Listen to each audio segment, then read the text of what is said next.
Would you fuck me? I'd fuck you. He already started it all. No, I saw the Jay and Silent Bob reboot, and he comes out with his dick tucked. He's like, "Where's his fucking dick? It's tucked in. Where's his fucking dick? It's tucked." So let's see. Tucked or untucked? So Christian Brothers says the Christian Brothers brandy dates back to the 1800s as one of the oldest, best-selling American spirits. The time-honored copper pot still production method creates a full-body taste and rich flavor. Let's find out. I create a full body taste too, but did you actually buy cheap shit, or did you actually do decent with yourself for a change? Is that your first time trying it? Yeah, that's not good. Oh boy. Definitely full body. Definitely full body. Was that your first time trying it, Chris? Yes. I don't really drink brandy. Has a strong taste. It has a strong taste. Well, I've had good brandies. That's not one of them. Oh, really? Yeah. Well, how much did that cost? Let me guess, $8. That's not a question of how much it costs, okay? Yeah, that's $8. It's an $8 It is a brandy. question of how much it costs. Exactly, because a $50 brandy is going to cost better than an $8 I think it was like $6.99. We buy your mom a freaking brandy every year from the freaking Apple and Wine Fest, and it is the best tasting shit I've ever I think it's like $6.99. Exactly. See, it's not even $8, and you wonder why it tastes like shit. When I finish this, we got the Jim Beam apple. So yes. All right. I've got the Jim Beam and apple mixed with Mike's hard lemonade, and it is delicious. Let me tell you. That sounds delicious. I'm trying it next. This is I'm gonna sip this very slowly. They were sipping on some very classic. Scissor straw, fancy, right out the McDonald's cup. Yeah, pinky up, just like Because it's not good if it doesn't come out of a McDonald's cup. For real, right? It is Certainly not. So Al, you missed it. Susan still can't drink because she's got an infection in her mouth, and that's all. Oh, damn. TMI. TMI, Susan. It could happen to the best of us. Hey, who am I to judge? Like the infection of the mouth? I don't know, man. How's that going for you? I have 1 day left on penicillin, and then I can be back to normal. Oh, great. I have to get a tooth pulled. The So it's tooth from broke the back tooth. in April. wink, wink. Say no more.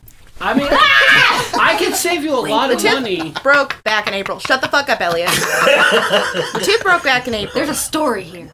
So it was hurting like last Thursday. She is nasty. Him and I are watching Supernatural. I go to bed. I wake up the next morning. My face is the size of a tennis ball right here, and Holy cow, man. like. These idiots laugh, but if that shit actually like tooth pain burst, has to be one of the worst tooth I could be pains dead. ever. Like, well, pains in general ever. If Junior came down here with his mouth like a tennis ball, you know what we're gonna do to him. Oh yeah, I'm gonna be going. All right. So what do you got, Elliot? I got some of that Jim Beam apple. It's actually pretty good. What about you? Just drinking it straight. What do you got, Junior? All right, so I actually made a couple of drinks because I already had one earlier, right? So I combined this Evan Williams honey with the Jim Beam apple, and then I used the Sunkist orange soda and created a fruit salad drink. How is Evan Williams? Do you like it? It's actually pretty good. It doesn't taste as good as Jack It Daniels. looks good. It looks like apple juice. For a cheaper version of Jack, it's not bad. It's not bad. It's just Jack Daniels has a more refined taste. Well, you get what you pay for. Like that's true. That's true. So, but Evan Williams eggnog is really good, though. I mean, oh yeah, I love Evan. That's like I love holiday. eggnog in general. Yeah, that's what I get. You have the time for Christmas, Chris. Is Evan Williams? It's almost like drinking the coquito. Like it's literally, So are we gonna do that for a Christmas thing? We're just gonna get a huge ass bucket of it, and who pukes first? Sounds about right. So Junior, this is your third female friend you brought down, or second? I can't keep track. This is Only my second. Yeah, it's my second. So, number 2. First is the worst. Second is best. Third is the one with the treasure chest. Oh, I wish I was third.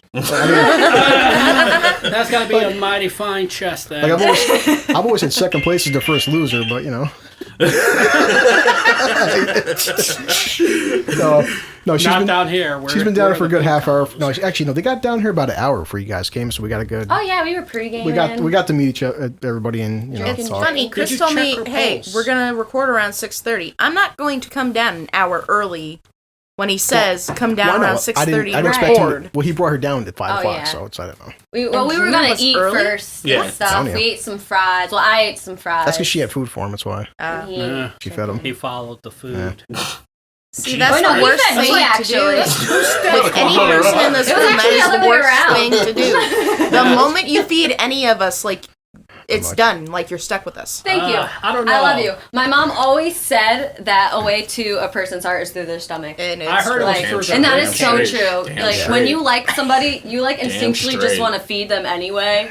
And when you eat somebody's food, you're just like, oh, I feel. I mean, she wasn't here for the old floor, but I had to build a new floor because between the 5 of us, it's like this. The old floor was kind of breaking underneath. You were the one breaking the freaking floor. If you're blaming the 5 of us, it was you. It's just like, I don't know. You were there. You the one fell out of your chair. Me and Sue put our foot. Junior, how many chairs did he break? Once. 3. Oh, God. 3 chairs. And he tried to set me up to break one when he was breaking it. I tell people Junior all the wants time. it. He's like, Junior, sit in this chair. Yeah. Yeah, like it's already half broken. I tell people all the time, after three years That's a of funny prank. I would want to do something. After 3 years of prison, I have a very powerful ass. Okay, it's like, oh my God, that doesn't sound. How much have you been flexing it? I gotta tighten it up again. Hold on a second. Depending how drunk I get, we'll find out. He's just like, let's just say I got a lot of connections. And it was at that moment this podcast got gay. Someone out there was like, what the You mean it wasn't already? No, that got really bad. It was like, well, we got a couple of drinks, we'll find out. And then the gay just went, bam, my ass is... I tell people all the time, like, women do not compliment my body in jail. So many guys are, Chris, you got a great ass. I'm like, thanks, man. I'm not used to these compliments. That's a compliment or not. It wasn't an insult. Those guys haven't seen a woman in how long? Anything looks attractive. I mean, that basketball's got a nice big, it's got curves. Like, dude, it's a fucking... But it's got curves. I may or may not have shaved my legs in jail, but no, fuck it. You shaved your legs in jail? I'm so happy you caught that. Was shaved in legs. I'm like, wow. They're taking me to prison prom. I mean, let's be honest. I was like, wow, you are very high maintenance. Look, you see the size of a guy like Al and the size of a guy like me. We know who's the bitch here. Come on, let's be honest. Give me your fucking fruit salad. Oh, fuck. Shit. Salad. Is that applesauce on your tray? Oh, shit. That's why I got... You just almost killed me. Why does my cinnamon bun have extra frosting on the top? That ain't frosting. That's why I got mad at Susan for, because Susan kept complaining that these chairs were too hard. So we gave, Serena a good chair, gave Al a chair. I took the hardest chair in there, because Susan's like, these chairs are too hard on me. I'm like... You took the hard... How do you know which one's the hardest chair? I wouldn't because even... this asshole goes and buys like brand new fucking chairs. Yeah. He bought this one, stuck it over here for Junior. Bought the freaking rocking chair for freaking Al. Yeah. And I love it. Thank you very much. And had the chair that you're sitting in for himself. I come down here and I'm sitting on that chair and literally you can feel your ass like degrading. So I told Sue I get it. Her ass can't take a pounding like mine. Fine. Whatever. I did offer her that chair. It's a no-go zone. Quite a few times, so. So you don't have to pound the ass. You can worship it like, damn, it looks good. So, Junior, do you want to introduce her, or do you want to introduce yourself, or how? Well, you know what? Well, Salena... Oh, wait, who, me? Yeah. Oh, no, I'll introduce myself, I think. All right. I guess. Hi, my name is Salena. And there you go. Tell us a little bit about yourself, Salena. Oh my gosh. How do you and Junior know each other? Parties. A lot of money. Dude, this is how I can't really remember the first time I know Will. It's just like an amalgamation of all these drunken memories with him. I just know he is my friend and we get fucked up together. Yep. And we had a lot of good memories. Although one of the most embarrassing memories with Will is because Will had a habit of every weekend forming a crowd. I mean, he probably wouldn't be able to do it because of COVID in these circumstances.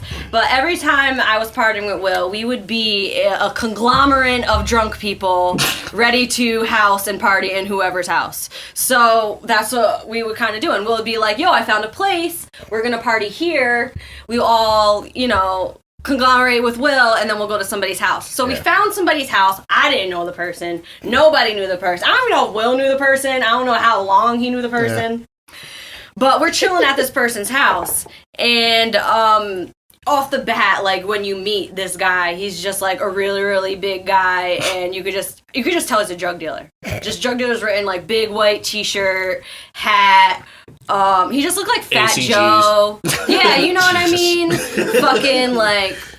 So I'm like, okay, he obviously bought drugs and knows a drug dealer, and we're gonna fuck with his house. So I'm like, it's cool, whatever. So we're all partying. But these fucking drug dealers were, like, very, intrusive. Like, they were just trying to, like, fuck up the party instead of be a part of the party. They just wanted to be, like, little social pariahs to the women Will brought because there was girls there, like, and stuff. So the guys that were there that we partied at were just being, like, social fucking pariahs and trying to fucking lace people. Me and my friend Jade, you remember Jade? I was with my friend and her sister. My best friends are sisters, and one sister was always dancing, and I would just smoke weed with the other sister while the other sister went and danced. So, mind you, the older sister I'm smoking with has a bunch of anxiety, which is why she smokes weed, and she sees stuff that's going on. You're partying with Sage. You're partying with the younger sister. Yeah. Her and Will are fucked up off their minds, dancing like it's like the end of the world. Pretty much. He's like, as I always do. Yeah. But so I'm smoking, and the older sister's just talking to me, and she's like, yo, I can totally tell something's going on right now at this party. She's like, something's going on, and it's not right, because she sees people whispering, and it's only the people that were at the house originally. It's these drug dealers' house. And you hear them whispering at each other, and then one of them keeps going in and out of the room that the younger sister and Will were dancing in. I think there was 2 other people, but I didn't really know them. All I know is the 2 people that I know that were dancing in there. So I'm like, we're getting paranoid now because we don't know what they're whispering about. And one of the guys are very aggressive, hitting on me, and he escorted me to the bathroom.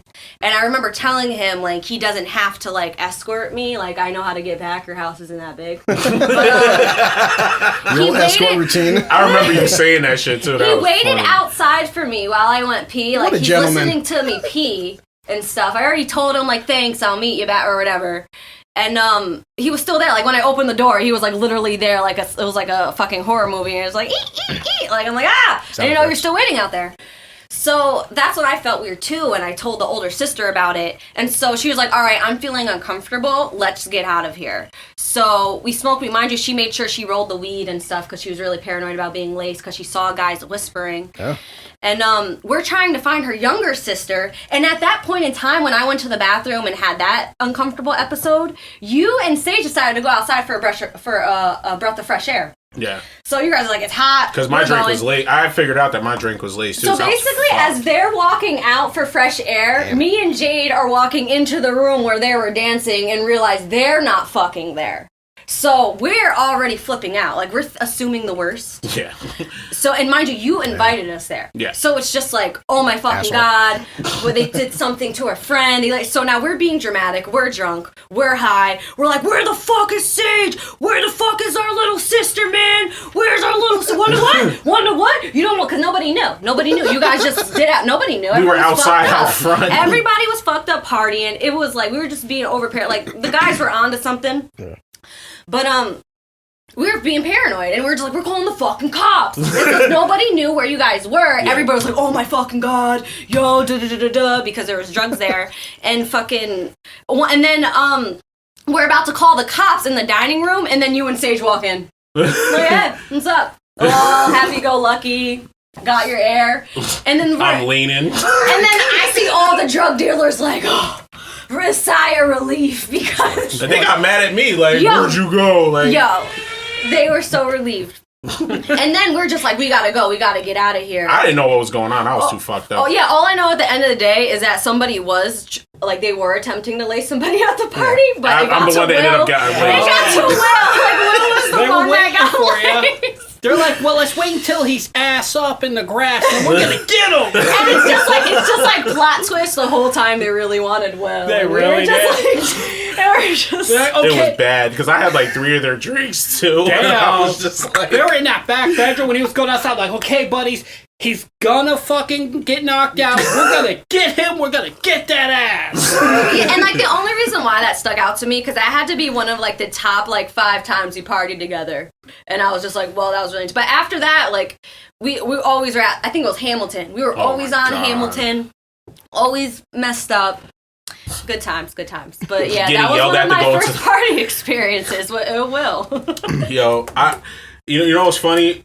I have one that's actually pretty funny when we were on Hamilton and this girl was yelling at me, come into my house and party. And I'm like, all right. All right. Like, I'm not going to say no.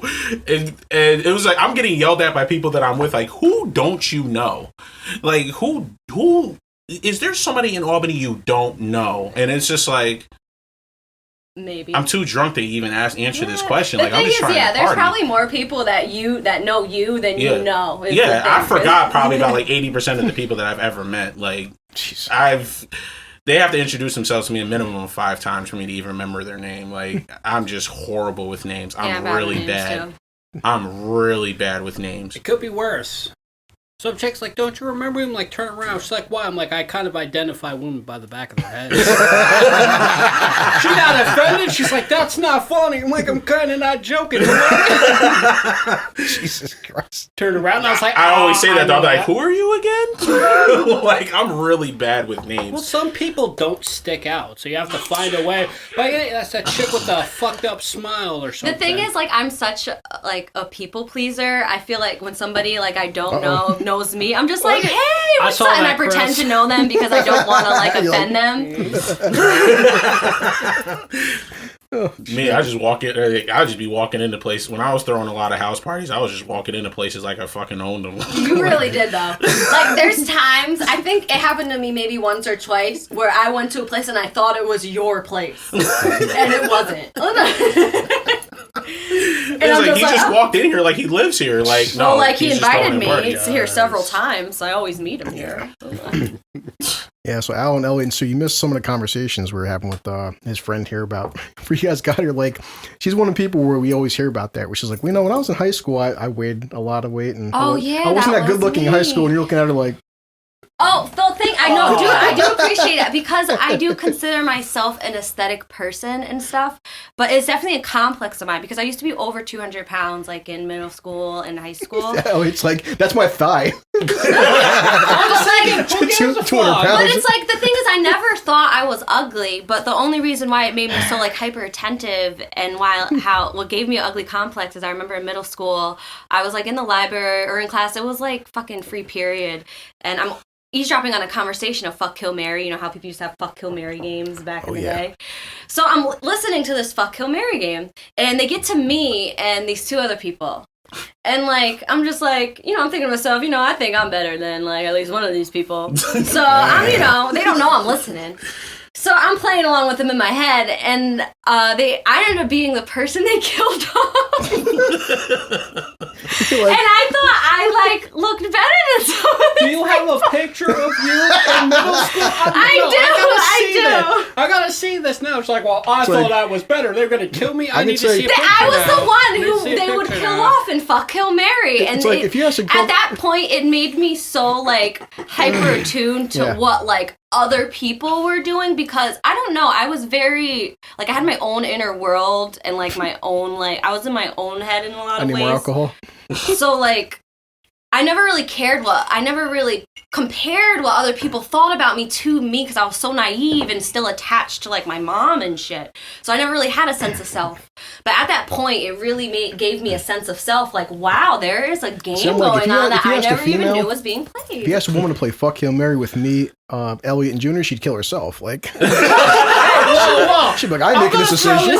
There are women who find okay. See, here's what people don't realize: in this world, there's always going to be someone who will fuck you. You may not want to fuck them back, but there is someone who will. I'm pretty sure, Chris, I can send your picture to people I know. They're like, if I was lonely enough, I'd fuck them, but you'd still fuck them, right? Yeah. Boom. All it takes is one. Well, Chris has girls the size of a Berlin Wall talking to him. Because I constantly forget because I pirate walk home. I Jack Sparrow home. Where I'm like, I gotta get home. He said I Jack Sparrow. Yeah, I literally walk like Jack Sparrow home. That is definitely like an alcoholic archetype, Jack Sparrow. You know what? Like, that's my dad. It's 2020. 2021, I'll be sober. But isn't that again. fucked up though, Elliot? Do you look something like her? She's like, well, I was like 200 pounds. But here's the issue. Like, there's some guys who may say you're too fat. Some guys may right now she's too skinny. So it really does depend on who you're talking to. But it definitely gave me like body dysmorphia, because I used to be skinnier. Like when I first went into veganism, because I had such like a complex. Scary. Like I I was a lot skinnier than I was, but I didn't like know it because I've always been a big woman. Like I always I grew up like you know, I may not be able to fit in that space, so I had like that complex still, and like my friends would be like, "What the fuck are you talking about, you dumb skinny bitch? Like you're not like, you know what I mean?" Like so, I definitely until I gained some weight back. And looked at old pictures and was like, wow, like I thought I was like fat, and like I don't even have like it totally broke my like it broke a paradigm in me that made me realize that it was definitely all in my head kind of to an extent. But also it was my family too. I came from such like an aggressive family and like a ghetto family. Like I grew up in like downtown city person, so you know, all my environment was ghetto, but like I really wasn't. I couldn't acclimate to the ghetto, so I was like picked on a lot because I'm like super sensitive and stuff. Like people are very antagonistic, and some people like the antagonism and stuff. Some people thrive off of it, and I was just like never like that. I'm like super conflict avoidant and stuff. But yeah, it totally gave me a complex that I didn't realize until like time. Like once I gained my weight back, and I was like, wow, I was way skinnier back in the day. I don't even know what the fuck was wrong with me. And then it like after that, I'm just like, I don't even care, like you know, about body image at this point because it really is all in the head. And at the end of the day, what you said over there, Guy. I'm sorry, I just met you today, Elliot. It's fine. It's so true. No matter what you look like, somebody fetishizes it. Yeah. Somebody fetishizes big people. Somebody fetishizes she-males. People you know, that's a chick with dick is somebody's perfect person. You know what I mean? It really is. Someone's like, I want a chick. But with a penis, so I don't and think that I'm you are somebody's ideal is the thing. Like Junior, like look at this. Your father, you know, you have a dad. So. Okay, all right. Somebody found him attractive. Brought your father into an apple. Brought up females.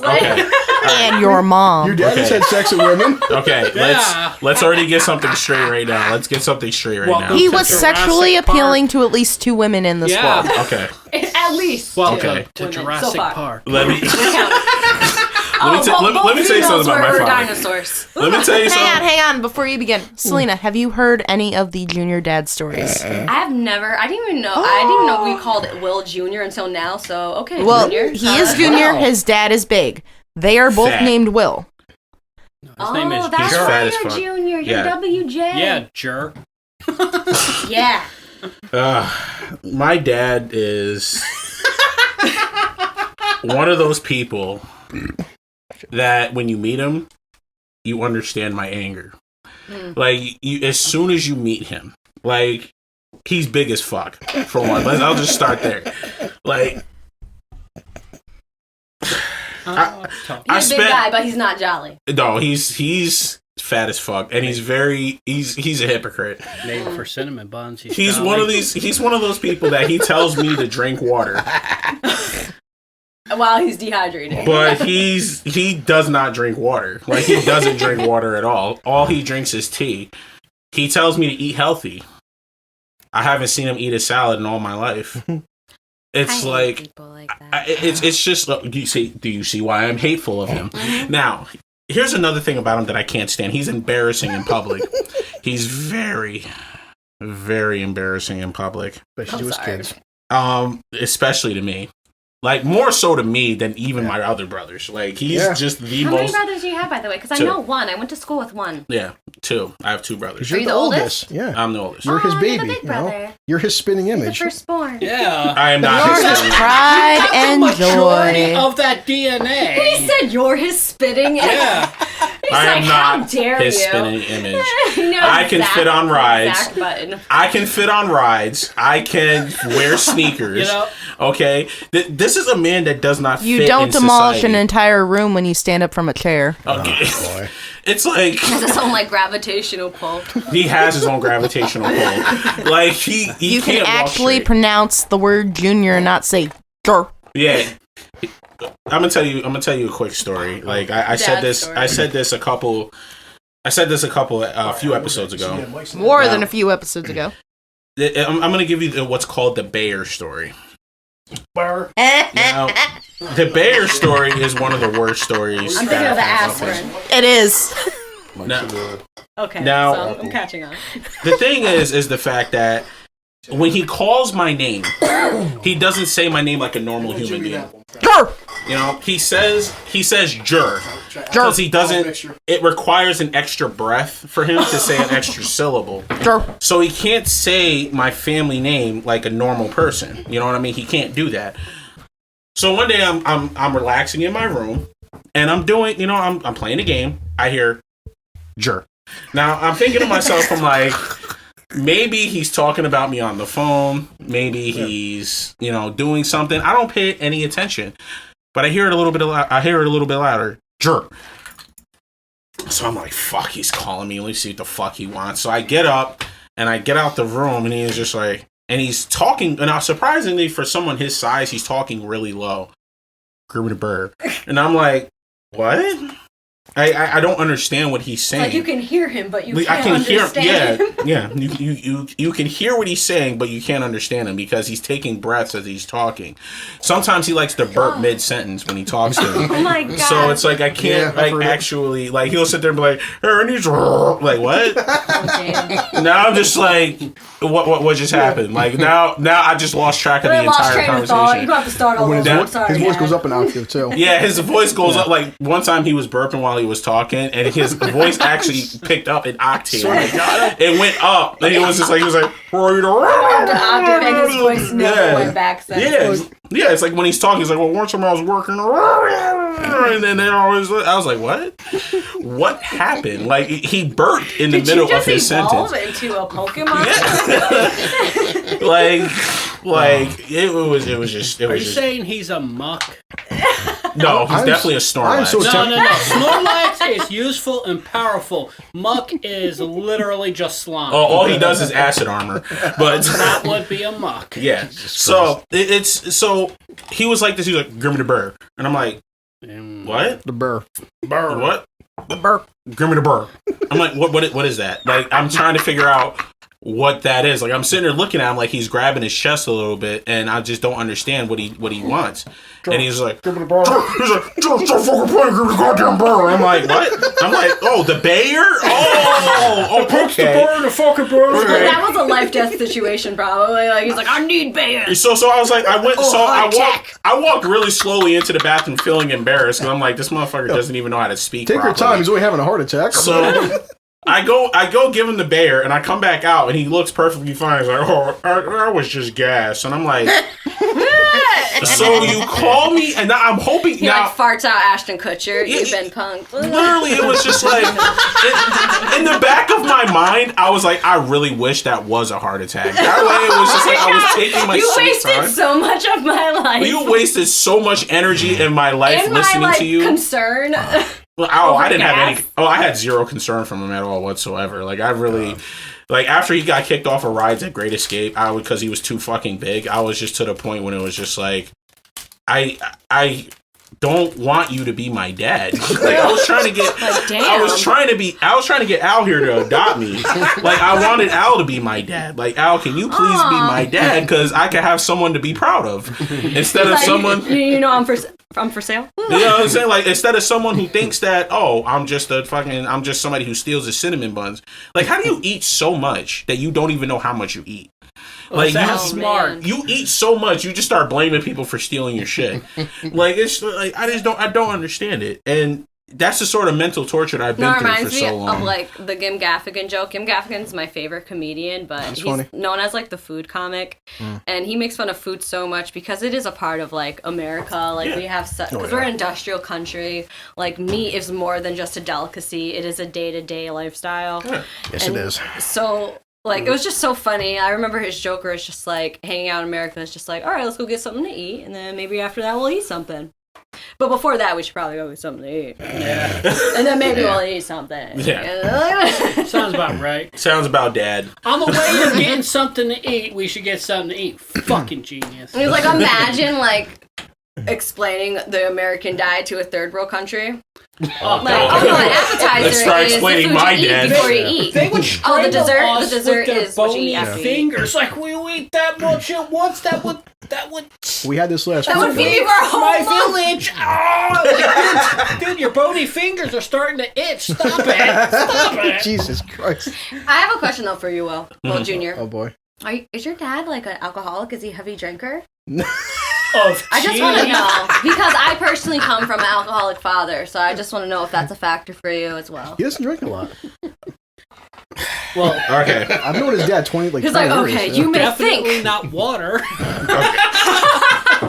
He drinks some, but he seems to think he can drink me under the table. To his credit, you say he buys some good liquor. You have drinking battles with your... You can't deny he buys good liquor. He does buy great liquor, though. I will give it to him. He has Grey Goose. He has Syrah. He has good alcoholic taste. I mean, yeah, he has great alcoholic taste.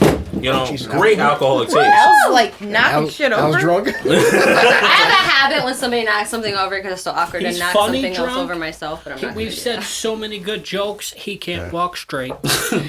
So, he's not an alcoholic of sorts, but he did used to drink a lot. My mother told me that he used to drink a lot before I was born, and apparently I killed his hopeless dreams.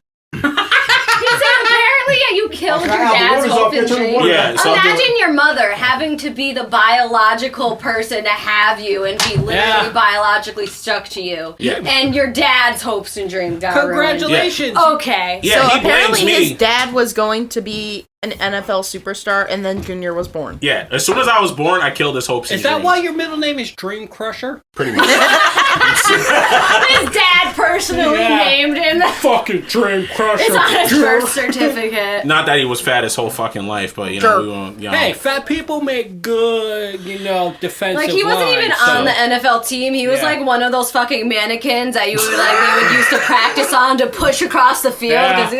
He's like, my fantasy football team wanted me so bad. Dream Crusher came along and crushed it. He's definitely a drinker, but I can tell you, like, as of a few years ago, I mean, I obviously slowed down my drinking a lot. I slowed down my partying and drinking a lot. So it's like, I haven't been. But 5 years ago, oh hell yeah, I'll be able to drink his ass under the table like it's nothing. I see. This is probably the most sober I've probably ever seen you. Yeah. Because we were always fucked up. Probably mutual. We were always just fucked up together. Yeah. So it's just I totally agree with that. You definitely cut down. I personally cut down party wise. I don't know about drinking wise, but yeah, I've cut down a lot significantly, drinking and partying and stuff like that. Like honestly, I go out every once in a while, and it's just COVID-19. I mean, even with COVID and stuff like that, with all the new restrictions in place, now you really can't go out, because yesterday COVID comes out after 10 p.m. to get you. Yeah. So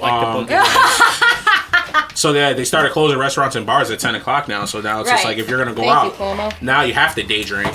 You know what I mean? Now you're forced to day drink. Cuomo is so pathetic. He needs his brother at CNN to try to get him a date.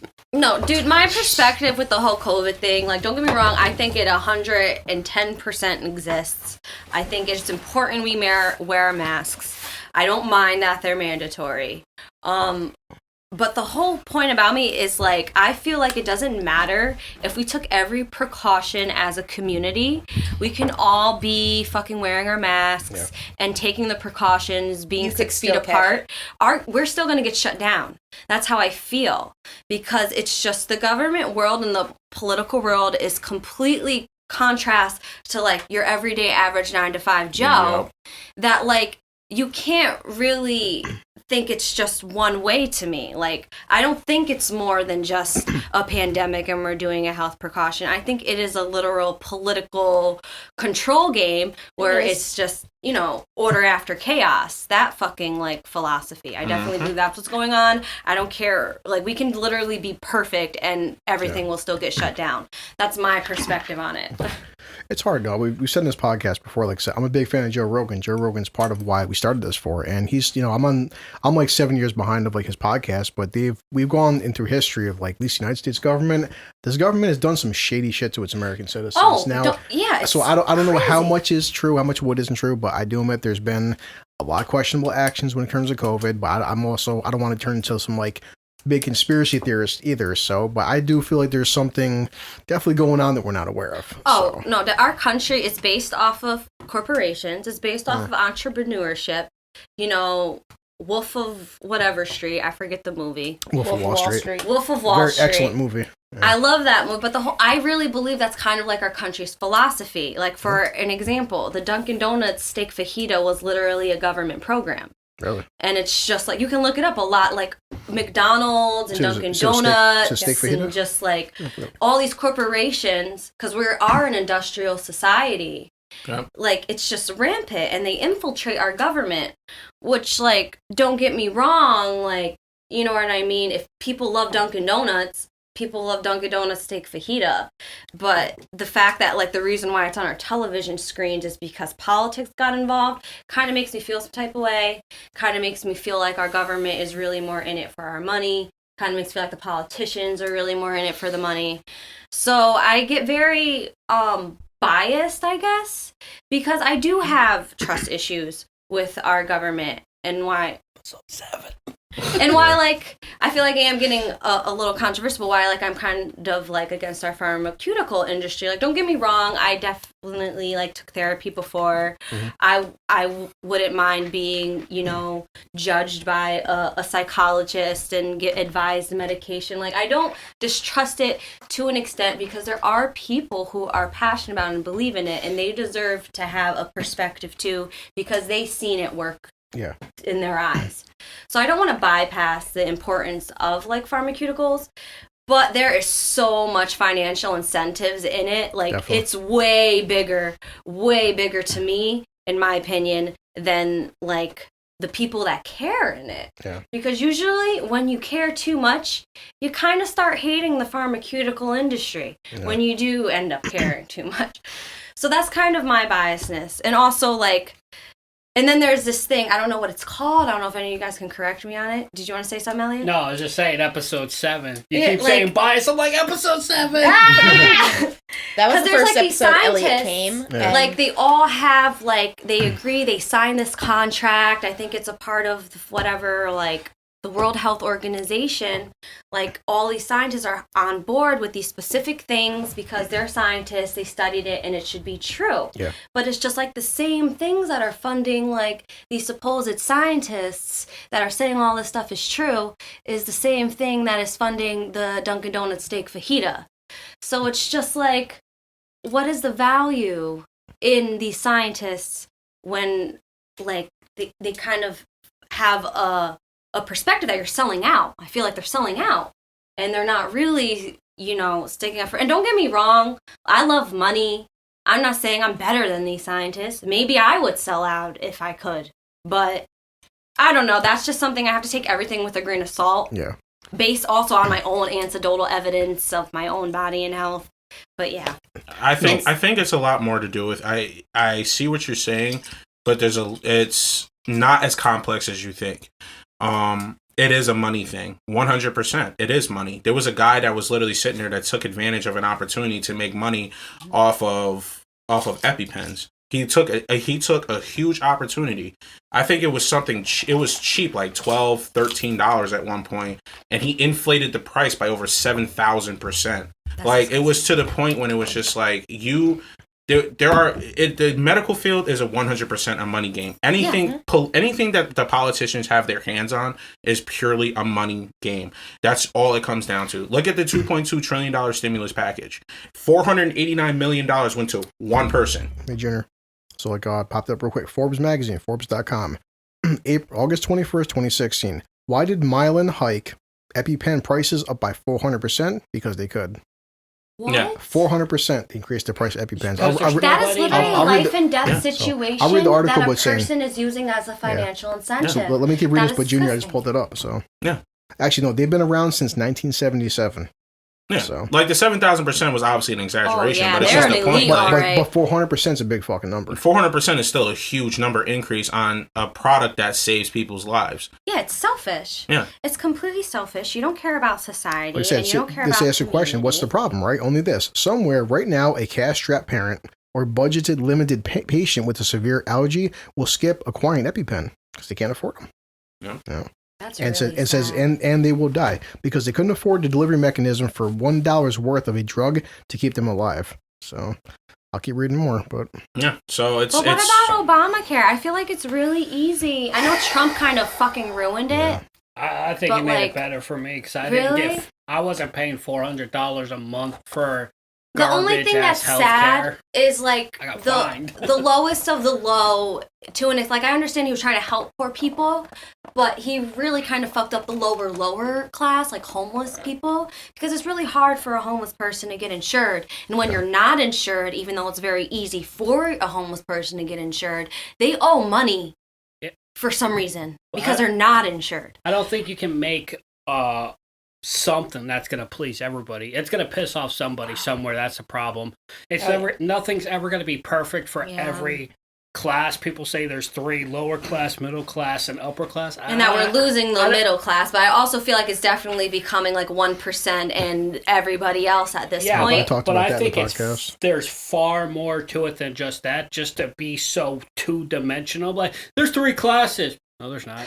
No, there is. I'm like, okay, what about people? There's lower, middle, lower. Like, there's actually probably like 9+ classes. But what about the lower class who has jobs compared to the ones who don't? And then what about the lower class who has, Medicaid and food stamps compared to the ones who then get their rent paid for? That's immigrants who just got into this country and stuff. Like, it's talk about that. I have a very harsh opinion. I don't know. I feel like this country was built on immigrants. I literally wouldn't be here if it wasn't for immigrants. Like, don't get me wrong. There's all these different perspectives because there's a lot of immigrants themselves who are like, hey, we got in the right way.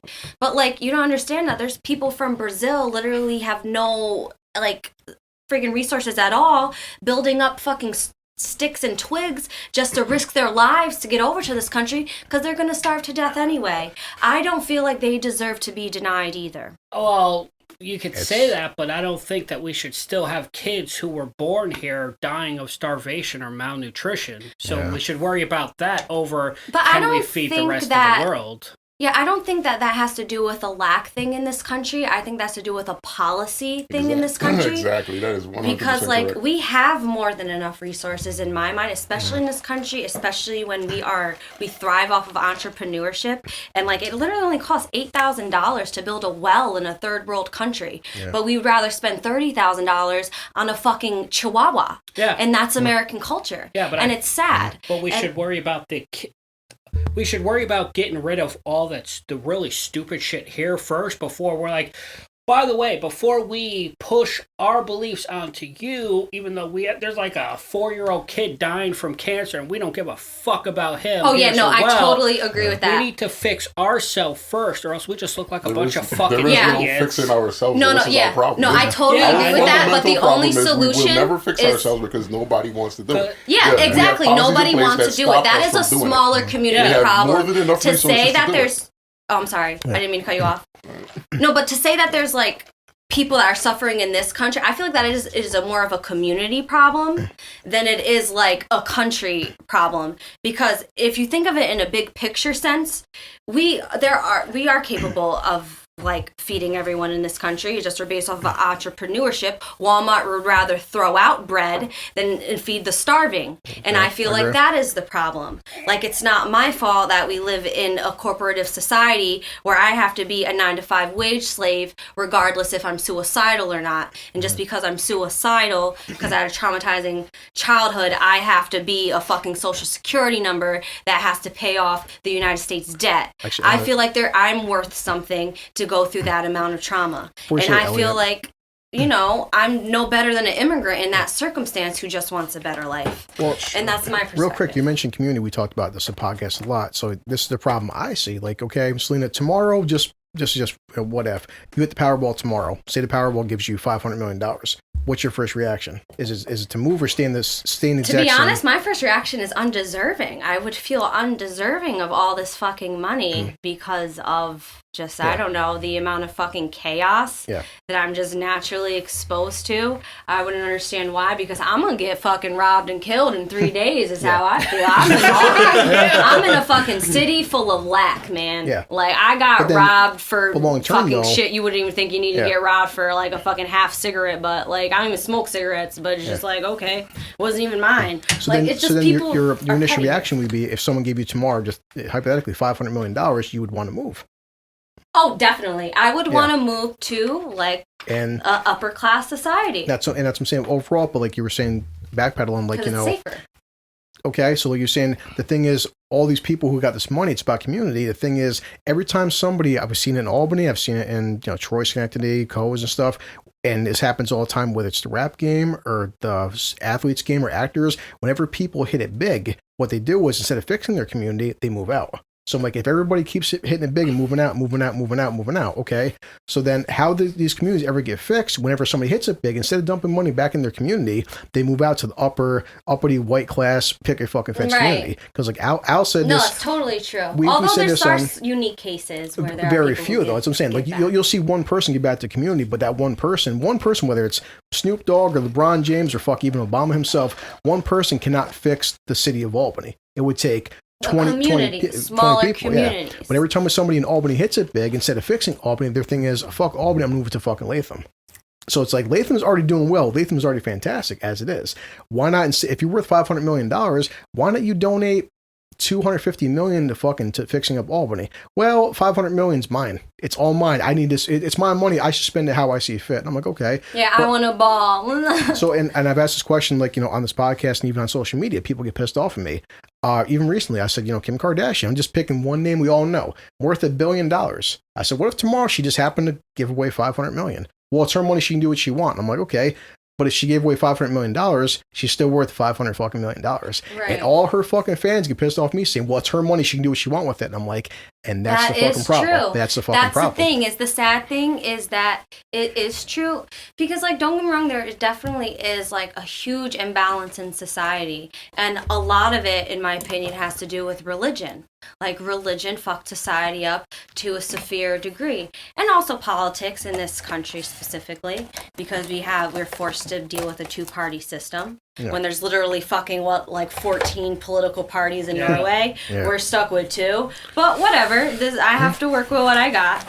But I don't know. I just feel like it's just different when like somebody is born in like a rich society, and like somebody who's born in a nice society would never know what it's like for somebody who's born in a poor society. 100%. I walked around in really nice neighborhoods. Sometimes I can't even believe it because I was born in such poor conditions. I didn't even know shit like this existed. All of us here. I mean, look, we all sitting here in my basement. And that's vice versa. Yeah. Like people who are raised a cushy life, no wonder they're like, if you just work hard, anything is possible. No wonder you have that fucking perspective, asshole, because you never knew what it was like to starve and live off of beefaronies for a month. Yeah. So it's like, I don't know. And you're seeing this more, but this is, as I said, I'm seeing this from the 80s to the 90s, now to 2000s, 2020s. We're seeing that there was at least a time period where rich people at least gave away a certain amount of fucking money. They're getting greedier and greedier and greedier. We talked about in this podcast in 2020. I know inflation is a factor. America has hit record-breaking billionaires. Record-breaking billionaires. I 100% It's embarrassing how low the dollar has gone down for us. It's like, not embarrassing. It's just fucking scary. Because, like, you would be able to go to any other country and fucking ball on the not today. No, not today. I went to England for 2 weeks with $2,000. Let me tell you, I could have lived there for a couple of months. Yeah, you give somebody a fucking $20 American, $100, they'll fucking think you're the fucking Queen of England because it's worth so much more there. But not today. I think like these days, an American dollar is like $1.76 somewhere else in certain countries. It's going down so bad, it's like scary. So before Ellie makes point, the thing I've had with immigration is I 100% agree that this country, immigration has always been a hot topic throughout the years, and I've also said that I know immigration was big before even any of us were fucking born. There was fucking concentration camps when Obama was in office, and that's some things that a lot of people don't know. Because I'm very aware of it because, my family comes from Puerto Rico. I have Costa Rican family. Like, I'm aware of, like, immigration to an extent because people do die to get here. People's living conditions are worse. And they'd rather risk being an illegal and ostracized citizen in this country than starving to death or watching their kids starve. Yeah, there's a lot of immigrants whose people they had to watch drown to death because, like, they couldn't fit on the raft or something. My sister's it's boyfriend, really sad. He was down here last week. His name is Moody. He's 20 years old. He's from Iraq, and we, out and listen to him much yet, but like, he has so many fucking stories at the age of 20 that people here would be like, holy shit, that's horrible.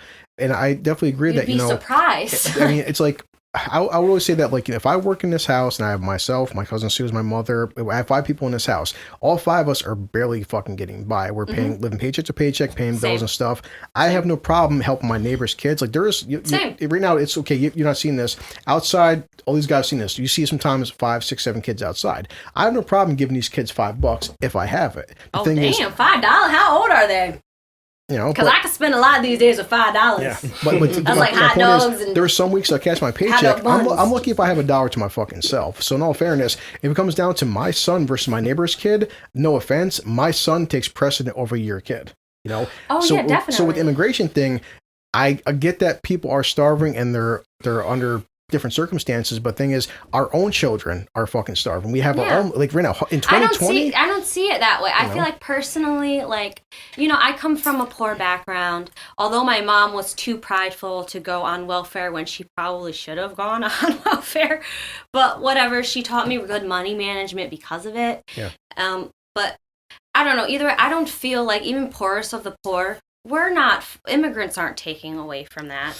Like, I feel like it's more of a class system thing and more of a rich people versus poor system thing. And the middle class is deteriorating by the second. Well, Not only that, a lot of middle class people have, like, immigrant ancestors. Yeah. So, like, this country was built off of immigration to an extent, but immigration policies were different back then. Immigration policies are going to be different now. Due to COVID, it's going to be very, very weird. But the only thing that I don't like about the immigration system is like it's just the whole thing is like it exists. You can't stop it from happening. People are always gonna want to survive, and America is built in a place where somebody like you and me can survive. We're a corporative capitalistic country, and it has a lot of its like downfalls, like it's using a lot of like the world resources and causing global warming, although not as much as China.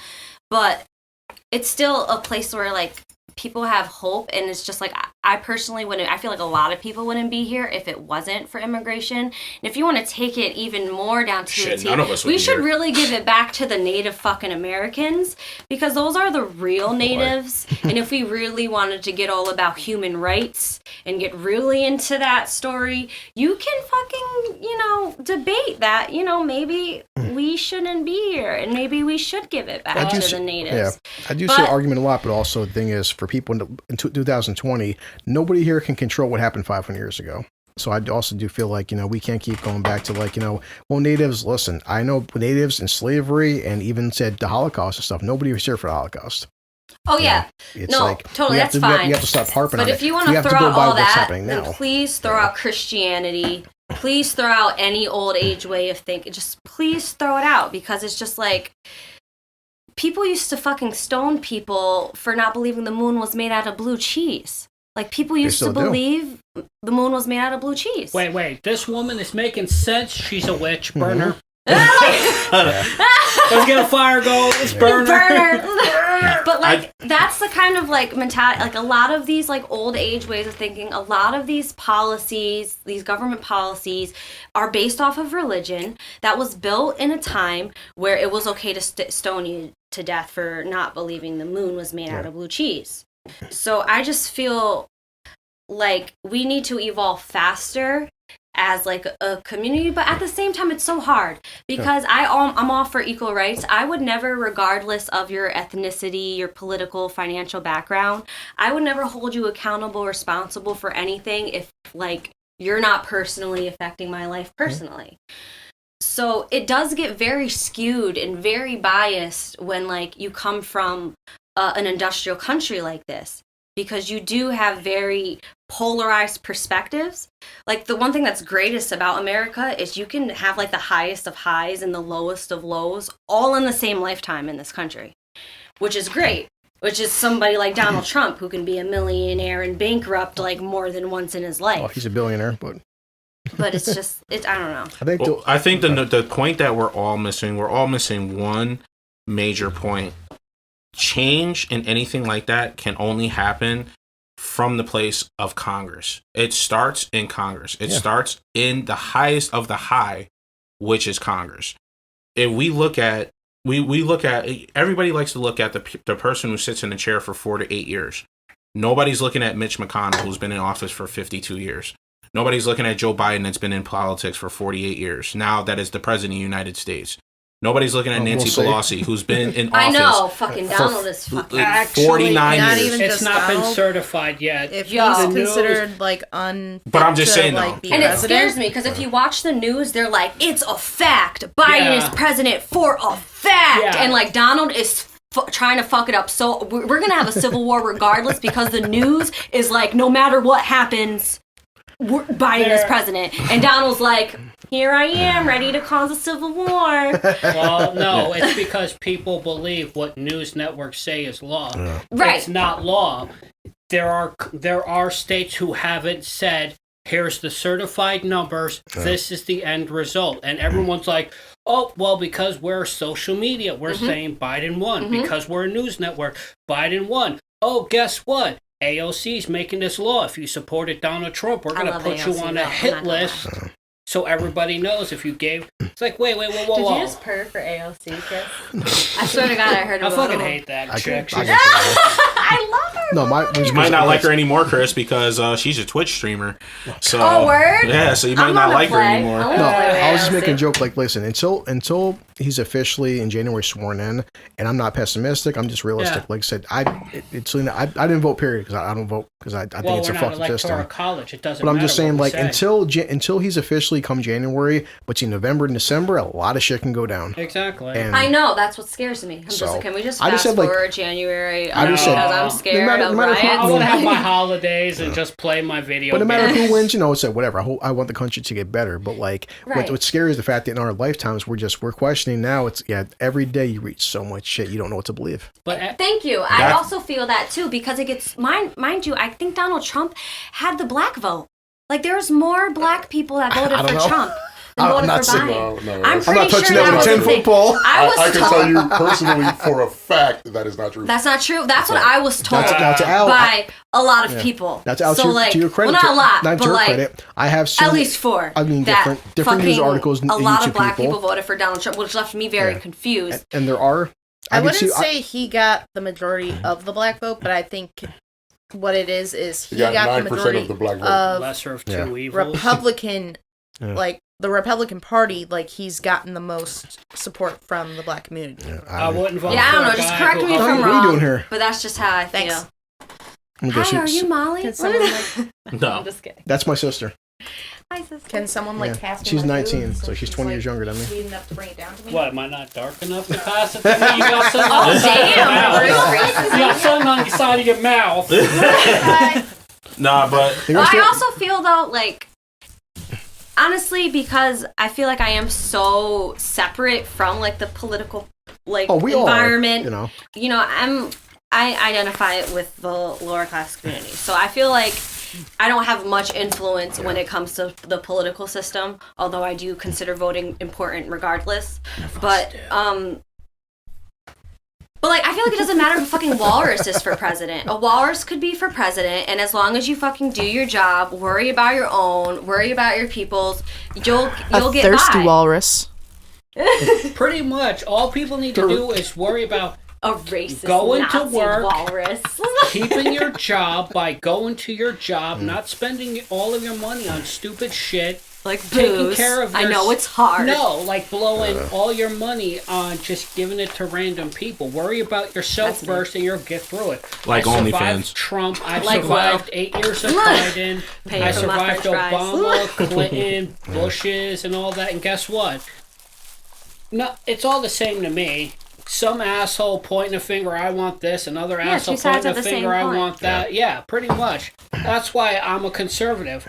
I will agree with whoever makes a point where I'm like, I can believe that. I don't really care who anyone votes for. I'm not going to burn down your house or your business by Al voted for Biden. Fuck your house. That's what's scary. And like, don't get me wrong. Like, I was definitely ignorant with Trump supporters. I unfriended Trump supporters. I wasn't because fucking blatant racism in front of your face kind of makes you sick to your fucking stomach. So it's just like, I wasn't about it, man. I grew up in a diverse, like, you just don't talk to people. Maybe if you're a rich white person who don't have to deal with black people every day, well, guess what? Not only do I deal with black people every day, black people are in my family, black people are my friends, black people are everywhere. Well, so it's just like, I don't know why you're racist, bro, because you can't get rid of them. Like, no matter, like, black people were here before you're born. Yeah, black people, like, every color in between is going to be after you're born. Yeah. We exist, bro. So why are you being so hateful? You're wasting your time. You're wasting your time. I liked a couple of ideas, and I liked that because, you know, I'm not constantly getting fined. I was able to find good enough health care. I was able to do a couple of things.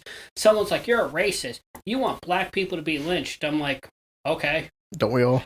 They're like, oh, you fucking hate women and LGBTQ people. I'm like, I don't give a shit about them. No, the only thing that sucks about Trump myself is, like, regardless of whatever financial creativities or whatever, because there's this theory, like a conspiracy theory and stuff, in, like, why he tricked the poor, quotations, is because people really do believe Trump is, like, fighting pedophiles. Like, there's this conspiracy theory where Ellen DeGeneres is going to court, Hillary Clinton is going to court, all these fucking weird, all these, Alex Jones and lizard people. You know, I watch it, and don't get me wrong, I'm too lazy to actually follow the instructions, but, like, I watch videos of people going on law.gov sites and fucking showing you, like, whatever, like, Hillary Clinton is going to trial for, like, pedophilia, and Ellen DeGeneres is going to trial for pedophilia, and, like, on house arrest is what people fucking, like, believe. And, like, I'm not saying Trump isn't a pedophile, but people equate him to Jeffrey Epstein. Like, Jeffrey Epstein was horrible, but he was going to put a lot of people on blast. Yep. And he was going to, like, fuck over a lot of people, which is why he had such a controversial death. And people are comparing Trump to Jeffrey Epstein, basically saying this is an evil person, calling out other evil people.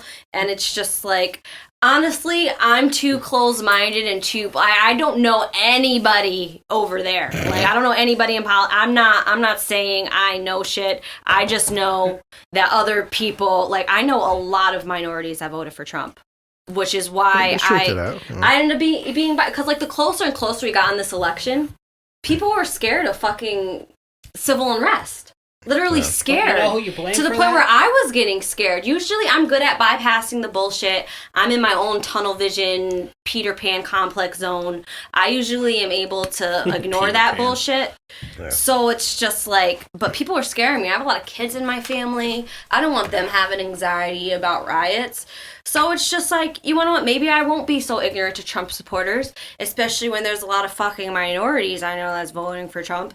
And also, like, I don't know, so I got fucking, like, my ass ripped off because people were just like, if Trump is for... I want to see that. If Trump wins president, like, I was in a whole huge debate. I gotta break it up. Like, this was an online thing. Yeah. Like, don't get me wrong, I'm all about nonviolent communication. Like, you can have your fucking opinion as long as you don't initiate force, get in my face, or get aggressive. We can talk all day no matter how much I disagree with you. Yeah. But it's just like... Well, that's a civilized person. Yeah. We don't live in a civilized society anymore. We don't. They ripped my asshole apart just because I sympathize. Please tell me more. With Trump supporters. It doesn't matter if I had my reasons. It doesn't matter if I wasn't a Trump supporter myself. Because how large is your asshole now? Somebody had to say it. Have you ever watched Inuyasha and you know Maraku's tunnel? Yes, I have. Wind tunnel! That's my answer right now. Everybody here is watching Inuyasha. So you're saying it's gonna suck everything in. Oh, you're not eating that ass, Junior. All right, first of all, his tongue will get sucked into the vortex. Molly, you found a new one. I was waiting to say that. I was waiting for the perfect opportunity. You ain't get your tongue in that asshole. Oh my lord, you ain't get your tongue in that wind tunnel. Yeah. First of all, I wouldn't care if my mouth got tore off trying to do that. But anyway, worth it. It was worth it. He wants to tongue punch my life. your fart box. I'd still tongue punch the fart box even if it was a wind tunnel. Yeah, until she fucking hammered you or something. Oh yeah, freaky.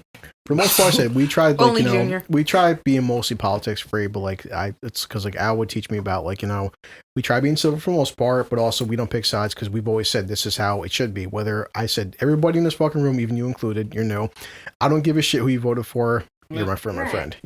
Unfortunately, we've talked about in this podcast, there's been literally divorces because someone voted for Trump or Biden. I'm like, everybody in this fucking room, well, she's family, but like basically Junior's family, Al's family, Elliot's family, I don't give a fuck who they voted for. They're part of my life. Right. And it is scary, though. This is why we try to stand for me, away from you and politics. Junior are family. Elliot just... It's just there. It's just there. And Al pisses me off. That's okay. I still named But I also toys. turn you on. And that is why he pisses me off. That's why she's in the attic for. At least I make you feel something. Oh, the water's turned off. If you go down the hall, Let me turn the water on for her. Hold Chris's, on. I turned the water Thank you. I was cleaning the toilets. I turned the water off. right through Chris's bedroom. Pretty much. You're gonna have to Junior go with him so he doesn't try to like. Too fat and lazy to get up. No. Let him Before go on his I leave a own. trail. He deserves this. Chris needs this right now. He needs to be alone with a woman for a little while. He needs to. Like she touched my shoulder and no one saw it, then it didn't happen. You're mistaken Chris for Mark. Aside, how have you three been? I've actually been. I've been well. I've been doing a lot of research of things that's been happening. Oh my gosh, she's screaming. What the hell did he do? He's doing Smack something to that her. ass nice and proper. Full-handed. Salena, knock on the wall twice if you feel uncomfortable. Blink twice if you're okay. We won't see her blink. Did you just try to did you try to get a little tickle? Did you tickle your pickle? Gotta go for that tank, bro. Kind of in the middle, but you hit both just right. She's not here right now. Whoa. Jesus, Al. Man, this is crazy, Mike. Al's like, fuck Elliot tonight. I can't function. He's too funny. The table just came at me. I'm sitting there like, what's up, bro? You got beef? Like, what's good? That's a hate crime table. Al, on a scale of 1 to Chris, how drunk are you right now? I'm not even I'm not drunk. gonna lie. I'm sitting here wondering why the table is running up on me. Like, She had to go pee. It was so hard not to leave that room. Like, What the fuck is wrong with you? No, it's gonna be like the site on South Park. Oh, does this make you uncomfortable? Tell me more. Oh, guys, while we have a short break into seriousness, I want you guys to hear the fuck out of this Florida man story. oh Christ. Oh boy. Actually, I do want to hear Holy Al's insight because Al has talked for like a half hour or so. Yo, holy fuck. I saw this today. I was like, so this is today. This is a story that literally just got released today. It says, Florida man accused of putting semen in co-worker's water. I mean, that's one way to make her swallow. Who hasn't done that? Really? Damn, Sue, you're going straight for the judge. It's like, listen. How you make her swallow? This was his reasoning for it. Ready for this? Someone had to say Now you know how to get her Now out. this man looks like a bootleg Joe Exotic, by the way. So he said the reasoning for it was because of his exhausting work schedule. So you just let one out into the coworker's water. Okay, we're gonna ask her right now because I've worked with Al many of times. So come on, Al. If you go to work, I was about to say, you know what that crazy story reminds me of? Remember that crazy shit? The guy got caught on camera. He would come in every morning and piss in the coffee pot and make a pot of coffee. Yeah. I'm like, yo, I swear to God, if that ever happened to me, I'd have to kill somebody. I know, right? Like, I'd be I'm not like murder the violent type, but I would literally God. fuck somebody up for doing that. poor Al. Full murder mode. Like, nope, gotta kill somebody. Show up by Al. He's like, I can't stand up now. No, man. I would just appear out of the darkness behind someone, grab them, put my hand over their mouth, like, shh, go to sleep. After he raped them. And then pee in their mouth while they're sleeping as revenge. No, I'm not that Christ. Tie him up and kinky. put him in his trunk. I would want, Jesus Christ, fucking peeing in somebody's mouth. Holy fuck. I mean, like, if you're gonna pee in my coffee, it's only fair. Come on, Sue. It's a nice. There's a $50 bill at the end of my trunk. Just help me clean that out. Junior will help you. I bet he We should have will. said that. Oh! That's my never have I ever. Some guys pay for that. So. Are we all drinking? I don't know if anybody's not I drinking. don't know if we can do Oh, you're not never. drinking? Oh, fuck. Susan's I don't think we not can drinking. do that because You Junior's just gonna take be- a bite out of your sandwich. I was gonna tell you, it's been an hour since she's eaten. It's like, you know. Yeah. That's what happens with Susan. She goes an hour, bad things There's happen. actually been like 7. She's like a. Yeah, she's down to the minute. Like, she's been counting. It's been 7 minutes, 20 I want hours, this 26 meat in my minutes, mouth 0.8 for 7 seconds. hours. Yeah, put that fried. Oh, God, no. She better fried. Let me cross my legs. I'm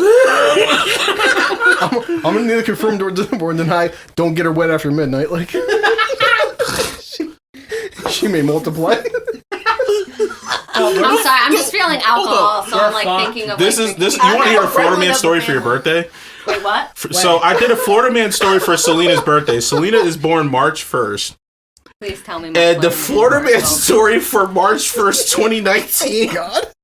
Florida man gets arrested for armed robbery using a gator. How do you use an alligator to rob somebody? I'm not even mad at that. That's possibly the most gangster shit I've ever heard. Like, yo, give me the money or this gator is going to town. Those things hiss like a... my hair, fucking cake, get it away from me, bro. You come into the bank with a pet gator, like, what'd I tell you? Yeah. What'd I tell you? You're like, yo, I'm going to be honest. If somebody holds me up with a gator, I'm giving you whatever I got. I'll give you whatever you want, it's man. yours. Just keep Like, the gator out of it. Like, bro, that's inventive as fuck. Here's my wallet. I just want to tip you for creativity in this robbery. Here's no an one's extra gonna couple believe bucks. this shit happened. Thank you for this lifetime Oh my story. God. Here's my pin number 2. I'm impressed. Yeah. Add me on Facebook while you're at it. Maybe we can do this again. Can I get a picture real quick just so they know I'm not high off my ass? We did this once back, so that, like Al mentioned, we did this Florida man. This guy, a cop pulled the guy over. He looked over, and his passenger seat was a gator without a seatbelt. Make sure you buckle in that gator. Honestly, if you walk up to your car like, and there's a gator in your passenger seat, gator rights, have a good day, sir. I'm gonna put a gator in a baby stroller and just take it shopping. You guys ready for this? All right, Chris. Your birthday is August 5th, right? Oh, boy. So the Your Florida birthday is man... August 5th? Unfortunately. Oh my god, same birthday as my ex. So here we go. I'm totally judging you right now. His friends don't wait. The second she walked in. We all judge him. It's okay. That's my ex. You're just shitty. Ask you, there's no worse judgment of character than me. Look. All right, so here we go. So the Florida man story for August 5th. Christ. A man was rescued after he climbed down a 30-foot well. Sounds about right. He was naked and he claimed that he trained the first man on the moon. Oh my god. I mean, if you get enough edibles, that seems like an interesting conversation to have. Yeah. Chris is like, that was a good birthday. That was a good birthday. That sounds like a party. That's what happened to me. I don't remember it. Yeah. Susan, when's your birthday? I forgot, sorry. I did too. I honestly forgot. I never knew. She's like neglect. I've only known her 30 years. I forgot her birthday. I'll know. Well, I never asked her, so this will be a first time for me. I mostly don't care. Jesus Christ, that's fucked well, up. I've never known, so. Fun fact. Fun fact, I've known Junior for 16 years. I've known Chris my entire fucking life, and neither one of them know my birthday. I never asked. What's your birthday? I never asked when your It birthday. just passed. We've never. I You never talked asked to me you. on my birthday. I never don't did. remember. Was That's I because drunk? she tries to avoid you. Like, Yeah, I know. She Well, like treats most me women. like shit, and I'm just Susan, like, just tell me your hey, birthday. how are October you doing? 26th, and Junior, I'm still pissed you didn't go You're to my a birthday Scorpio, party. same birthday as Oh, Hillary Clinton. okay. Yeah. how do you? I told you I was hanging Yeah, out you with can Molly. totally give me like a generic famous person's birthday, and I will probably remember their May birthday. Keanu Reeves. 22nd. Gianna Reeves. I don't No, know. that's Keanu Keanu Oh, Reeves. Keanu Reeves. I'm drunk, so. Gianna Reeves. I actually don't know Keanu Reeves. Who is Keanu Reeves? Gianna Reeves. Either way, Not quite it's as a nice good name. as Keanu Reeves. That's what it is. Hey, Allie, I told this to Allie. Dude, I literally feel like I committed a sin on for Netflix, not even knowing. watch Knock Knock with Keanu Reeves. It came out in 2015. It was on Netflix trending as number 2. I watched that movie. You think you hate women now. Wait till you watch Knock Knock. Selena, do you want the rest of these? What is it? French fries. Yes, I love French fries. I'm Sure. literally made out of potatoes. Well, You're the only person I like here, so you get the food. Uh-oh. Susan got the... Oh, God. Susan. Like, yay! I'm The totally Florida Man low-key Challenge. sexist, so The Florida Man Challenge for October 20th. It says, a good Samaritan offered a drunk Florida man a place to stay, and he thanked her by peeing all over the floor and saying, "Here's my holy water." sounds about right. that is disgusting. I'd be like, oh, thanks for that. How about you say hi for Jesus for me now and stab him to death? Jesus Christ. That shit went dark? I'm sorry, I'm just so offended. Well, the thing is, because me and Will were talking about crazy roommate stories, I literally had somebody do that to me, like literally shit on my bathroom floor. Jesus Oh my God. So, yeah. Crazy roommate story time. After I got out of my relationship, I moved into my own like apartment with a mutual friend. And we had like another girl, but I didn't really know her. She ended up moving out right when I moved in. So we had a room available and we wanted to get rid of it so we can pay less on rent. So we did have a guy like prospecting it, but we were like, you know, we don't really want a guy living because we're girls. So the first girl that kind of fucking can mind you, I don't even know her last name to this day. She refused to put her name on the mailbox. That's she great has friendship. her own. She don't want to give us any of her information. That's a red flag. And she lives with us. And she lives with us. So, mind you, we met her. She seemed like cool. You know, she seemed okay. And the only problem that she had was just like, can you please smoke outside? Just because I don't want to smell the smoke. Okay. Which is just like, don't get me wrong. Like, I'm a heavy smoker. I'm 420 friendly. I don't smoke cigarettes. I don't do anything but like really smoke my pot and drink my beer from time to time. So, yeah, whatever. I smoke a pot. That's my drug of choice and my medication of choice. So... medication. I didn't know it was going to be a problem because I never really had smoking restrictions before. Okay. So I'm like, yeah, it's cool, man. I can smoke anywhere, anytime. So I was like, it's fine. But apparently it was a problem because every now and then I did smoke in my room. But, so she moved in. The first week that she moved in, mind you, I just got out of a relationship. I was hanging out with a boy that I dated when I was 16. Like, it's been years since we hung out. We're kind of like friends now.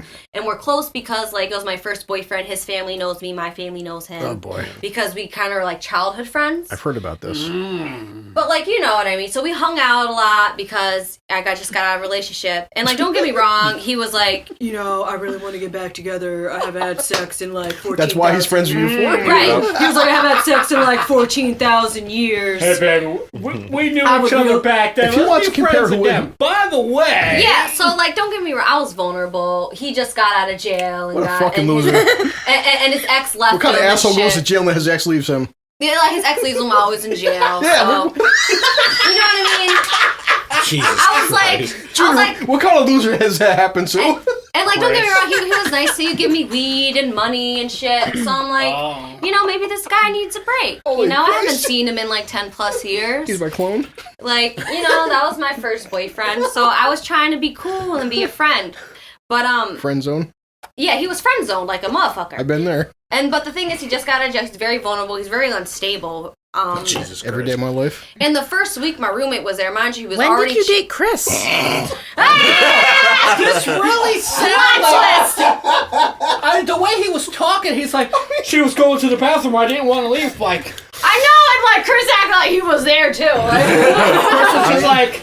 I know, me and her... Susan had to say, because I saw the trickle into the toilet and I just couldn't resist. Like, what the fuck? I heard the zipper going down and I was fucking done.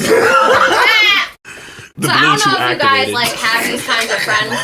Yeah, but, they do. They have me as their friend. Like, well, like my ex, like was a friend who was a compulsive liar, and like I don't lie. who hated being called a liar. So like, even though I knew he was lying to me, it was just so stupid lies to make him look. I didn't even care, you know, because I was vulnerable. He was my friend. I could talk about him anything. Yeah. So I didn't care the stupid stuff he was saying. I just wanted somebody to be there at the time.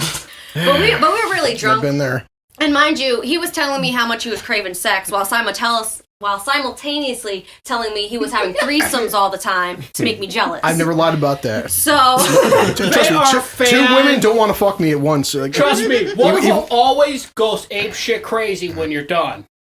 What didn't get enough attention, bitch, you lie. I mean, like, don't get me wrong. That's why I don't do polyamory, because I feel I get like very like nervous that there's always going to be a lack of love in the relationship, like because we're instinctually designed for couplehood. So a polyamory, somebody's going to feel that lack of love somewhere. So it has to take a lot of awareness to try to dissolve those fucking survival emotions when it comes to polyamory. But anyway, we were not in a polyamorous relationship. Okay. He was telling me how he's fucking all these girls. I was really drunk one time, and like this was the same week the roommate was in here. And I called him out on it. I was like, dude, I hope you, like, you just got done telling me how you're feeding for sex right now, and you just got done ranting to me, wasting the time of my life about a threesome you had. So I just caught you in a lie. Not only that, I just hope you know that you're wasting a lot of minutes of my life lying to me when I already know you're lying. Not only that, everybody else knows you're lying, and I was just kind of like really drunk, calling him out, telling him that we all know you're notorious for a lie, you're just so emotional and unstable, and would rather kill somebody instead of being accountable for your actions. So he was laughing at me maniacally. Yeah, I was really drunk. I kind of had it because I was hanging out with him for a while. What's his name again? His name is Bordero. We'll call him Bordero because he's boring. And maybe look him on Facebook and beat his ass. So his name is Chris, is what you're saying. Chris is over here getting excited. He's like, there's a difference. He's lying. That? Like, I'm telling the truth. Like, I tell people, I haven't got laid since the last lunar eclipse. Like, I'm not making that up. I didn't know when the last lunar eclipse was. Exactly. I don't know what decade last time I got laid neither. So it's shut up. Last time you got laid was by a lesbian a few years ago. Exactly. Oh, nice. It was pity sex. Only one lesbian though, not two. She was drunk. Do you think they'd be more involved if there was a lesbian? It didn't last long. To be fair, we both couldn't get Never take him seriously. He has fucked a lesbian. He has fucked a stripper. Like, he makes himself sound like he is the worst person on the face of the planet. Like, no one wants him. When he has gotten two of the hardest things in the world to get. That's true. No, that's true. And he also dated a moose for like a good 3 years. I'm gonna have to stop you there. I'm sorry, that's the sound you get when you dated a moose. But I was always on top. But and a girl who came from a gypsy family. Shit. Did she put the thinner curse on you like that movie Thinner? Like never get laid again. Starved of love. He's obviously not getting thinner though. Yeah, I know. It's like celibate. I'm fine the way I am. You fucking gypsy girl. But he dated her before the moose. Just because I have sex once a decade doesn't mean it counts. Once a decade. Do you cry though? I kind of feel like, this will never happen again. I mean, oh my god, that's scary. Has anybody else had somebody cry during sex? I didn't cry. Yes. Really? Have you? No. I mean, like, I did a lot of there was this apologizing. one time where, like, I TMI, but like my orgasm was so extreme, I did start tearing up. Like, oh my god. that makes sense. That makes sense to cry in that situation. Really I'm so glad we supported that. I mean, are there pictures? I watch this is what I'm really getting at. I'm a piece of shit to begin with. I'm a pervert. We know. I don't care. I will ask these questions like, are there pics?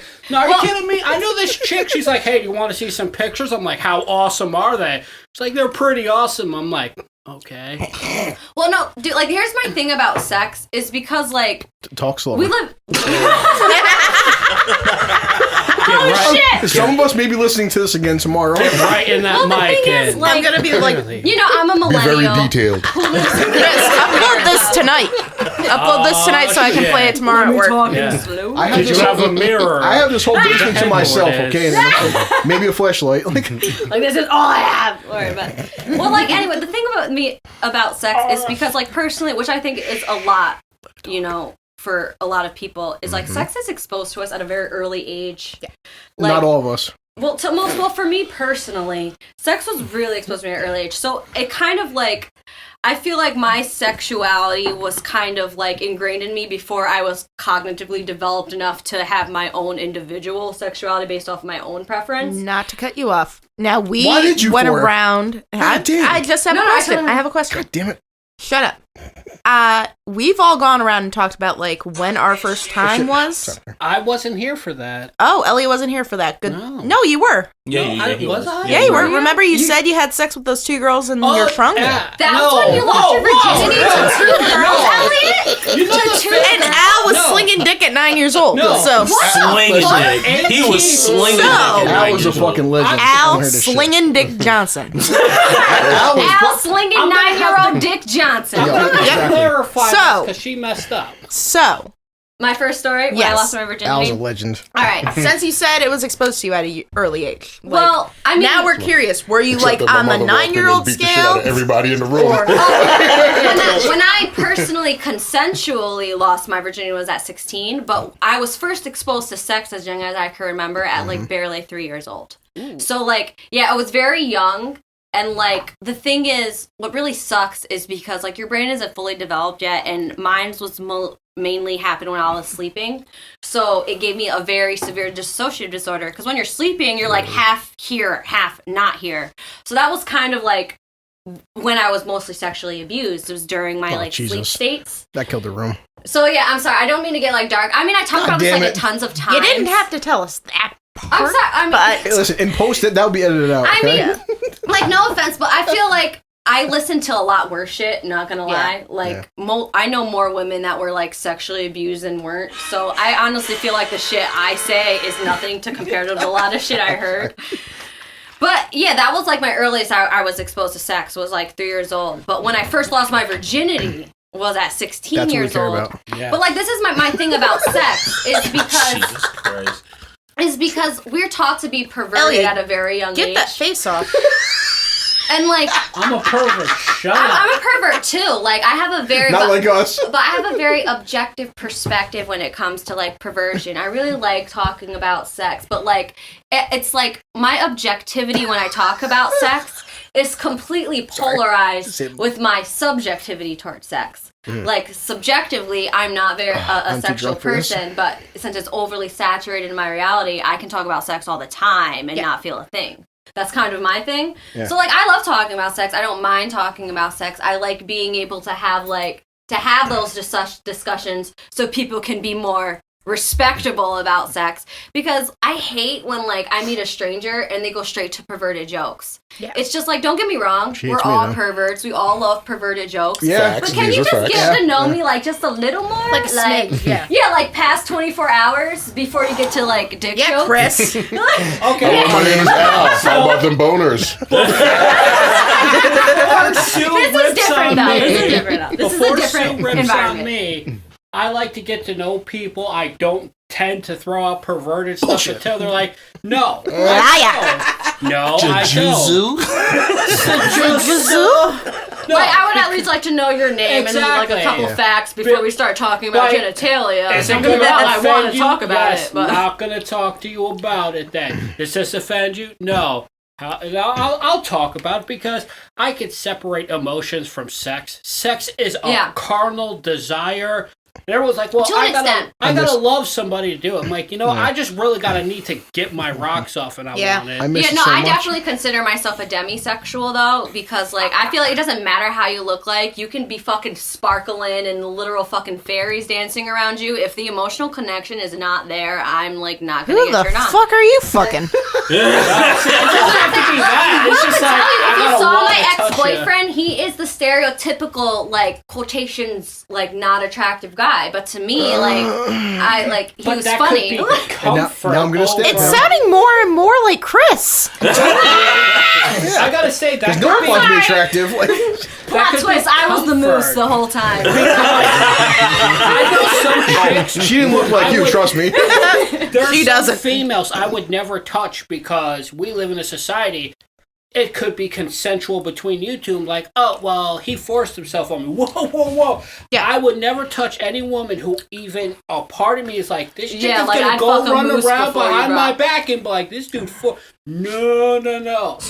That's why you put him in your trunk first, right? No, I may be a pervert, and people may call me a piece of shit. What I will never do is if someone says no, I will never pursue it further. Right, exactly. No means no. The thing is, everyone's a pervert. Everyone's a pervert. No, you're right. Even when I offer them money, they say no to me. Yeah, but my thing is, do not feel bad for him. Do not feel bad for him. It's a trap. Are you a cheapskate, Chris? Yeah. It's a trap. I grew up. It's a trap. Listen, what's wrong with dinner Taco Bell? Come on, like the dollar menu. He had this crazy look in his eye. We're like, I'll turn on the water for you. Exactly. That's a gentleman. He's like dancing behind you, like, oh yeah. He kind of was too. I saw that. I saw that shit. Harlem shaking over to the water.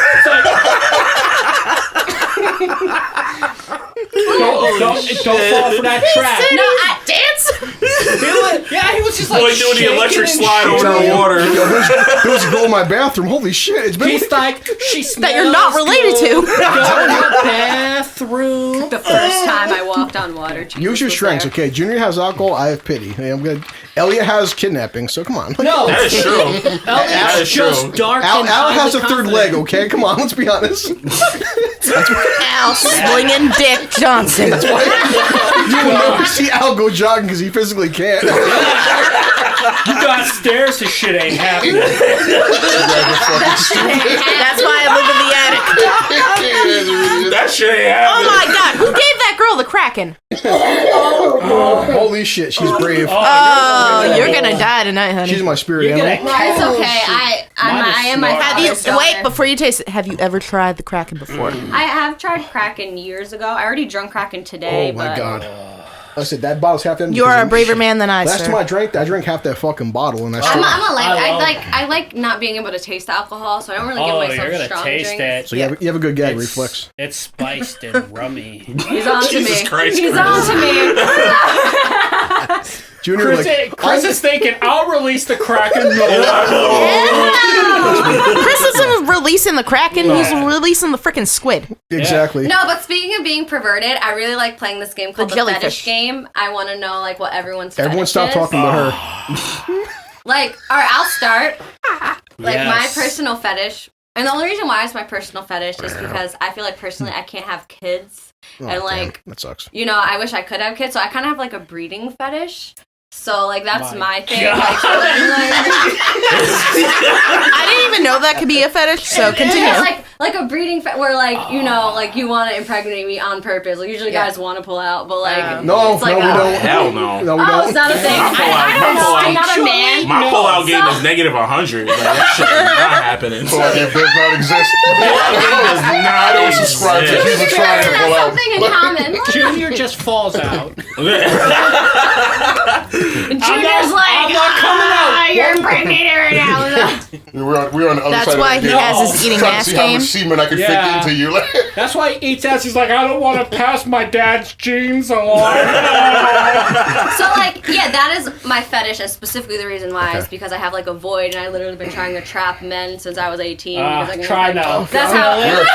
Your attempts are over. But it's kind of like a bittersweet thing because like I grew up around a lot of women. Not much men are in my family. So did I. The men that are in my family are like super I'm the only boy in spoiled the because family. I have like fucking 17 nieces, only 4 nephews, and like 5 sisters and 4 brothers. So like women are dominant in my family, and they're all very motherly. But Chris, think about it though. All the children that have been born in your family over the past few years have been boys. Yeah. All right. So you come from a male dominant. And unlike me, they're all good looking. So but like, here's the thing: growing they're up, good looking, it was they have all big female. dicks. Shit, I don't Shut have. up, Chris. Who's Jesus next? Christ. Who's next? We Yeah, have who's 5 more fetish? people. Who's next? Who wants to admit their next? I'm going last because I'm gonna fucking scare somebody. No, he's going to. No, you're going now.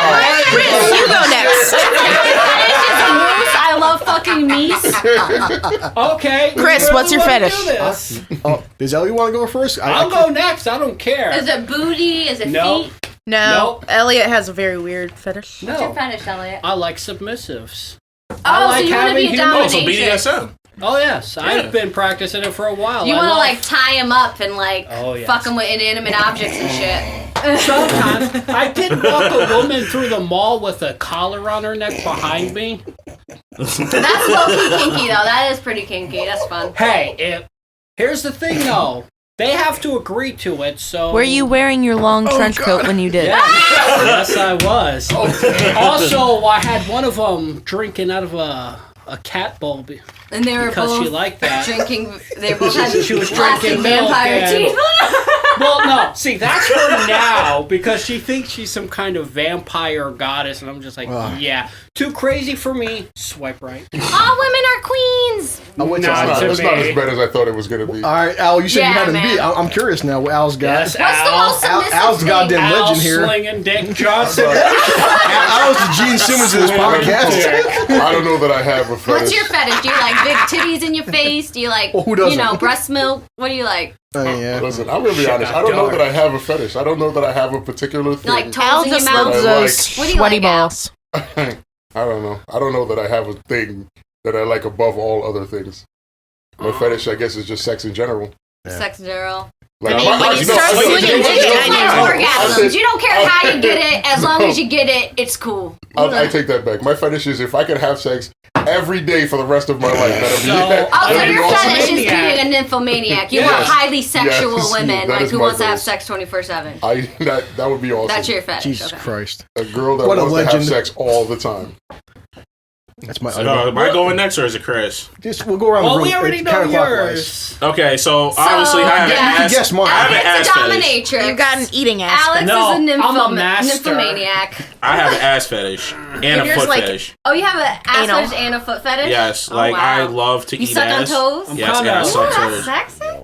Yeah. Like, that is, you gotta have pretty feet. Like, you have to have pretty feet. Oh, I don't have pretty feet, but it didn't stop, like, men from literally shoving my whole, like, foot in your mouth. Yeah, my whole foot in their mouth. I'm like, I hope you know I worked 80 hours this week and have corns, but enjoy yourself.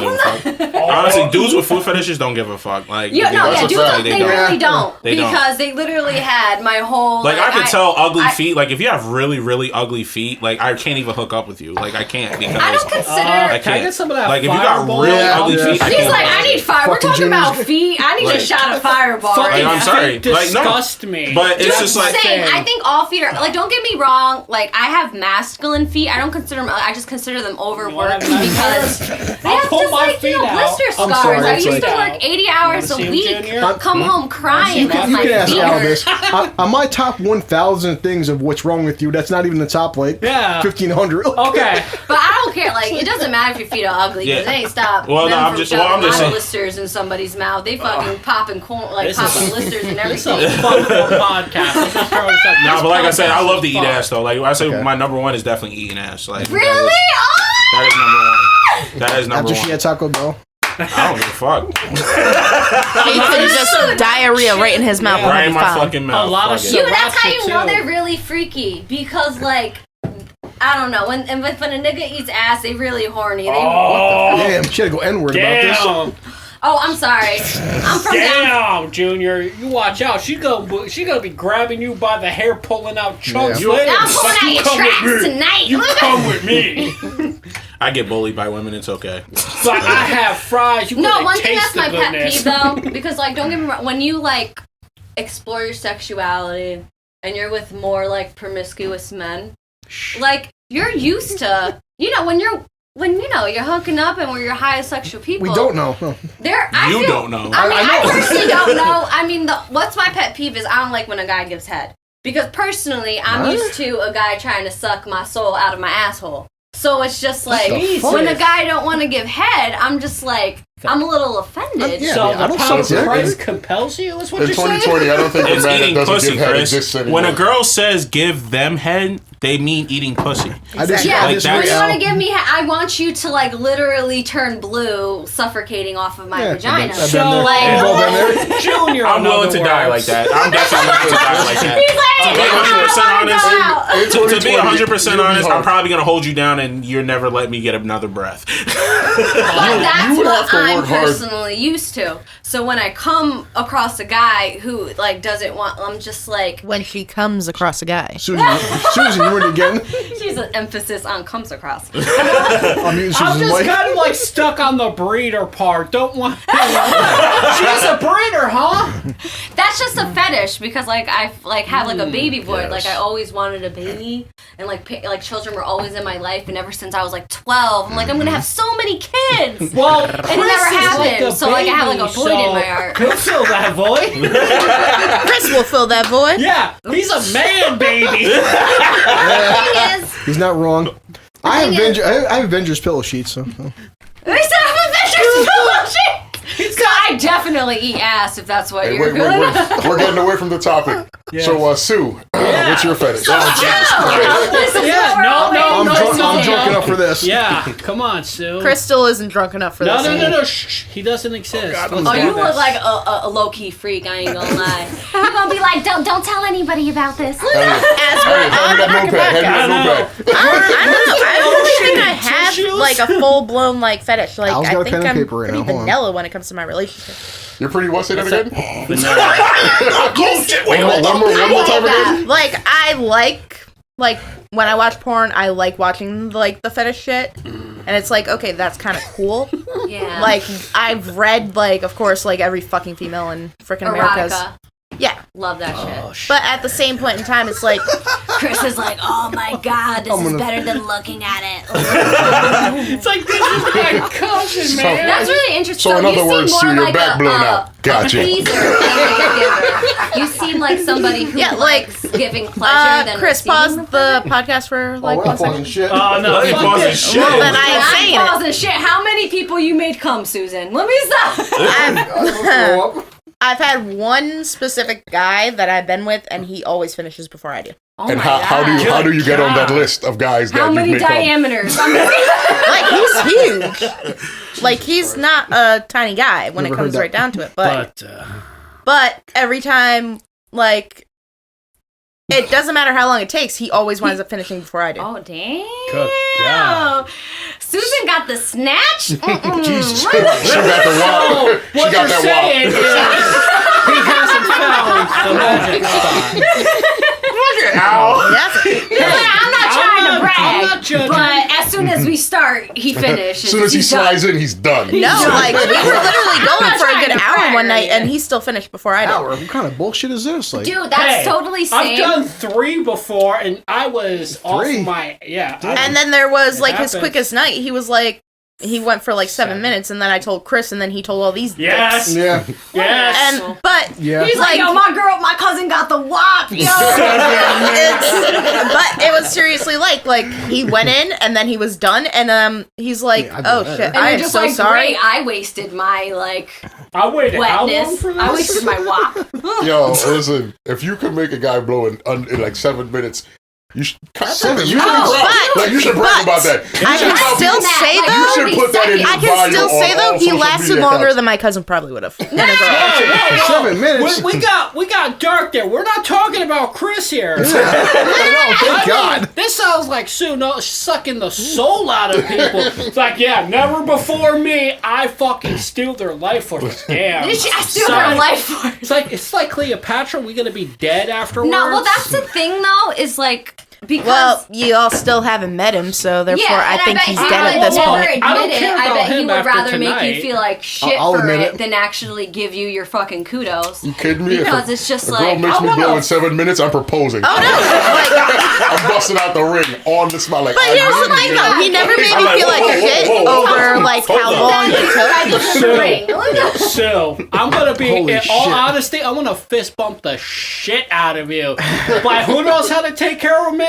Sue knows how to take care of a man. Snatch, she got the wow. No, she's not giving herself credit for the talent. That's fucking respect right there. You know how to take care of him. I'm fist bumping the shit out of you.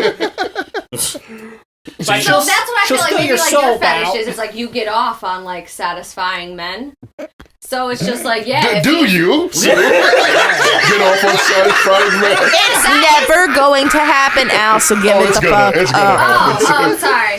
Well, like, that's a common thing for women, I feel like, is because we're so, like, you know, we all want that fairy tale ending, and, like, the idealistic relationship is, like, a guy who is tunnel vision fixated on her because that's kind of how women express their love. So it's just like that's scary though. There was a movie based on that, and the dude became it's called Aladdin. No. What was that movie with Mark Wahlberg? Where that girl was his whole life, and he tried to kill her family, killed her ex-boyfriend. What was that movie? That's what I'm not talking about. Well, I'm not talking about being obsessive. But see, that's the thing is, like, when I was with him, like, him and I, we aren't even talking right now. Yeah. So, it's pretty much done. I know, I'm totally interested in sex life more than ever right now. Like, so are these guys. But we're not speaking anymore. But, like, when we were, like, together, like, he literally, this is how I knew, like, because everyone's like, oh, you can't trust him. Like, if I can make him go in, like, 7 minutes, like, yeah, there's no other bitch he's fucking. Yeah. Facts. He may gusta. The punani is what he's saying. So I know Salena. I know Salena. You definitely see. You wonder why you had to call the cops on your boyfriend 3 times because you gave him that wobble. You gave him the good. Wait a minute. You were being stalked. The worst thing that ever happened. I gotta say, I think what clicked in my head, it was like, wow, this guy will never reach rationalism. Is when he climbed up a tree to my 2nd story floor, which is when I moved out of his house because we were arguing so much. He climbed up a tree. I had friends over. Tried to break through my window. Thank God that my windows were jammed and my landlord had to fix them at the time because he was literally trying to open up my window through a tree on my 2nd story floor to get in my room. Because he was that fucking crazy. He thought I was fucking somebody. Because you gave him that good. That's what happened. Your vagina is magical. You had that good. That made him Michael Jackson. You must have rode him to the point that he was just like... Don't get me wrong. Like, he was attracted to you for that attractive ass. I am pansexual and I am demisexual, and I have had women and lesbians personally tell me that I have a significant vagina in their livelihood. But the whole thing is, it's like, I don't know, it's just like my argument, it doesn't matter how good the sex is. It's like human rights still matter. And it's like, yeah, maybe I forgot who I was when I fucked you. I still respect your personal space. So that's the kind of thing that my ex didn't get. It's like, and like, don't get me wrong, when like the last 3 months of our relationship, I kind of lost sexual attraction for him because we were arguing so much. And it's like, I'm not horny after arguing with you all day. Yeah. Like, I'm not going to fuck you. Most. And it got to a point where he was so, like, kind of had, like, his own, like, his dad didn't want him back at his house, and, like, I was kind of the only place for him to stay. It was really weird. But you were, like, his life support. Well, like, the last 3 months of our relationship is, like, I was celibate because I didn't want to fuck you. I honestly didn't want to fuck anything. Who cloned me? Fuck. And it's just, like, he was fucking other women. Yeah. And it's, like, I didn't even care because I was so, like, not even attracted to you. It didn't even make me feel anything. But it's, like, I still love you, and I still have respect for you because you took care of me since I was 17. She needs to meet Jen. Like, I'm not gonna, like... No, seriously, like, my cousin Jen, his sister, my sister cousin, like, literally, like, this is what she goes through right now with her freaking, like, relationship that she's in. She's dating a baby Huey who freaking, like, relies on her for everything. Like, she pays all the bills. Yeah. She has the car. Mm-hmm. She does everything. And he works a job and he's making $12 an hour and he thinks he's hot shit. I feel like that's it. Well, the thing is, he had a car. But the thing is, I always worked. Like, he would drive me. But even if he didn't drive me, I'll bus it there. Like, there's options for me. Like, I'm not going to act like, I can't. But it's just, like, because of that, he did make my life a lot more comforting. But it's also built, like, just, like, a weird complex, which was just because he felt like he had a car. Like, I owe you all my money. He definitely had that kind of complex. Yeah. And it really annoyed me. And he was a man-child to an extent. Yeah. So, I don't know, but the whole point is, like, the last 3 months of our relationship, he was literally fucking other women while I, like, was just doing my own thing. You can't laugh, okay? Why can't I laugh? I don't fuck. And it's like, don't get me wrong, I'm not gonna lie, I know this is really weird to say, but I'm borderline a cuck. Like, I don't really like having... I like watching sex more than I like having sex. It's just cry. Like... It made it work because he known me since I was 17 and he understand my psyche to an extent where it was capable of working, but he was so jealous and so possessive and so ungrateful. of my fucking, like, mentality, like, that I just couldn't even deal with it anymore. And it's like, no wonder you fucking try to break in through my second story floor. Because it's just like... I try to break in too, shit. I was shit, you gave me that good, you trying to tell me all this? She's practical. I would have tried to break in. I would have just been knocking on the window. We're going home with Junior, and he's just gonna hold you down on the bed and like just stick his face straight into your ass. Well, the thing is, like, the last 3 months of he had his cake and got to eat it too. Yeah. Like, that was the thing. I want to cry. And he still fucked up. And he still fucked up is the thing, because I don't know. Now she said his name, so maybe me, Junior, and Elliot maybe. I think I already know his name. Oh, you know him. I definitely know him. He doesn't like me. The thing is, he doesn't like me at all, does he? Knows my ex. And you know Khalil too? There you go. I love Khalil. Junior. I'm in love with Khalil. Junior, I think I got the perfect short on. He helped me get over my ex. Oh, wait. Did you know Tazera? Oh, I know Tazera too. I haven't talked. Tazera absolutely hates me and wishes death upon me. What no, she wishes death upon me. We have some stories where Tazera's concerned. Because she's in a whole fucked up domestic shit from what I heard, and I feel bad for her. Since I've known Tazera, that's literally all she's ever said is that she's in a very fucked up domestic shit. Mm-hmm. I'm not friends with her on Facebook or anything. Like, I don't know if she has a Facebook. Like, she hates me. Anyway. She literally wishes death upon me. Well, the thing is, Khalil told me so much fucked up shit about Tazera, where it kind of hurts my feelings. Because don't get me wrong, I love Tazera. And don't get me wrong, I did too. I'm like low-key, hoes before bros. We did too until one point. We used to be friends with her. But fucking, like, I know Khalil just as much as his cousin's girlfriend. I've known Khalil longer than I've known Tazera. I don't know. And it's just like, I don't know anybody you guys know. Literally a 6-foot giant harmless being. Oh, yeah. You could, like, Khalil's so nice, it's sad, like, how nice he is. He is. Not to air the chick's business or anything, but I remember my brother, because my brother and I grew up knowing Khalil in the way that Chris knew Junior. Yeah. So, we didn't know that Junior and Khalil were cousins. Yeah, we were cousins. Khalil didn't know that Robert and Chris are cousins. Warm when I found that out. Yeah. So, Tazera tried talking to Chris. Yeah. For a bit. I forgot about that. While she was still beautiful. She's a pretty girl. Yeah. But while she was still dating Khalil.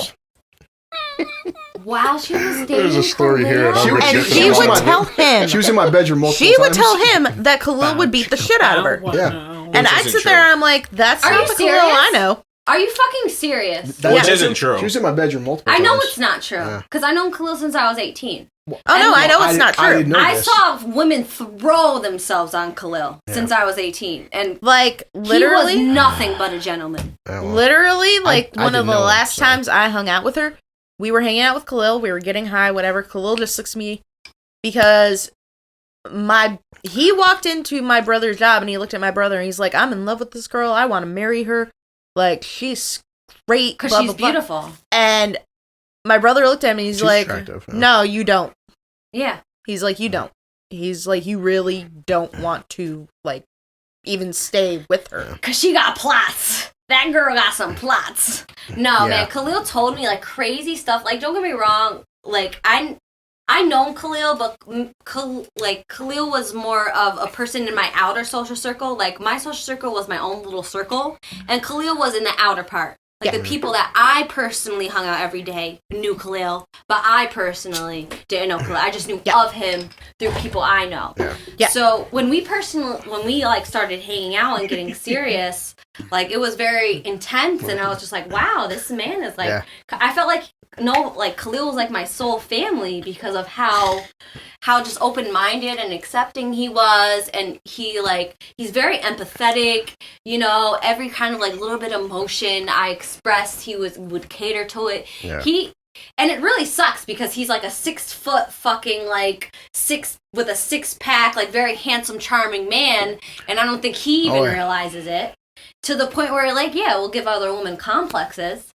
And it's just like, I known Cliff for so long, it's just like, dude, like, you're fucking hot. Like, I'm not even dating you and I'm jealous. Yeah. So it's just like, you definitely have fucking baggage. These are words no female has ever said about me. No. He's hot, he's six-pack, he's good. Don't fall for the trap. Don't put yourself out there, Chris, because you definitely have, like, a light. Well, see, Tazera would, send me pictures of herself, so. Get out of here. Oh, yeah.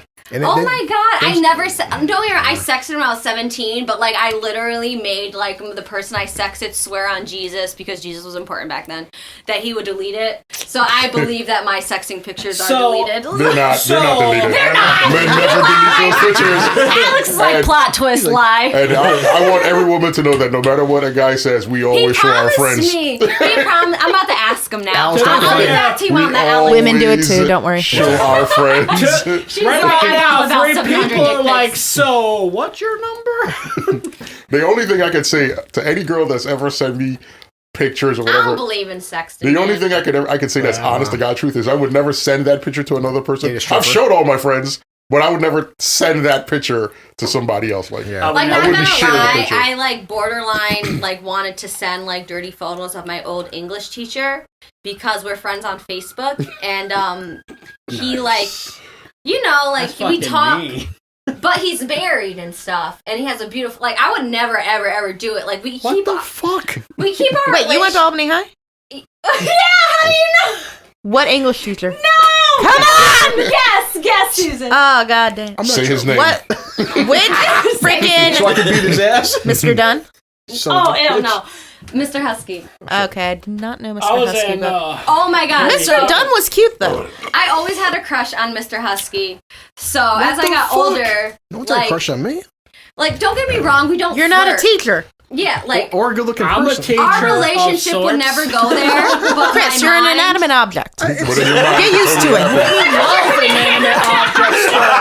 When they need comfort, where do they turn? Inanimate I may have been compared to a lamp in multiple women. So, Salena, what year? What years? I graduated in 2012. I'm so sad. Unfortunately. Jesus Christ, wow, damn, you're younger than I am. I celebrate my 21st birthday every year. I don't like saying my age. I don't believe in age. I don't believe in... See, because I graduated in 09. Time-space reality. So I'm like... I know Wait, I thought you were older. You have like a more like pronounced like older like way about you. Well, like, she doesn't look old though. No.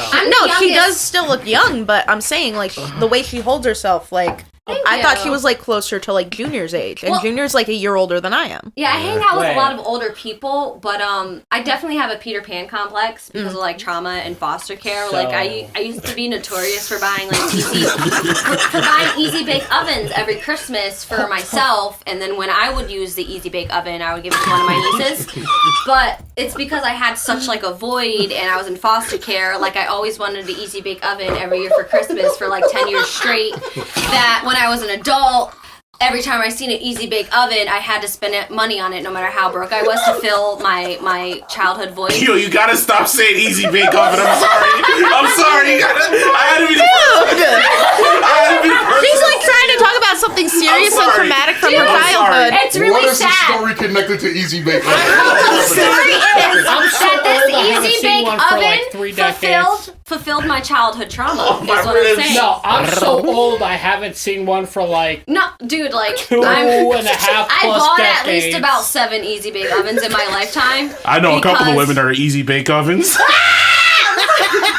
Nice and moist. Sorry, that was the moose. That was the moose. When she's saying easy bake oven, that look Elliot's giving her. Like, damn, is you that easy? You want to watch it? How? It's not like I'm baking gonorrhea. I'm baking cupcakes. So wait, shit, what year did you baking cupcakes? You started in 2008, 2009? I got into high school. Well, the thing is, with the year I was born, it's like in 8th grade, it was 2008. In 9th grade, 2009. So when I was in 12th grade, I graduated in 2012. Christ, she's a kid. So I'm a millennial. I'm like one of the last tier millennials before like technology was all there generations. No, because I'm trying to I still had options. I'm trying to think. Like, I graduated in 09. So I was 3 to 4 years after you. Yeah. Oh Christ. Damn, That's why I'm looking at you and I'm like, Yeah, you probably graduated probably when I either got in, or you were you just graduated when I got in.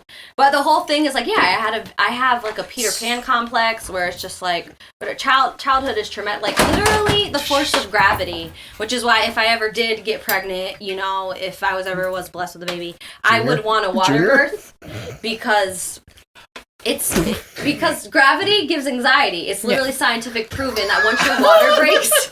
No, see, Junior ain't gonna help. I'm gonna shoot off some names. I want you to tell me if you know these people. Okay, Maria Mosantos. They just die. Yeah, she sounds familiar. I don't know her. Are you talking about is she like originally like Peruvian or Mexican? Is she single? Asian. Oh no, like part Asian, part.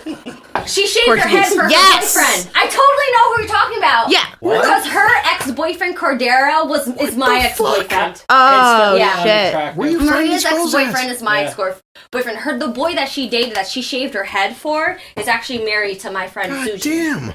Wow. So I know her ex's wife more than I know change her. My game up. Oh, wait, Robert? Yeah, Robert. I know Robert. I went to like fucking get-togethers with Robert and stuff. So. Oh, shit. Yeah. See, I used to have a crush on Robert, like, way back when. How drunk am I? And shit. But, and then she knew I had a crush on him, and then she started dating him. So petty. Yeah. See, I don't like that shit. See, the thing is, I grew up with... But then she got pissed off when I started, like, dating, like, an ex-boyfriend of hers, and we haven't talked since. That's petty. Yeah. So me, like... I don't know, because I recently lost like a really good friend, which don't get me wrong, I don't think I really lost her, because at the end of the day, it's hoes before bros in my eyes. I would totally, completely choose my lifelong friendship over this person. But it just really hurt my feelings, because I feel like nothing was really open, because people are very egoic. They don't want to, they don't want to be one-upped, or they're trying to, like, have defenses on all fields so they don't get one-upped and have this weird superiority complex.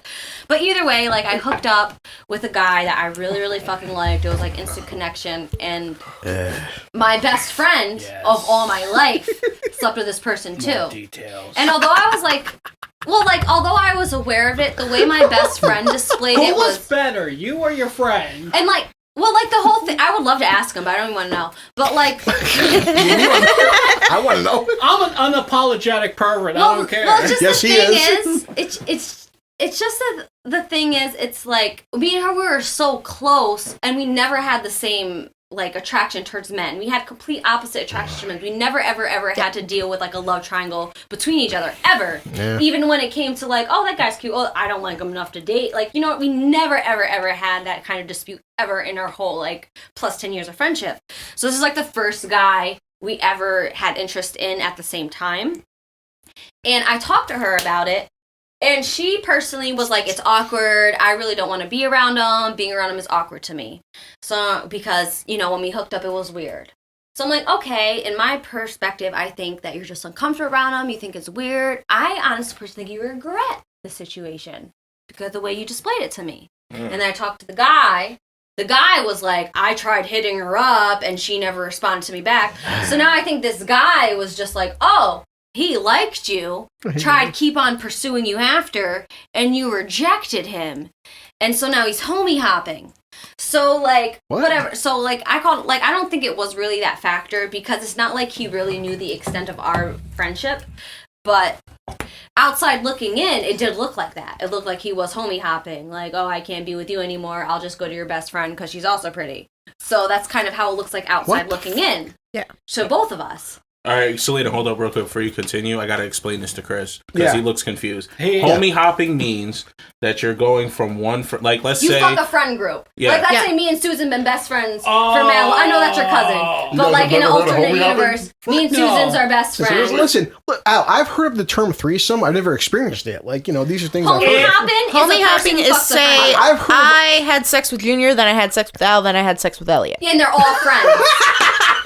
Not saying I would ever have sex with any of the three of them. You should look at Al's face. You're going to have sex with me, Sue. It's going to happen. Al, you cannot make it up the stairs. There's no way around it. It's okay. You saved the best for last. Listen, I'm good with that. Yeah. So, like, you understand, because I've heard terms of, like, you know... You wanted my ass. I've heard things of, like, women having orgasms. I've never experienced it myself, but, you know, it exists. You never experienced an orgasm or a woman? Orgasm is I've experienced plenty of orgasms, not from her, but...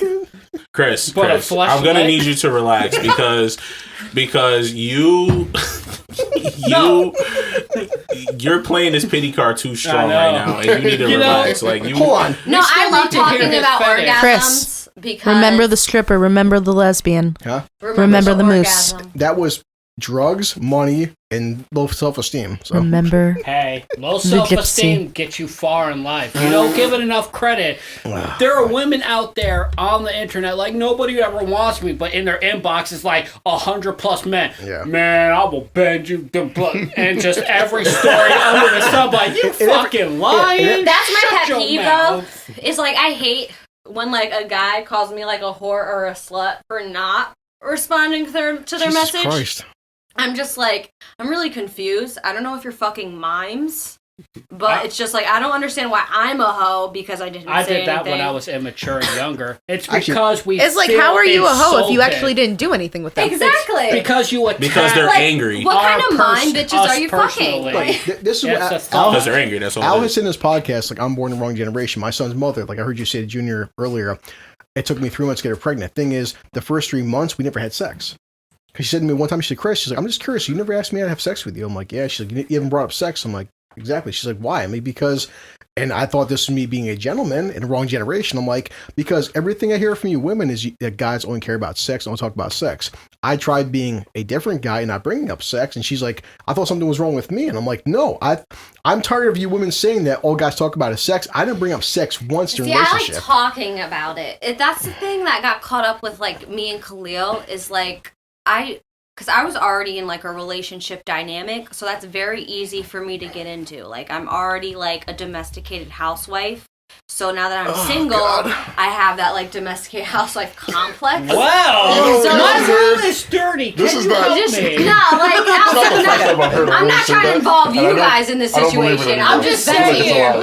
My room is a little dirty. I can use some help. Like a lie. That's a made up thing. Where are you finding it? You think it's a made up thing women say? Hold on. Like, how does Junior find these women? Hold on. Like, how is it no one else finds them? How does Junior find them? That's literally my whole family. All my family is it's like women dominated. Like, women rule the family. Like, boys work so they can give money to the woman. Like, that's kind of like I've been there. Yeah. I don't like do that. we have like, don't get me wrong, like I'm not a traditional I'm not a religious person, but when it comes to that complex, because I was raised in that kind of dynamic, like I was told by my fathers and brothers that you deserve a man that takes care of you, and then I was taught by like my sisters and mother that the children eat first, the husband eats second, and you eat last. Like, I was literally taught that. No, I somewhat agree. Like, I'm not saying I paid for sex, but she'd only fuck me after I spent money on her, so So, but unfortunately, some people are like, oh no. See, but that's why. But you were in a relationship with her. But you were also only in it for sex, though. Is the dynamic I get, because I had men wanting to pay for expensive hotels, pay for expensive restaurants, but I felt very used at the same time. Like, you're spending all this money, but why do I feel like a prostitute? I'm an asshole. It's just like, if you're in it for the sex, say you're in it for the sex, and then I'll state my price. Don't act like you can pick and choose what it's worth for a woman who is their own individual as well, and think you can get pussy. Let me ask you though, why should we have to say? I mean, it's obvious we're in it for the sex. Like, there is no other reason. It's not obvious. It's not obvious. Listen, if you're walking down the street and I stop you, listen. If you're walking down the street and I stop you, I ask your name, I introduce myself. The only thing that's going on in my mind is she's pretty and I want to fuck, but I can't say that because that's going to make her walk away right away. So I have to play this weird game. Now I got to take you out. I got to buy you stuff. I got to do all this crazy stuff because I want to fuck. You should say that. You should say you want a prostitute and not a real woman, because to me, I think that you're actually respect me and actually want me more than sex. If you just want my body, why are the two mutually exclusive? Why can't I respect you but still want your body? Because you're not obvious about it. Because you want to you want to manipulate yourself into sex. If a man is interested in you, if it was obvious, level, Al, you are obvious. You tell me every week that you want to have sex with me. You just can't make it up the stairs. You say yes and you say no. Honesty, I feel like, is the best key. If somebody wanted to fuck me, be like, yo, I think you're beautiful. I want to fuck you. I'll spend this much money on you. Yes or no. I am so happy you brought her, Junior. You know why? playing because I am sick of being the only female. So thank you. If a guy's trying to talk to you and inviting you out and wants to spend time, what do you think he's after? Your time, your conversation? No, he wants sex. He's just going to play the word game. I agree with because that. he can't just say, I want sex, because most but women in my walk away from that. perspective, if that's the case, then I should basically treat male human beings like a fucking gorilla and animal. Yeah. I guess I don't believe in the superior nature of man. I guess I don't believe men can exceed beyond their sexual capabilities and actually treat me as an equal, because that is a, like, don't get me wrong, like, I believe in traditions. Most women live in that space, though. I don't mind the male-female complex. I don't mind like Chris a male Rock trying to take care of a female. When he said, I don't mind the mother complex to a male. Valuable depending on what they can provide for a woman. Women are loved unconditionally. It means that you're a woman, and if a man is interested in you, he's going to be interested in you regardless of whatever you've got going on in your life. But from a woman's perspective, a man is only valuable if he could provide something, right? I feel like if objectively, there has to be multiple factors. Like, you need sexual attraction. I'm not going to say sexual attraction isn't important, but I feel like mental and emotional attraction is more important than sexual attraction because it's easier to lead to sexual attraction that way. You can't just be sexually attracted to somebody and then eventually get mentally and emotional. It's usually impossible. It's you have not to be impossible. like, I don't know. I fucked a lot of fucking sexy, dumb people and I don't want to be with them, but I'd fuck them again. I'm not, I guess I'm shallow. Which means that you don't need an emotional connection for a physical interaction. No, I'm not saying that you need. I'm saying for a monogamous relationship, for someone that I want to basically grow with and have a monogamous relationship, those three factors are important to me. I'm not saying I can't be a pervert and be carnal and only want to fuck sexy guys, but it's like I'm not going to marry a guy just because he's sexy. Like, I need mental and emotional attraction. And I, been sexually attracted to stereotypical non-sexy guys because they don't look like Johnny Depp or Brad Pitt or whatever. Like, because they're mentally and emotionally attractive, because they're incredibly intelligent, and also because they have an incredible sense of humor and they're open-minded to the point where it's just like their physical attraction makes them sexy, and their whole their whole character is what's attractive. And you want to take her word for it on this because of the fact that, like I said, I know her ex-boyfriend. I know her ex-boyfriend. So I personally know her ex-boyfriend. So I can tell you that her word on this is 100% true when she says that. He wasn't the stereotype attractive person, but he did have an incredibly high IQ and he was highly intelligent. And he just hated me. He made me well, the thing is, he is very jealous because he knows because your vagina's magical. Well, but he also knows he's not wrong. He's not the stereotypical attractive person, but he also knows that his emotional intelligence and his sense of humor gets him pussy. Because he bagged, in my opinion, really hot girls compared to me. Like, he fucked models. Oh, come on. Don't do that. Stop it. Don't pull a Chris. Don't do that to yourself. Exactly. Because, Salena, you know goddamn well. There's a difference, though. Cool. She's good looking. I worked hard for this, is what I'm saying. My face used to not be as symmetrical as it used to be. It's not even your face. I could care less about your face. If I can't hold a conversation with you, you're not worth a goddamn. That's true. Because I don't want to talk to somebody like, I was like going shopping and like the doors were like closed. Like, bitch, say like one more time. We're gonna fight. No. This has also been the problem with American society, though, over the course of not even our lifetimes, even before our lifetimes. That listen, whether we like her or hate her or not, a person like Kim Kardashian, she'll get 10 million likes on Instagram. Someone like Salena won't get that.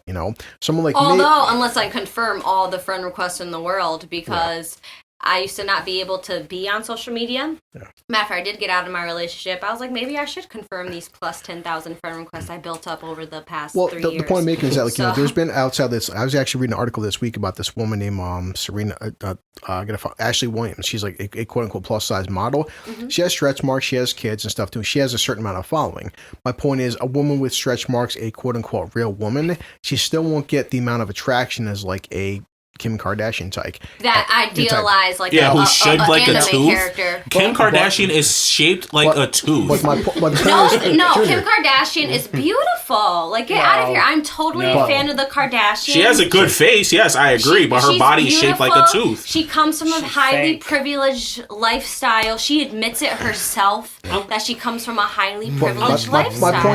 My point is, a person like Kim Kardashian is not a quote-unquote average and a real woman. Yeah. She's not the average woman. Exactly. That's what I So I'm saying for she guys, has the best of the best. For guys, you can say all fucking day that me, Elliot, Alan Jr. have a fucking good personality, a good fucking light, but in all reality, a Brad Pitt type, a wrestler like say The Rock. The Rock will get fucking 10 million likes if he takes his shirt off. Let me, Al Jr., Elliot take our shirt off. We're lucky if we get 2. I'm gonna lose followers. People are gonna be like, Here, I'm gonna say something that might make people angry. Look, he's right though. Like for 2 hours, I've been listening to what you've had to say. I've listened to what Sue has to say for like what 4 or 5 years at this point, something like that. Yeah. Yeah, you guys are real. People fantasize what they hope Kim Kardashian and all these other people are like. They don't know what Dwayne The Rock Johnson is really like. He could be going home like, oh, honey, the house is clean. Bitch, it ain't clean enough. We don't know this. We have not held a conversation my point that we have with you two, though. What's my point making is that this has been a topic, at least over the past decade, is social media. I personally said, take Susan, for example. She's my cousin, okay? I don't think Susan's fucking anywhere near obese. The thing is, if Susan makes a fucking social media profile, we have an important... Are you serious? Do you get body shamed? Get the fuck out of here, Susan. I'm saying if you... By the person who calls me a panda. Are you kidding me, Susan? Listen. Are you kidding me? You have the most voluptuous body. Listen, I've been trying to tell her that forever. Al, shut your fucking mouth. All I'm trying to do listen, the point I'm trying to make is... get her to my house you're for just one wearing weekend. like just a t-shirt and fucking sweats, and you can see the point I'm trying to make is that... Absolutely. The point I'm trying to make is that social media, whether this has been TikTok, Instagram, Facebook, Twitter, etc. I personally like Susan. Of course, she's my cousin. I think she's fucking beautiful, okay? Susan will still get 1 million fucking likes. Kim Kardashian will get 100 fucking million likes. That's society. She was already born in the upper class, and she had a mother as a businesswoman. Okay, listen, I'll who tell you also now. I guarantee monopolized her. Let Kim Kardashian, okay? Let her gain 100 fucking pounds. Watch how fast her social media standing drops. I guarantee fucking to you. It's because she's in the limelight, whereas I'm not. Therefore, she is going to get more people liking her and more people disliking her, depending on how she looks. The only difference is, to me, the only difference is that Kim Kardashian's mom is Kris Jenner and yours isn't Kris Jenner. No, that's exactly. the only difference. Like her mom pours out her daughters. She would be the next Kim Kardashian. That's my. I'm saying it's like, I got the booty. I can do it for real. Like, I'm a woman. Oh my god, Al! But I cannot. The point I'm trying to make, Ellie, is that any quote unquote plus size models don't get anywhere near the following of these women that are they're starving themselves, that are getting plastic surgery. That means saying that like the whole Playboy. Oh no, don't get me wrong. I debated on getting a nose job. I also debated on just because I did deal with a nose injury. But this is it is an aesthetic. It is society. It's perfectly fine if you change but according to you, who you are. But according to you, though, that's also one of the reasons why I don't want to get a nose job, because it is just who I am, and I don't think it makes me ugly or pretty. That's the thing. You're not ugly. I feel like plastic surgery makes you look like a character. Self-hate is really it's self-hate. It's honestly what it is. It's self-consciousness and self-hate. All right, I am gonna I am debating if it is self-hate or not, because to an extent, like I do.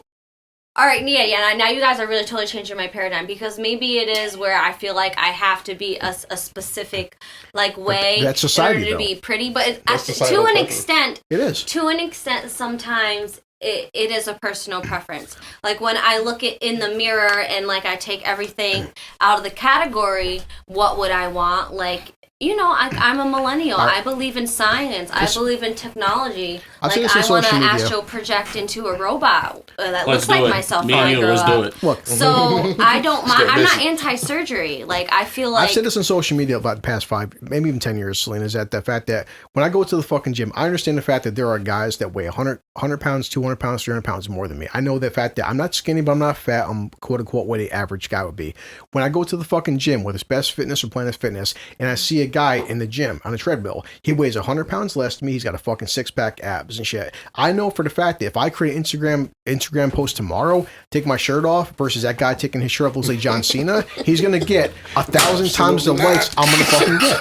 That's the way it is. Okay. Well, like to me, I don't mind that. Oh, what do you have to say, Susan? I'm saying. No, I just heard them like break. Oh, she's just like, did somebody break something? There may be certain women out you. Okay, you may be 1 out of 1,000,000, but overall, though, it's the point that I said, Susan, your body types compared to the quote unquote model body types, you guys won't get the time of day compared to a. I disagree. I completely disagree. You haven't been on Instagram enough, bro. Because they're like, Susan has better bodies than a lot of Instagram models I personally follow due to the cancel culture and the body positivity movement. Because women are women for a reason. If you look up the fertility goddess, it is a hefty woman.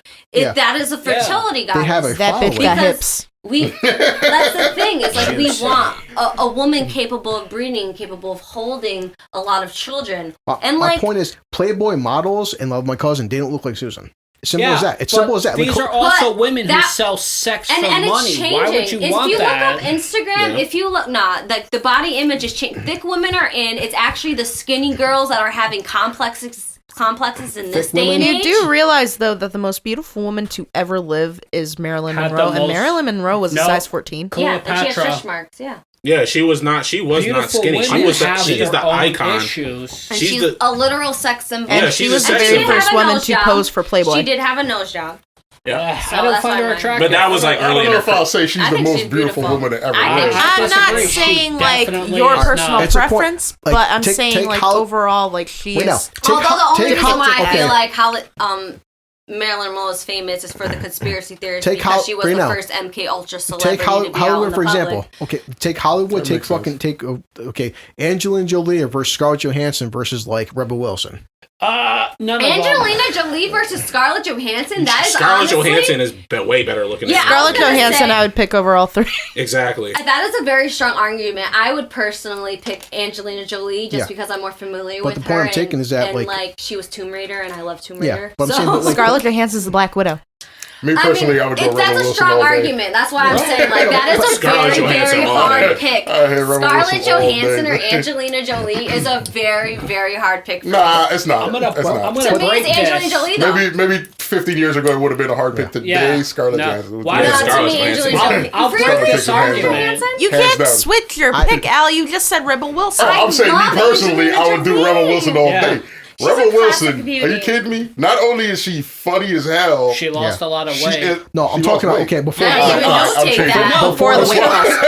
We're talking Fat Amy. He's clocking this. Like he's clocking this freaking Scarlett Johansson. Fat Amy, Fat Patricia. That's what we're talking right now. She's not fat anymore. Why do you think Adele just fucking lost 100 pounds? I don't like her. She didn't lose 100 pounds. I love Adele. She didn't lose 100 pounds because people told her to lose 100 pounds. She lost 100 pounds because she wanted to be healthy. But the point is, how many more fucking people are attracted to her because she lost 100 pounds? But, I mean, who cares about other people? We're only talking about self. We all know I was ready to hit that the minute I saw her. Like, but it might she didn't have to lose 100 pounds to get healthy. Exactly. Nah, Adele was already talented. Yeah, exactly. She's talented. She's already beautiful. Before she glowed up. Is it her? So now she glowed up in her If you let social media influence you, that's the point. And if you let other people's looks influence how you should see yourself, then that's you. That's not other people. But that's not the difference between 11,000 likes and 10 likes. The truth is, though, Chris is right at the end of the day. Regardless of if we want to argue with him or not, he is right. Sexual attraction plays a major role in all industries across the globe. I guarantee it right now. Kim Kardashian is the biggest fucking thing, love or hate her, on Instagram and fucking Twitter. Let her gain 200 fucking pounds. Watch how fast she loses her following. She's not even the sexiest person. person. Or maybe she gains it because her mother is not even the sexiest sister. That's what I'm saying. Far better looking than her. Courtney, I know because she's short and I'm short. Yeah, Courtney's the prettiest. Chloe's the badass. I actually like Kendall. It doesn't matter. What matters is her number. Chloe's the ugly. She has the fucking I love numbers. how you love the Kardashians low key. Like, don't get me wrong, it's not like fun to love the Kardashians. I used to watch them. That's the but it's low key. I think fun. they've all been fantasized and guys, fetishized honestly, too much. The bottom line is sex sells. Okay, people are watching fucking Scarlett Johansson, Angelina. Nobody's watching my 600-pound life and jerking off to that shit. No, I love 600-pound life. Some people are. I love that show. Some people are. I love that show. And I love any person I would fuck anyone on 600 Pound Life. I don't care. Junior watches that show all the time with his dick out. No, I'm gonna blow this up. Why do we put ourselves in a box? Why does it have to be That's exactly what I said. That's because why society creates boxes. No, you don't have to because society. Society creates boxes, and everybody tries to fit in. Definitely not in the box. Exactly. Will says fuck society. Elliot says fuck society. Because I say fuck. You bring up amazing arguments. You may not be the most beautiful person by the rest of the world. Fuck the rest of the world. Most of these idiots don't even know what they want to eat for dinner. Let's go outside because I can't decide. Don't even like themselves. Like Kim Kardashian has to spend $1 million a year just to feel okay with herself. And look at her following. Yeah, her standards are high. But I respect her for it. But she has a complex because of it. Yeah. And I'd rather be poor and have people who love me for me than deal with a Kim Kardashian complex. And there's more power to her. There's 10 million girls who disagree with you. But I'm just saying, more power to her. She's a strong person because of it. It takes a strong person to be who she is. But here's the thing. Isn't it, though, shouldn't it be better for us as a human race? Be yourself. Like, don't, like... We should. Selena's basically saying, like, but we're not, though. That's society. But we can't constantly focus on what other people do, or we waste our life. I mean, we do spend a lot of time as... people think. Most people do spend a lot of time like paying more attention to celebrities than they do what goes on. Which I can never understand why. I can never understand why. And it's true. It's not made up. I myself find myself spending more time on Facebook or social media in general. Like, and most of my feed is like pictures of Jensen Ackles like practically butt naked. I had the same birthday as Jensen Ackles. I love Jensen Ackles. Supernatural. I literally have my own theories. I fucking love the angel. I forget his name. Cassio. Cassio. I know his birthday. He has the same birthday as Demi Lovato. I'd rather be down here with you guys than staring at these pictures of people. No, I think Selena just became my new best friend. We make up these. We make up our own stories about these people. We don't know who they are. They could probably fucking kill us because they're like, oh, you like me? You're a fucking peasant. Your life means nothing. Yeah. I would rather talk to you people who I've spent months with talking to. Well, you're new, but I would still talk to you more. And you have such good energy, so say as a basic ass person, and someone's like, I got millions of fucking dollars because you retards like to watch my shows and give me money. I don't know them from a rock in the ground. I can tell you right now, if I needed help, Chris would help me because he helped me last week because my house didn't flood. Dude, Chris was trying to help me before he even known me. But I would rather have someone like him around. I would rather have someone like Sue around who's like, Ellie, you're a fucking asshole because you come off like an asshole. Well, thank you for telling me the truth, Sue. This is where I get everybody the same. Very controversial because I am very sensitive and I am a sucker. Like, you know what I mean? There's people I am too.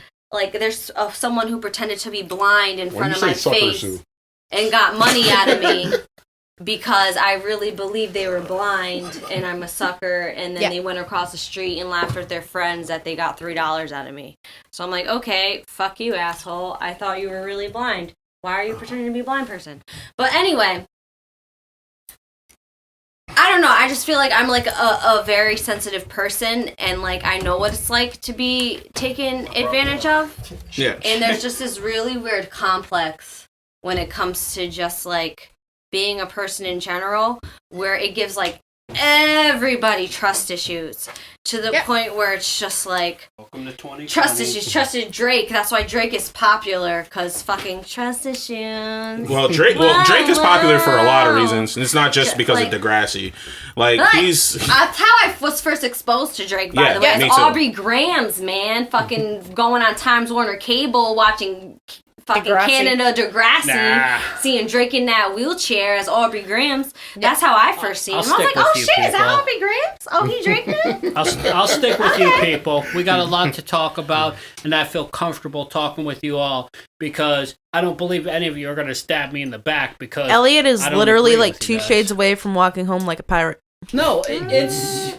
I grew up. I had friends. If I told them I was feeling upset or anything, they would literally hit me. I got punched in the back of the head one day because it was in an era where men had to be men. If you felt anything that wasn't like I'm a tough man, people would beat the fucking shit out of you. You don't understand.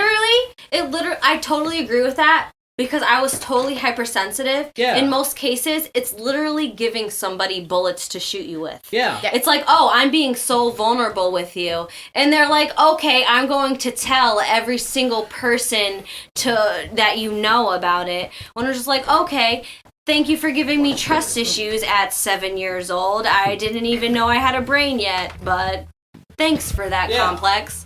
For any normal person, it's like, going back to the whole social media debate that we had, it's like, if somebody gets 1.2 million likes as opposed to somebody getting 25 likes, it doesn't determine your character. No. It doesn't determine who you are as a person. But it doesn't determine you. It means a lot to other people is what I realized. Yeah. Because I haven't confirmed a friend request in years. And then after I got in my relationship, I'm like, I'm just going to confirm everything, Like, I have all these fucking profiles. I get scared getting people on my Facebook. Doxed. Who's gonna be like, oh, I'm gonna try to ruin his life because he's got controversial thoughts. This is the stuff I think of because it happened. Yeah. It happened to me. One day, some chick I was dating was calling up the cops saying I assaulted her. I'm like, I didn't assault anybody. She was at my house. She stayed at my house. And I literally had to miss out on work because someone's saying that I hurt them. It's like, I don't hurt people. Yeah, I may have an anger problem where I'm like, fuck people, fuck this person, fuck that person. It's only words. Yeah. I don't understand what they were trying to do. Do you think they were trying to have an incentive to hurt you? Destroy my life because some people are just shit. They didn't get what they wanted out of you? No, they didn't. I was just like, okay, well, fuck that person. To find out it was just friends that they had calling up saying that they were a cop to fuck with me. Yeah. I'm just like, you know what?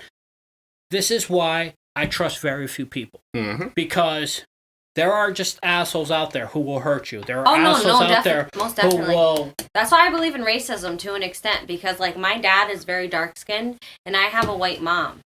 So, my skin, the melanin in my skin, it's a really weird, I don't know how to explain it, but I can literally be fucking Snow White one week, and when summer hits, and if I'm at the beach every day, I'm brown as fuck. Yeah, I literally go from white to brown. I have and I've dealt with fucking that racism shit to the point where I cried. It literally made me bawl my tears out because I was so offended.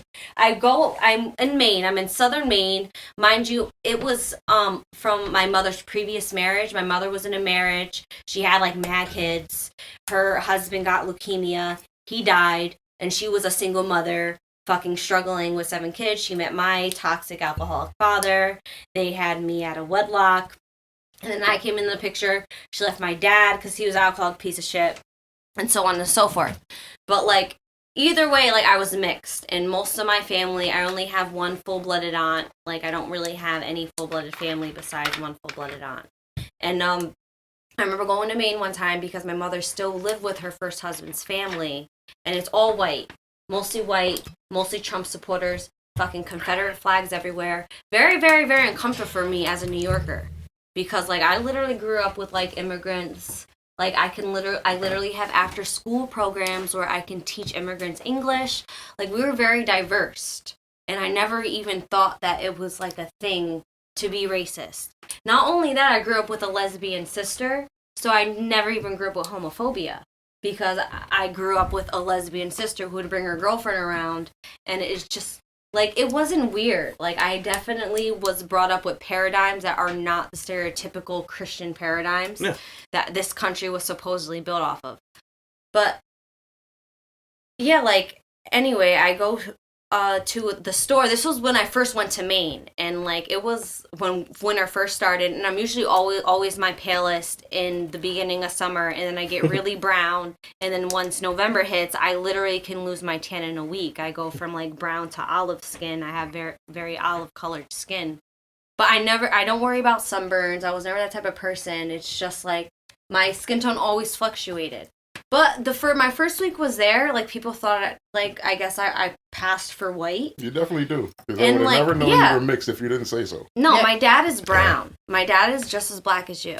I don't know. I'm blacker than the Ace of Spades. My dad is brown. That's why I say, systematic racism is way more, deep than it really is, because it's literally a war on anybody who's brown. It doesn't matter if you're African American, Indian, Hispanic. If you're fucking brown, you're any fucking stereotype that anybody projects on you, and it's fucking disgusting. It's disgusting. It's ignorant to a culture. It's ignorant to like it's just melanin in a person's skin. And it's just like the fact that I can show up to a store passing for a white girl because I like to keep my hair, usually my hair's straight. I keep my hair straight every day. So, like, I passed for a white girl one day. A week later, I'm at a private beach. Yeah, I'm at a private beach. I'm brown as a motherfucker. I don't burn. I get really, really brown. And they don't even want to sell to me. I give them the same ID I gave them a week ago. And they're telling me that I have to walk a mile down the store for a wrap.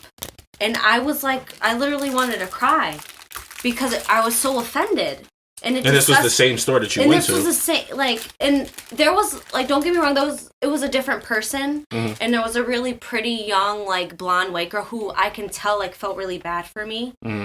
Because, like, she was just trying to do her job. Mm-hmm. She knew my ID was expired. I had 2 IDs. I had my updated ID and I had my expired ID. I made the mistake of giving them my expired ID. Mm-hmm. And the thing about my updated ID is there was a small, small crack in my updated ID. Like, just a small crack. And because I had a small crack in my updated ID, and I gave them my expired ID first, the manager of the store was like, no, we can't sell you anything. You can't even buy, like, food. Like, she refused service from me altogether. And I just felt, like, so offended. I felt so offended to the point where, like, the point is, like, I went back to my family, and my family knew the people personally, and they wanted to make a big old fit, but I wanted to be the bigger person, and I didn't want them to I didn't want them to have a hard time just because I was visiting in their neighborhood. Mm-hmm. Just because you're trying to stick up for me, now you're going to have a hard time for the rest of your life in your neighborhood. That's the kind of mindset I was having. So I wasn't trying to make it that personal, but it really did hurt me. It really did hurt me because I seen people that I already seen there a week ago, and I know that they could have recognized me. Even if they didn't recognize me now, I know they probably recognized me after the fact. Yeah. I visited there more than once during the summer. Mm-hmm. It's just that specific summer, my skin tone was all over the place, apparently. Well, and I did feel discriminated against. Yeah. I really did. The thing is, though, is that when it comes to something like that, it's like, magically when people think that Trump is going to be out of office, that racism is going to disappear. And it's just like, it's not. It's always been here. Oh, it's not. You're always going to have to fight for human rights. You're always going to, because there is systematic racism. Like, don't get me wrong. I grew up in a half-white family. There are half-white poor people. Like, they struggle just like the rest of us. And, like, even comes to the extent where, like, a white person can't even wear a fucking snapback without being discriminated against because classism is so indoctrinated too. So now we're equating fucking lower class to fucking, like, brown skin, and it's very exhausting. It's very exhausting trying to fit in. It is very exhausting. When people do deserve the credit they deserve regardless. And it's just like, my dad is Hispanic. My dad is Hispanic. He knows Spanish. He has been called an N-word. He has been called a terrorist. Neither being Muslim, neither being African American, I just feel like systematic racism is so ingrained and indoctrinated. It's like a war on anybody who's brown at this point. And it's very sad. Because we can't really appreciate coexistence. We get to the point where, like, a fucking Muslim person can't have a fucking mosque when the whole reason is we were all trying to run from Europe in the first place for freedom of religion, and we can't even have a fucking mosque for Muslims. Like, I think it's sad. Freedom is a lot more limited than people seem to especially when we want to indoctrinate Christian brown people just because Muslims want to have a mosque. Now my dad has to be called a terrorist just because he's brown. Like, I don't know. I kicked the door offended. Down. Yeah, with anything like that, like, when it comes to fitting in, I don't care about fitting in. I don't care about society. I don't care about any of that. It's like at the end of the day, if I want to go somewhere, I'm kicking the fucking door down and I'm walking in head first. I don't give a shit. And I've always been like that. I've been like that when I went to parties. I went like that when I went to this fraternity that was all like, you know, AXP specifically. It was like pretty much an all white fraternity. Like there was no black people in that fraternity at all whatsoever. So you were like the minority of like, the minority. I literally, like when I tell you, like when they first started throwing parties over there, I would kick the door in almost literally and just be like, hey, I'm throwing a party here. And they're just like, oh shit! Like it's you a have like blanket. 50 plus women with you. Like, I guess we'll like we'll it's just stay. like you know what I mean. Like that's just what it came down to. It's just the fact that it's like when it came to like the whole racism and stuff like that. I never took it that much to heart. And I know I've been a victim of that myself, but I never took it to heart. It should never be taken to heart. Because I always, it's not even just that. It's just the fact that just comes to show the type of character that they have. And it's just like, I know I'm a better character than that. Like, you know, I'm not going to look at Elliot and be like, well, because, you know, he's a lighter shade than me. Exactly. Barely. Like, if you're going to judge a person based on the amount of melanin in their skin. That's not funny. Like, I'm sorry, but do you have, like, double-digit IQ points? Yeah. Because... My family's already done that in Florida. They're like, because my skin wasn't dark enough, I didn't have a right to have an opinion about what's going on in the world. I'm like, okay, go fuck yourself and your stupid religion. I mean, you got to understand that it's such a small percentage of people. Because that small percentage is so loud, that's the face we have. It's like the majority of us, that especially everybody that's sitting here, we don't have this image. Like, we don't have that image of people. I'm not going to look at Al because he's darker than me with a certain image. No, I look at him as he's a person. I judge him based on the person that I've met. You know what I mean? And I'm not going to judge him because he's a dark-skinned dude that just walked in here, you know? It's open-mindedness, which is why that makes me feel happy. Like, I like with open-minded people because it's easier to feel like home, and it's really hard to feel like home with people. Well, and like, majority of that is social media. I'm going to tell you right now. I judge these guys based off the fact that Chris doesn't have sex for a decade, Junior likes to eat ass, really? Elliot abducts women, and Al is, well, creepy. Trying to get Sue pregnant. Creepy. I would treat you so well, so you don't even know it. You literally have smaller pores than me. I'm offended. That is the closest a woman has been to me since Obama was president. Wow. Your face so red. No, my breath probably smells like... No, you had sex with a lesbian back 2 years ago. That's a terrible That was more than 2 years ago. 3 years ago. Yeah. We had the dog by then. 20 seconds of sex doesn't count. Like... Well, for you, that's a long time. My higher self, I'd rather be celibate.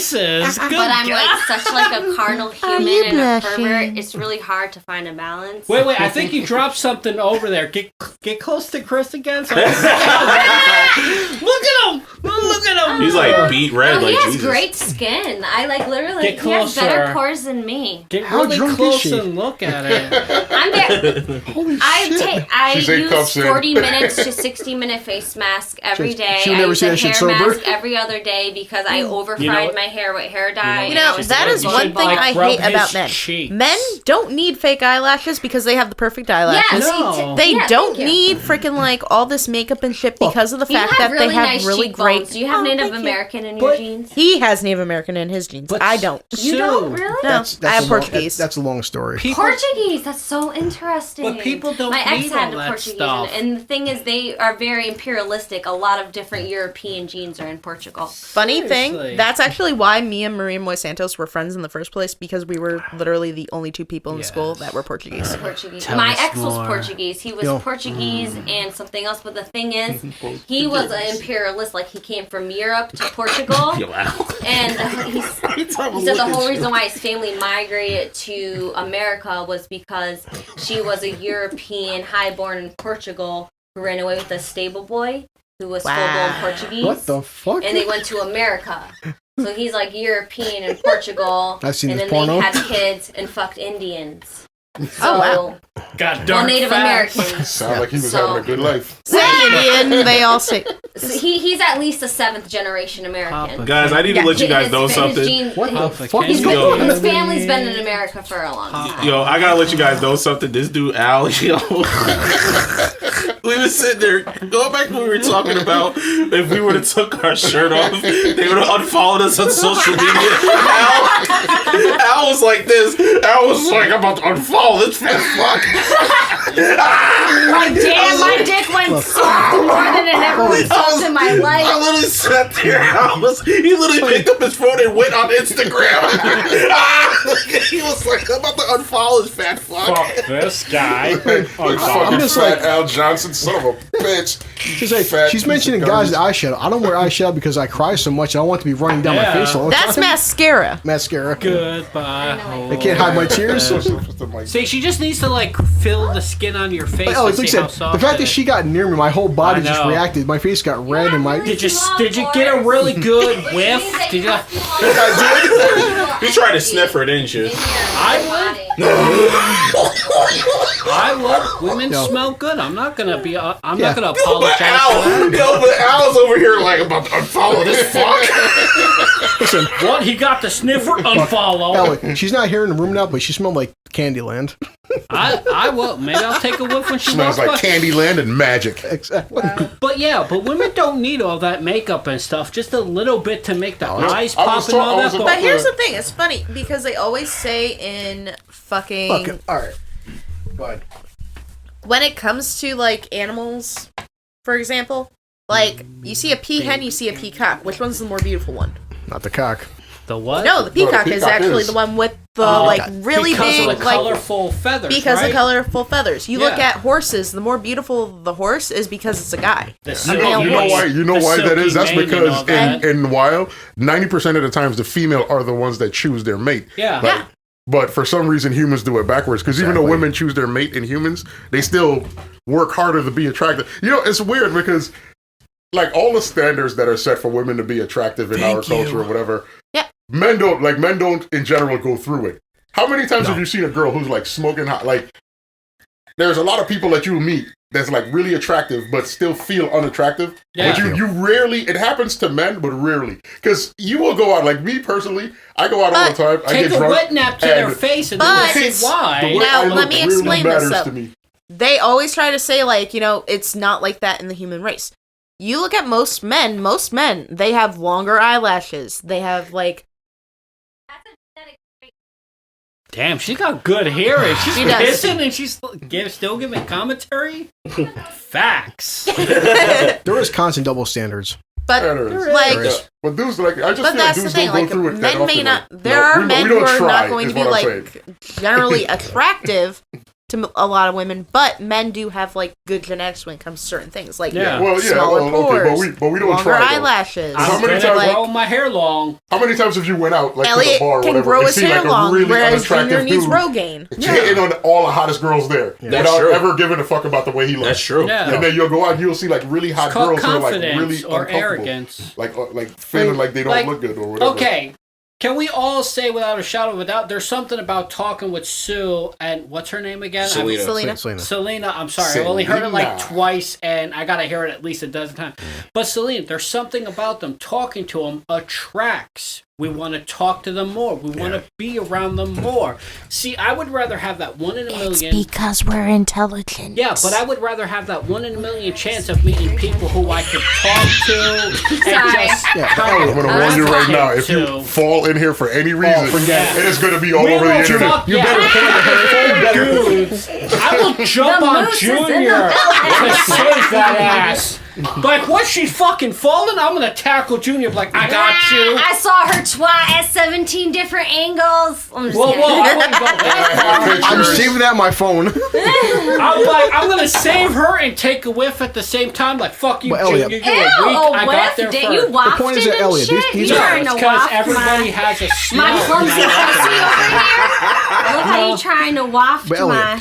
No, to smell like your scent. Not that scent. It's an animal thing. thing. We're animals. Well, Elliot, like you're saying, the guys like you do exist out there. The point is the cliche, the average and stuff too. There are some guys out there that do want a woman for her personality, but the majority, the vast majority, trust me, as being a guy and who's had guy friends in his fucking high school, as co-workers, even in fucking prison, the vast majority of fucking men look for two things, TNA. It's so far in my lifetime, I'm not saying women like Salena aren't out there, but the majority of women I've ever experienced, if you don't have number one... What do you mean like for Salena out there? Because I don't feel like I'm like a rare breed. I feel like I'm being very objective here. The point I'm making is, in my lifetime... Speaking for a lot of people... You are now the second unicorn to walk through our door. In my lifetime, Lisa and Elliot and Alan Jr., you are a very rarity because where I came from, if you weren't fucking 6 foot tall, if you didn't look like John Cena, if you didn't make $1 million a year... You're undervaluing teddy bears, man. As a reference. Women love teddy bears. Okay, how out of 7 billion humans on a fucking planet, just because 100,000 women do that and 10 fucking million women, I'm just saying, it's like these are the norms. There are some guys out there who do care about your personality, but the vast majority, if you don't look like fucking like say Scarlett Johansson, norms though these days, man, there's a spectrum. Like everything has a fucking spectrum these days, and it's just like what can be a fucking cup of tea in heaven for another is literally poison and death for a different person. Yeah, that's true. And it's like I'm not trying to jock anybody. I don't want to like say like, you know, this is the right way, this is the wrong way. It's just like personally for me, it's really hard to be honest. It's really, really hard. Not in this group, to be open with your complexes. Even in like the most like open-minded environments, it really is hard because of all these survival emotions. And I am getting very drunk and getting a little like... I can tell. Welcome to the club. I mean, like, I'm getting a little borderline, like... Who knows where this is going, but... Whoa. Let's cut that out. Let's cut that out. Junior, she might be dragging you home and holding you down to the bed and sticking her face up your ass. She ain't that drunk. Well, it's just like, for me personally, when it comes to like trying to get to know a person, it's like everyone has their own definition of a good person. And it's like, one thing that I really learned is like all good people lie. Well, because not to a very like malicious extent, like I want to sabotage you lie, but to like I want to save you from certain truths kind of lie, not to like because I want to sabotage you, but just because I don't want you to see yourself in the way like it's really weird. Human communication is really weird. I'm an exception to that. I do not lie for shit. Like when I tell you, no. I think you're just very untrustworthy, and you have your own inner world, which is your inner world. Yeah. And nobody, you have a complex where it's just like nobody deserves that. I don't believe that. I don't believe that. Well, Junior, before you go into that, that's why I said Joe Rogan. You think that is dark? I think that is noble to an extent. Listen to Joe Rogan's podcast, and Joe Rogan made his Netflix special. It was joking but serious. As a guy who's done prison, Joe even made this statement that human beings as a whole, we are one thing, social animals. The worst thing you can do to a person, any fucking human being in prison, is what? Sign them into solitary confinement. I've met guys who've been in the fucking box for 6 months, a year, 18 months. It's the definition of hell. Even in fucking prison, you still want to have social interaction. Towards the judicial system in general. But my point is, as somebody who's been in the prison system, though, if even hanging out with it now disgust me. Even hanging out with criminals and people who fucking have done horrible things, you still crave social interaction. I don't give a fuck what any person on the goddamn planet says. When you make an Instagram post, a Facebook post, a Twitter fucking post, you post a picture, you're doing that because you are craving likes. If you get 10 likes and 1,000 dislikes, at some level, it's gonna fuck with you. Simple as that. This is why people who get, say for instance, you get 1,000 likes, right? you get 5 hundreds of likes. But I'm just saying, for argument's sake, say you get 1,000 likes and 5 dislikes, and 5 people comment against your fucking post. You will ignore those 1,000 people and focus on those 5 fucking comments. people. Yeah. That's so true. So we are so negatively focused. So the point I'm making with this whole argument is that right now, I know for a fact, trust me, I've got plenty of fish, OkCupid, Tinder, really? Bumble, Match, Zeus. I'm not even fucking lying. You need to delete all of them. I guarantee you right now, if I change my fucking height and I drop 40 fucking pounds, I will get 300,000 times the amount of fucking likes as I get right now. Even if that was the case, that's just egotistical, like carnal desire. That's it. Susan, for example, if Susan, you can social network outside of that. There's a whole community waiting. But the point I'm making is that if Susan makes any kind of dating profile, she may get, just say for argument's sake, the next fucking week 100 likes. Okay, if Susan drops 100 fucking pounds, watch her likes go from 100 to 1,000.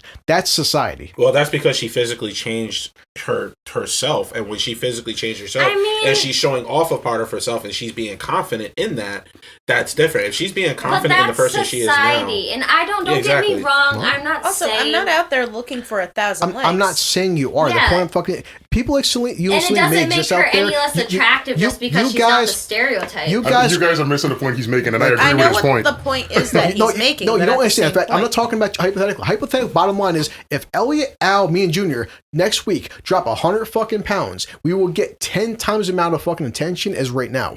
That's society, and this has happened even beyond our lifetimes. That's true. It's never gonna fucking change. And why do you think that's so? That is society, but that is true. But why do you think that's people so? in this room, though, we are not like that.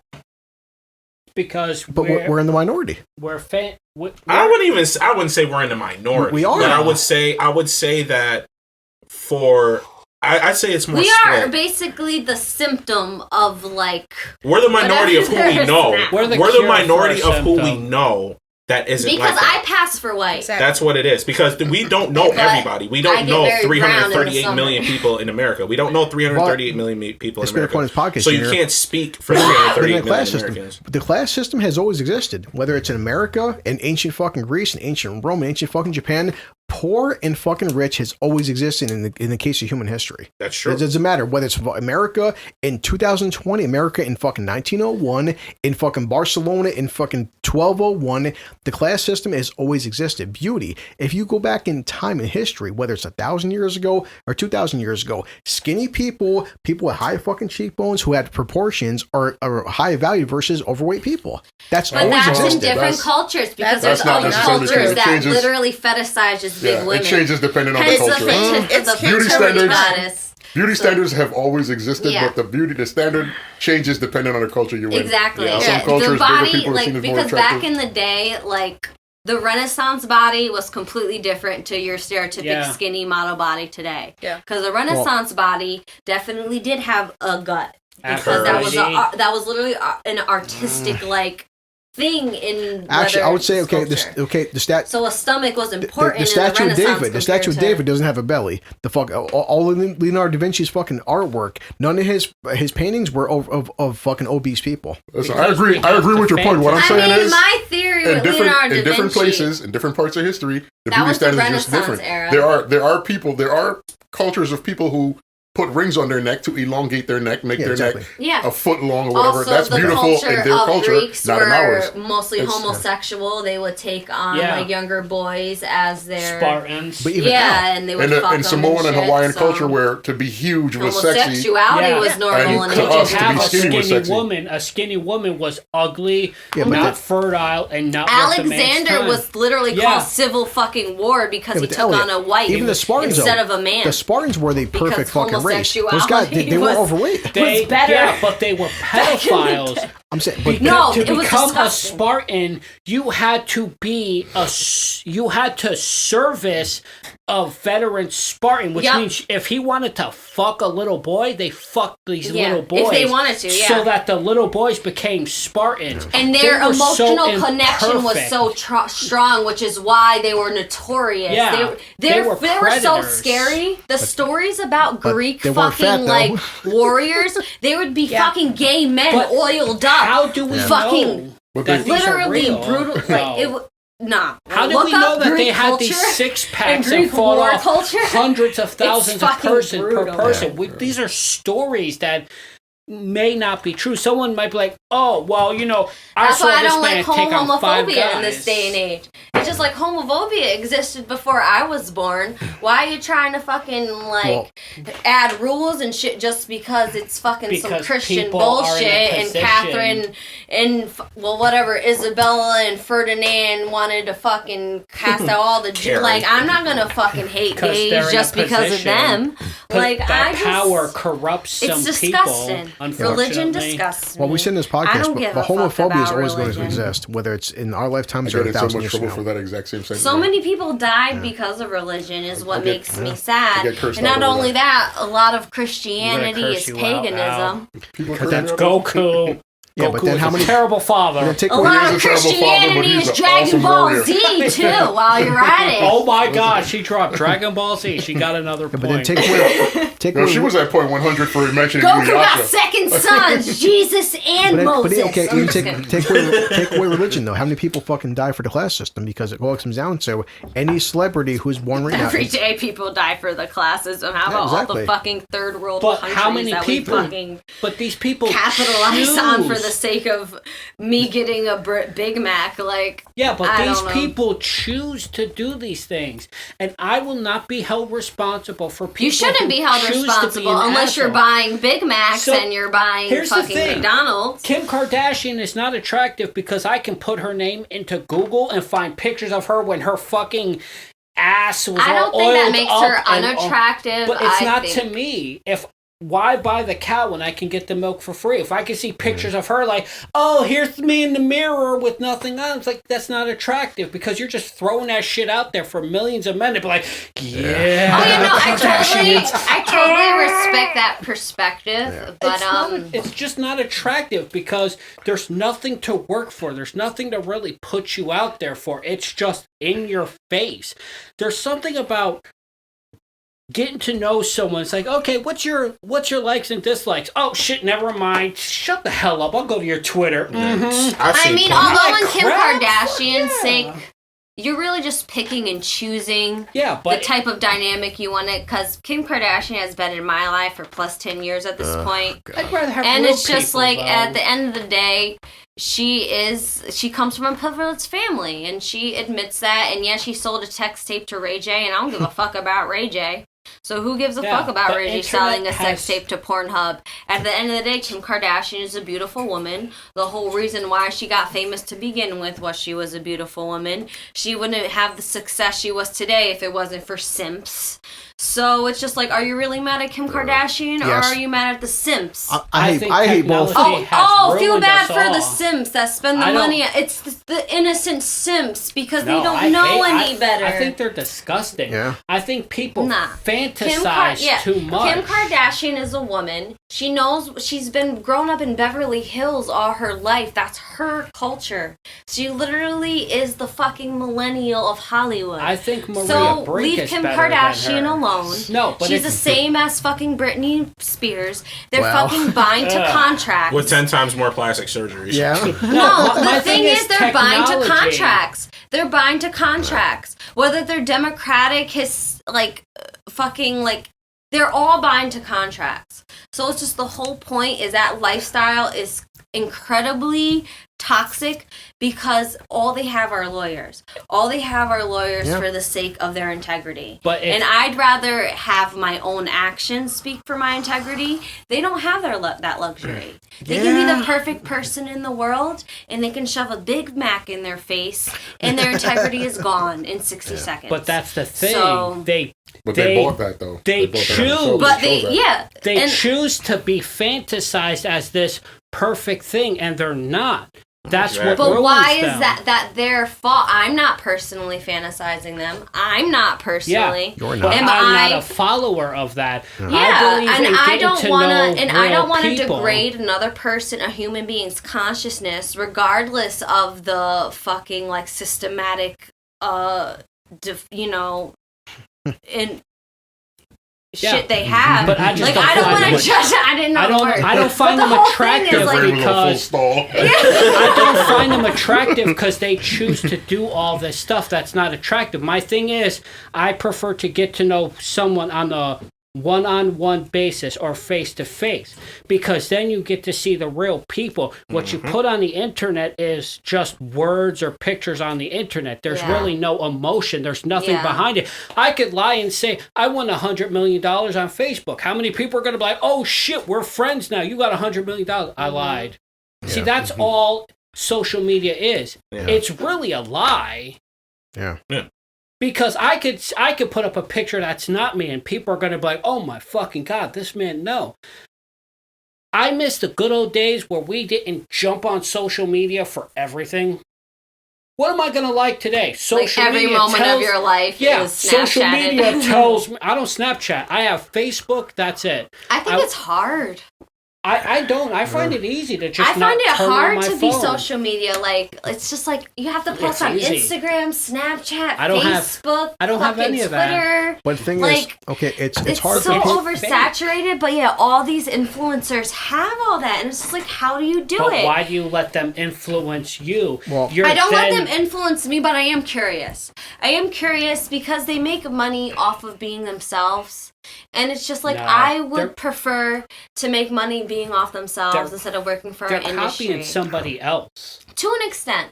Yeah, so they're not being themselves. They're being the person who they idolized and copied. Give me an example. Give me an example. Everybody on Twitch, Instagram is following somebody else. Have you ever heard of Sweet Anita, though? Who? Sweet Anita? Nah. I don't. Like, come on. I don't follow these people because I don't care less about them. She has corporelia Tourette's, which is a very severe, small percentage of Tourette's, which is where it's verbal.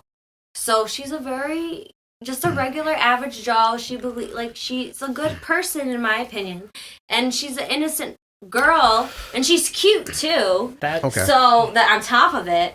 And she has the fucking trucker mouth of Tourette's. And that's not her fault to an extent because it's a nervous disorder. But you said Tourette's numerous times. Am I supposed to like her because of her or the Tourette's? She mentioned, well, you're supposed to be open-minded enough to bypass her Tourette's to the point to I feel like objectivity is underrated. Because it's like, I believe everybody should be accountable for their actions, but I also believe people can learn from their mistakes. So it's like, yes, you should be accountable for your actions, but what do you do after your actions? Because people do deserve a second chance, in my opinion, or we wouldn't have the change. What if I don't care about them to begin with?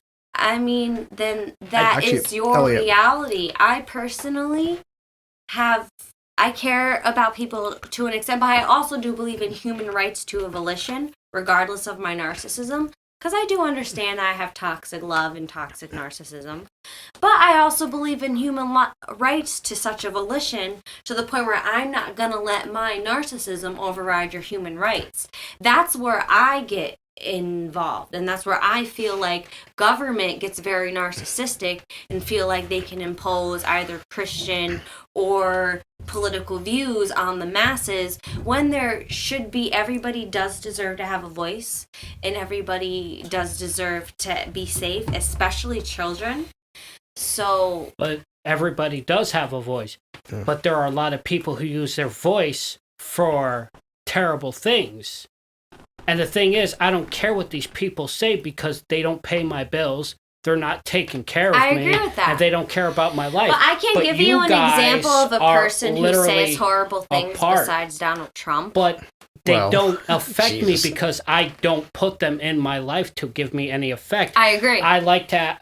Al, we've been doing this, Junior, Chris, Sue, you. No, I agree. Even to the African Americans personally in my life. But I never said African Americans. Well, it's just the thing is, that's kind of the people who are most at risk because of this political debate. I would disagree. I don't disagree because I was born in the poor and I literally see people get beaten up for being white and also people getting up for being poor. And it is a very uncomfortable horrible but I'm racial poor, stigma. But not black. So what if I get beat up? Exactly, but it is a I'm preference. Black. You don't understand. You are literally have a higher percentage statistically to getting a job compared to a black person with a perfect record. Disagree. Is the sad thing. You disagree, but it's statistically well, actually, true. in 2020, in 2020, there's been not just 2020, but in the later half of this decade, there's been a thing known as affirmative action. Yes. So to refute that statement, Salena, what you said, because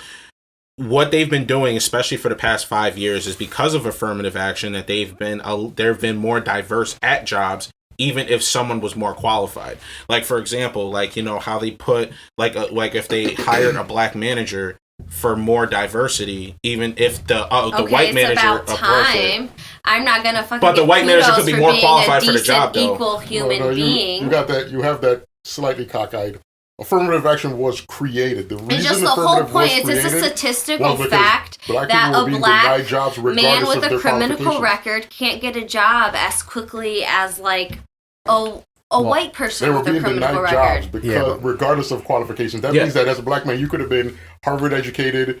You could have had all the experience in the world. You could have known everything you're doing. And then they would look at you and say, you're black. I'm not hiring you. Yeah. And then affirmative action was created that people that were qualified could get work. Yeah. And then that on top of two, I just watched went sideways when people started taking advantage of it. Exactly. So I just watched the whole thing recently on harassment for my job because of the fact that everyone need to get the proper training so that they could identify if it happens. Yeah.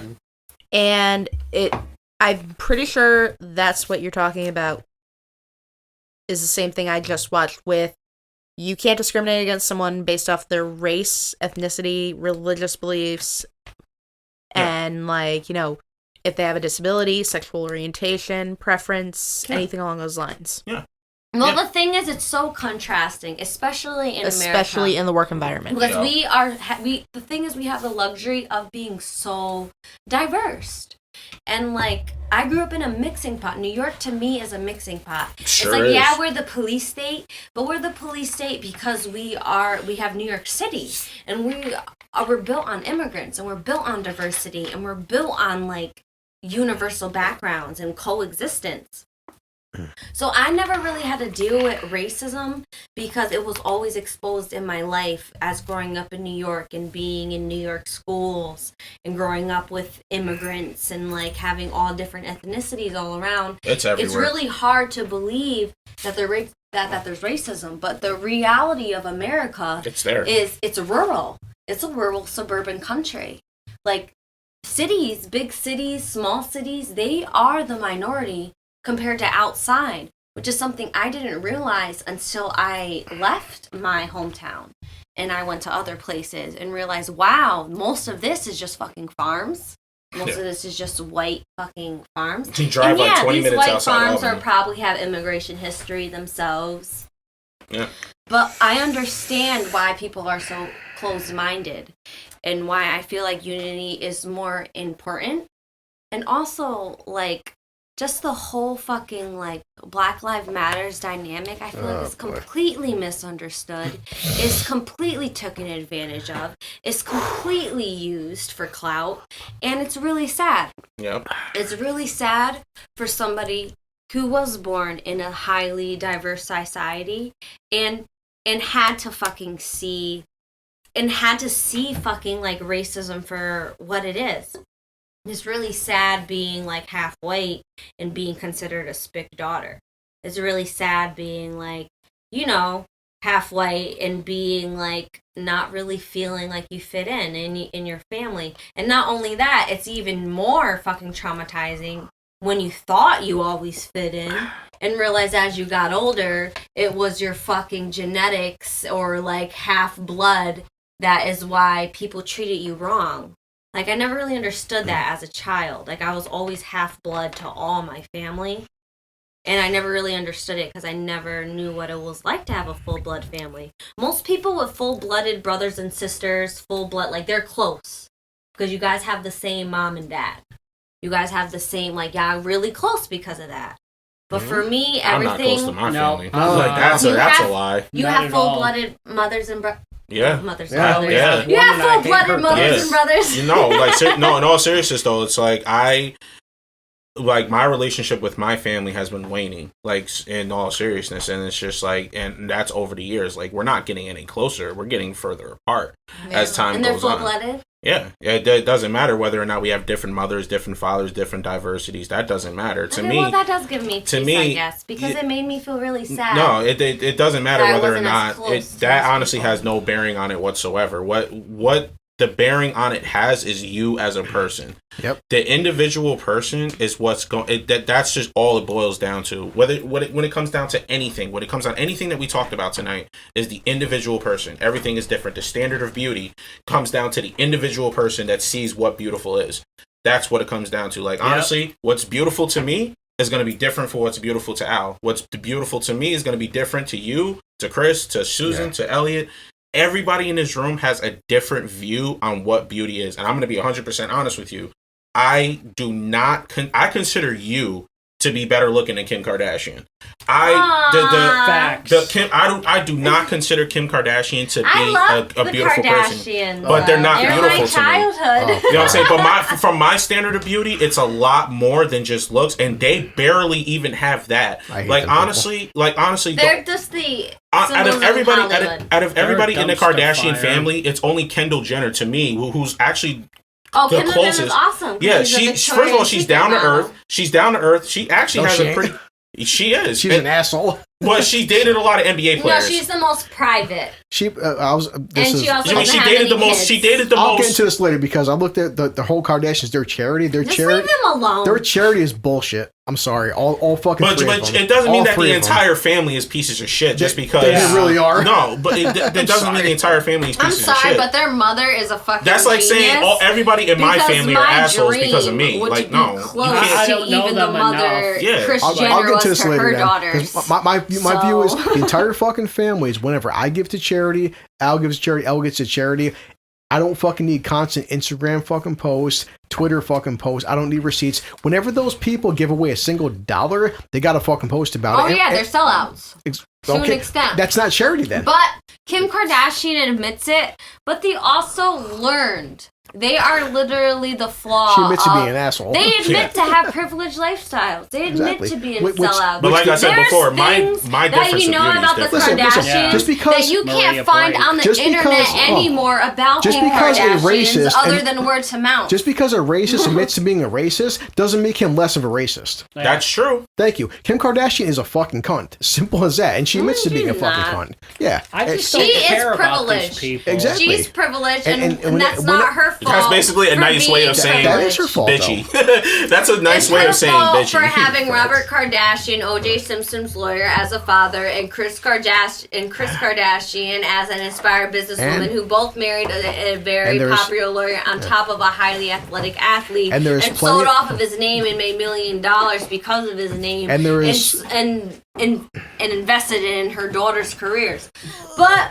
And there's plenty of people out there who are just as privileged as she is. More power to her. That's the American dream, in my opinion. And that's why we're fucked as a country. Because Kim Kardashian is a billionaire. Yeah, I'm sorry. I want to be Kris Jenner when I grow up. Are you okay in there? Jesus Christ. I don't know. I just work for my money. I don't look up to these people. But see, you work for your money. Kim Kardashian doesn't. I know. That's why I don't look up to them. I feel like life should be easy. I feel like people are so fixated on struggle and suffering and being accountable and so getting their 2 cents in and their ego spoken that people don't really appreciate for life for what it is. It's like I don't even care if I'm starving. It's just the fact that I am literally a small window in time for the whole existence of the universe. I'm literally a small percentage in time of physical manifestation, and that's kind of all I need. Well, I've like had this most thing of the universe, we've been dead. I have to be up in the morning. All I right, love get you. some rest. I'm gonna add you on Facebook. You can find me through him. Yeah. Somehow.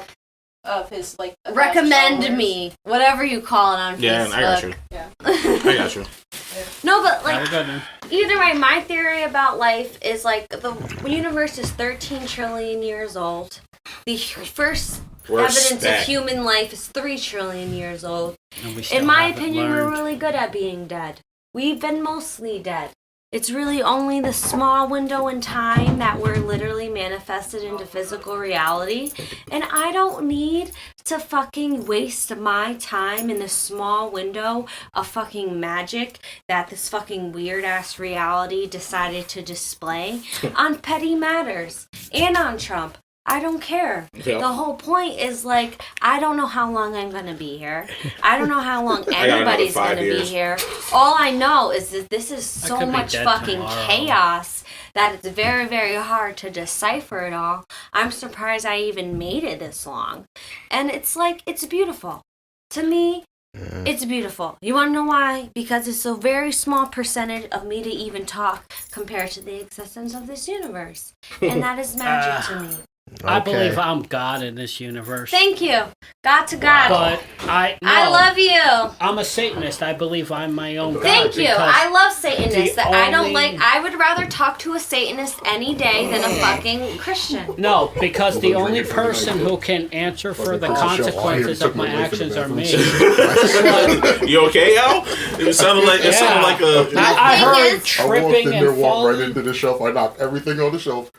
Right on the floor. I'm not religious. I don't consider myself a part of any religion. I just want to be my own type of. That's what a lot of people. I want to be my own energetic signature. Christ. Yeah, that's and why. I don't want to correlate anybody to any type of like label. I just want to correlate to whatever they want to express. And if I have the luxury to be in like an example or just like to exemplify that, that is also a blessing. Yeah, but that's what I was talking about. I don't find a lot of these celebrities attractive because they throw everything out there. I don't find that attractive. Me, beauty could be seeing a sunset or a sunrise just because I was there at that moment in time. Yep. Nobody can share that experience with me. I'll see a sunset differently than all of you. And a song might be much more powerful to me than any of you, but we all see everything different, and just that's my analogy.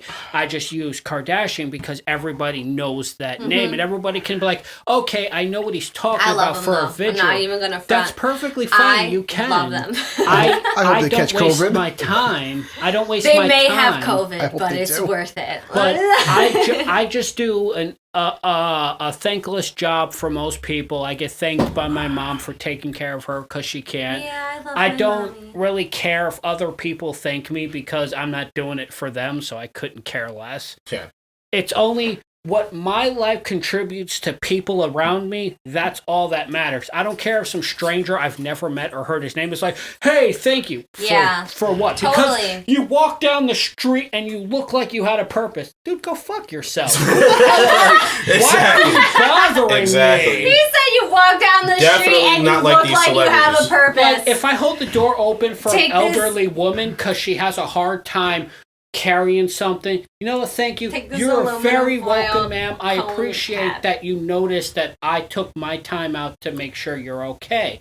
That's perfectly fine. But when someone's like, you got change, you got cigarettes, I'm like, no, I don't have change. No, I don't have cigarettes. Just leave me the fuck alone. Oh my gosh, you're totally getting to a whole nother philosophy of mine because I'm definitely am a sucker. I'm not. I've grown very heartless, but if any that's of these how people I feel like I've grown heartless as well, just because like I want to practice what I preach. I want to believe in what I believe in so much to the point where I can see it in my own physical reality. Alcoholism helps. To an extent, alcoholism, but like I don't want to placate people's weaknesses. And when I do, I want to do it in a validating way to the point where it's like I don't feel like I have to do it for them, because the only thing about helping which is why I really feel like I had to cut off certain people in my life, is because you can only help someone to an extent where it's to their own help, but it's just like usually people don't want the help that they deserve. Exactly. They want things to be done for them. I feel like you're talking about somebody we both know right now. You can only help people who can help themselves. It's just the thing is like it's really hard because like when you care about somebody so much, you want something more for them than they want it for themselves. And that's the kind of, like downfall you have, is like when you want something more for somebody else, you'll end up doing something for somebody else when they should be doing it for themselves. And that's my weakness, is like I see somebody's potential and I want to show them that it's so easy that like I'll do it myself when they should be doing it themselves.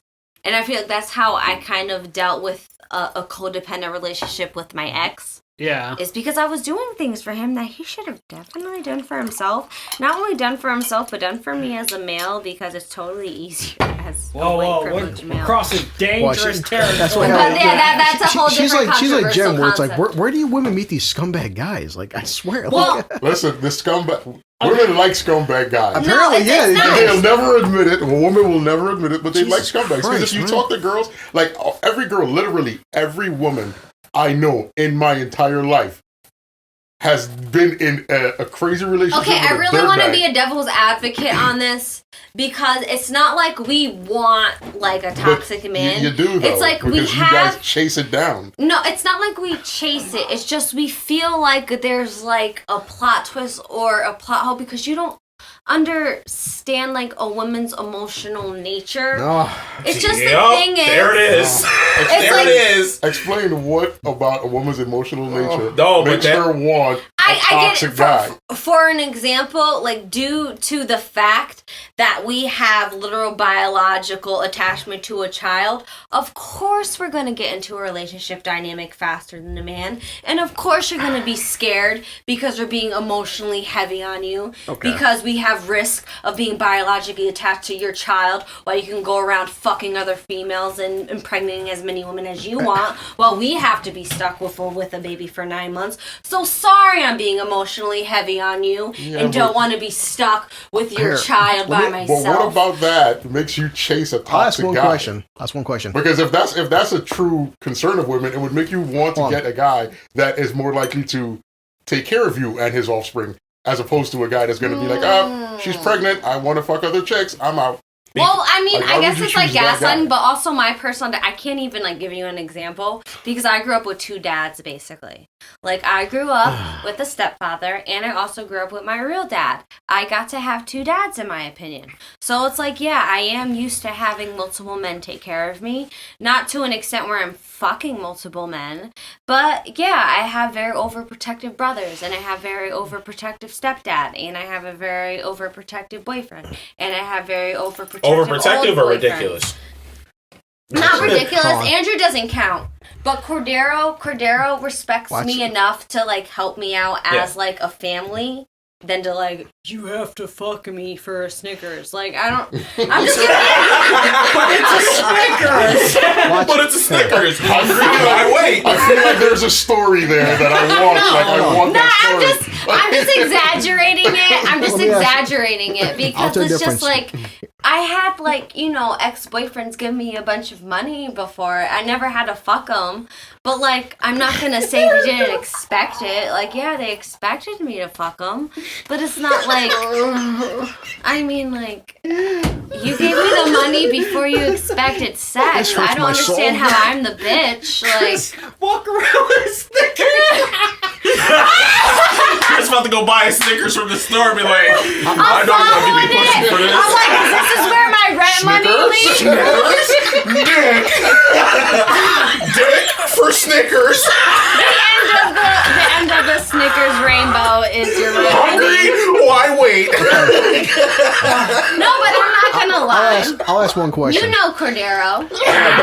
Hey, Serena. He shit on my floor is the end of my story, is I think he shit on my floor. Hey, Serena, if you had a boyfriend, okay, in the past, if he cheats on you, do you take him back or no?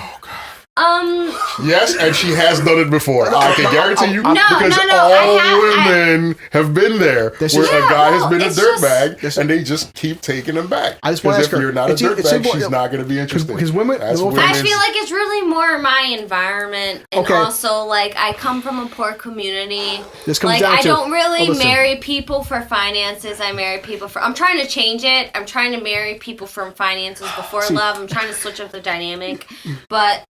Anyway, Okay, if your boyfriend, you find out with his 5 years, 10 years, whatever, is fucking somebody else, do you leave him or keep him, give him a second chance? So it's simple, yes or no. And it's his first time cheating on me. First that time. You know of. First time 20. That I know of. Okay, do you give him a second chance? Personally, I would give him a chance to be as Elliot, open Al, as he Junior, wanted to be. Your girlfriend, when you're at work, is sucking some other guy's fucking dick. How fast do you get rid of her? Fuck that shit out. Thank you. That's the difference between fucking men and women. No, don't get me wrong. I can't even say that because I have friends. I'm not against, giving head. I'm not against being, perverted. But shitting where you eat in a work environment is kind of like the point I'm making with the whole scumbag mentality. The point I'm making the whole is just like if a woman, if your guy cheats on you, you are 10,000 times more likely to take him back than any of us here will take our girlfriends back. I disagree. I guess maybe my punani is that good. It's massive. Because it's Junior. I can tell you for a fact. I guess it is that good because I don't believe that. Because the thing is, most men are used to being the runner and women are used to being the chaser. But maybe I am the small percentage.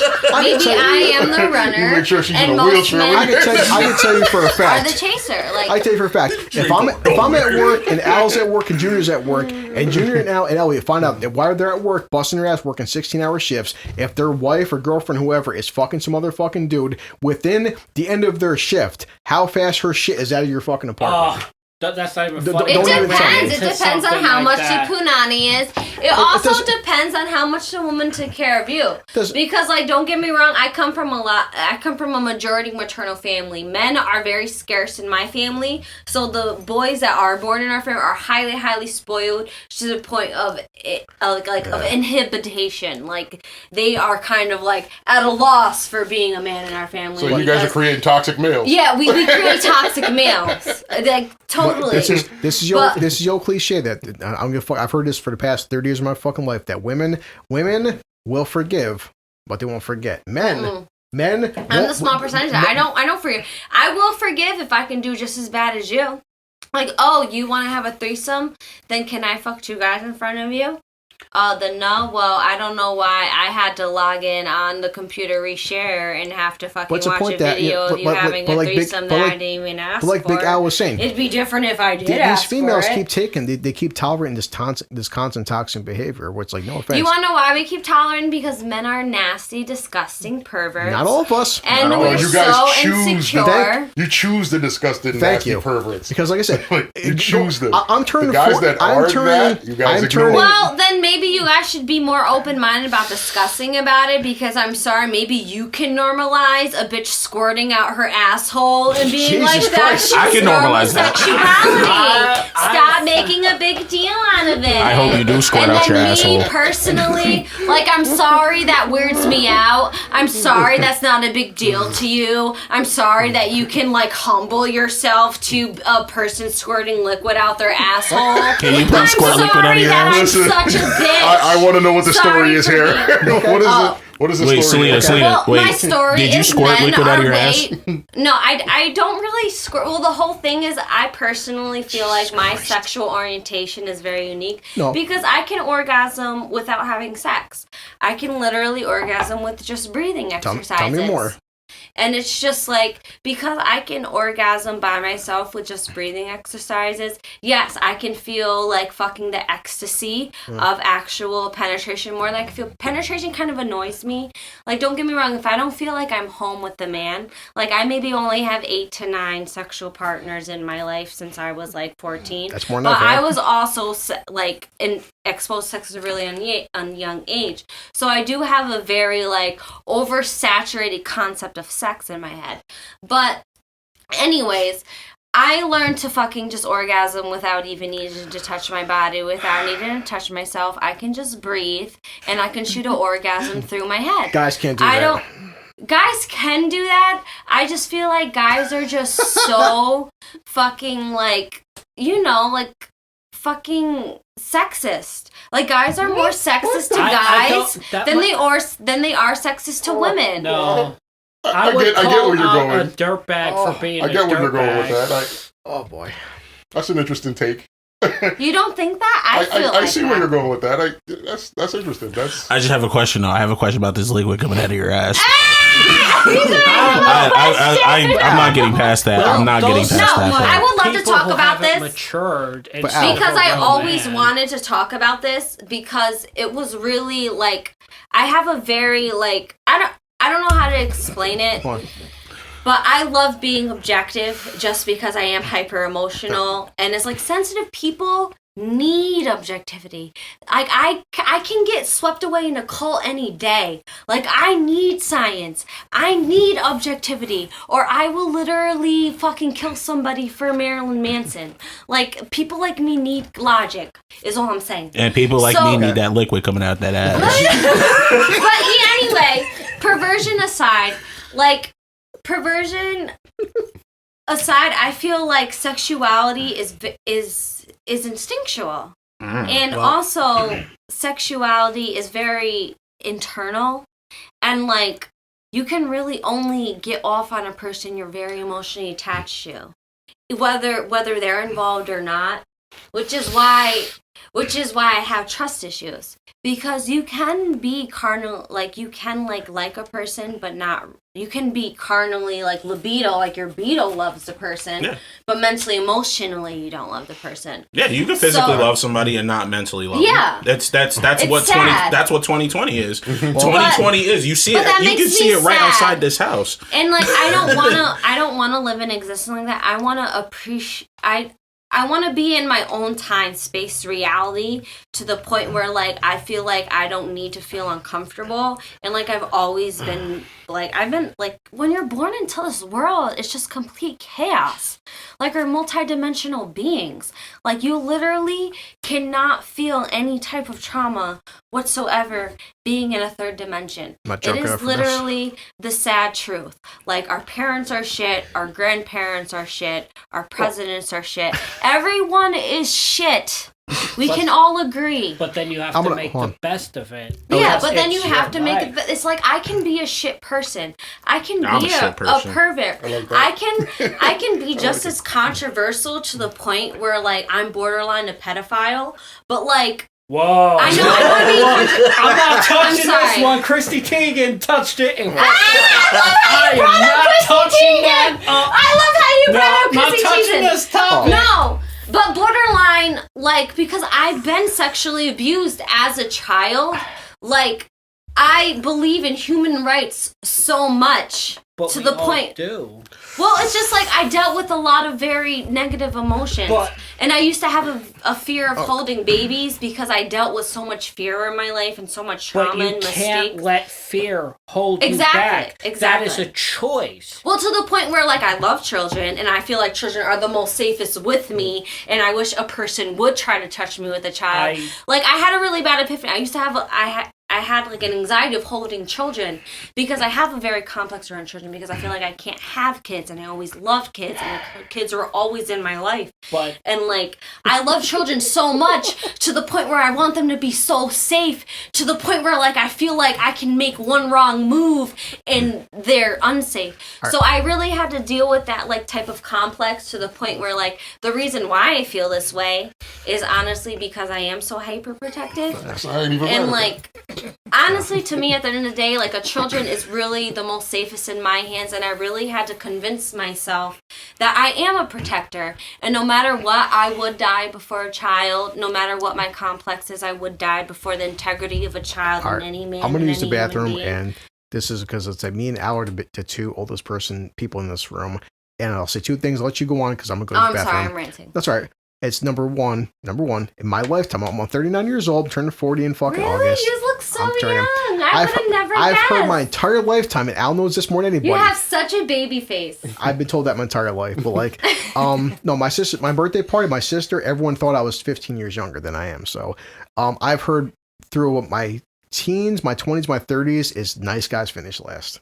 And number two, like you were saying, everything you've said in the past half hour, me and Al, I've heard for the past, I started getting into girls when I was about 11, 12 years old. I had puberty when I was about 11 years old. I've been hearing the same bullshit for almost 30 fucking years about how you want guys to treat you a certain way. But every single chick, and this is going through my high school years, my Goodwill years, even in fucking prison, I'd see the guys like I would say, all these female, even Junior's friend Molly came down here, say we want guys to be this certain way. And all we've listened to, even my own sisters, my own cousin, all they do is date is scumbag, toxic fucking men. So they say all day, I want to date nice guys, but they never give nice guys a time of fucking day. No, that is not true. The whole thing is, I feel like we personally get gaslighted.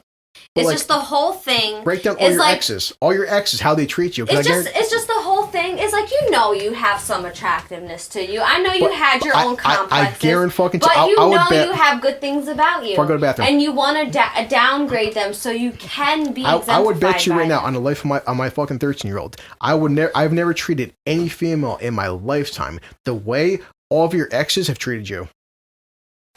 Well, I only had 2 exes, but they were highly manipulative because I did have a fat complex. So it's just like, you're the skinniest person in this room. I can't say by leaps and bounds. That's definitely true, dude. It's so weird to say because I did used to be plus 100 pounds, and I was called fat all my life. Like my first literal words are fat. Like it's so weird, but that's kind of also why. I am very judgmental about judgmental people because it doesn't really matter what you look like. To an extent, to a degree, the only thing, to an extent, regardless of what you look like, I care about clean fingernails. Because clean fingernails kind of does depend on how much you wash your hands. And it's just it really doesn't matter how big or small you are. If you have dirty fingernails, that's kind of a turnoff to me. So that's kind of I'm a hard worker. I got dirty fingernails. No, yeah, I dated a man who worked in a factory. And yeah, I loved him. And he, sucked the soul out of my booty hole. But... but the thing I concur in this message. Tell me more. But the thing is... Be very detailed and speak slowly. He couldn't keep it up. He, he was on a lot of medication and he did a lot of drugs, so he couldn't keep it up. And that's kind of my thing is I don't mind male sexuality. I think it's completely fine for a guy to want to fuck a bunch of women. I understand the science and the behind it of wanting to have more than one. That's completely different. And I'm not saying guys aren't capable of being monogamous either. I'm just saying I understand the different perspectives when it comes to the male anatomy compared to the female anatomy. But obviously, it makes sense why a female would want financial incentives when a man can afford more than plus women. I had at least 2 men in my life say they couldn't afford 2 wives.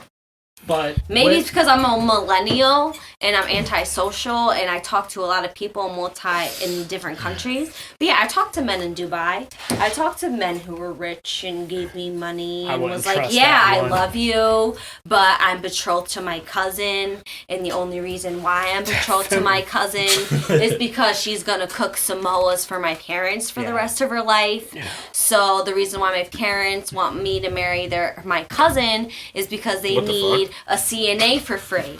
And since they don't want to afford a servant, they want me to marry my cousin so they can have a CNA. And I was literally debating on being a second wife for a man just because he can afford it. And he wants to marry his cousin who he's not in love with. So I'm just well, I don't care. You can marry your cousin and she can live in India and take care of your parents. And I could be your second wife and I can live with you in Dubai and we can live happily ever after. No, not in Dubai.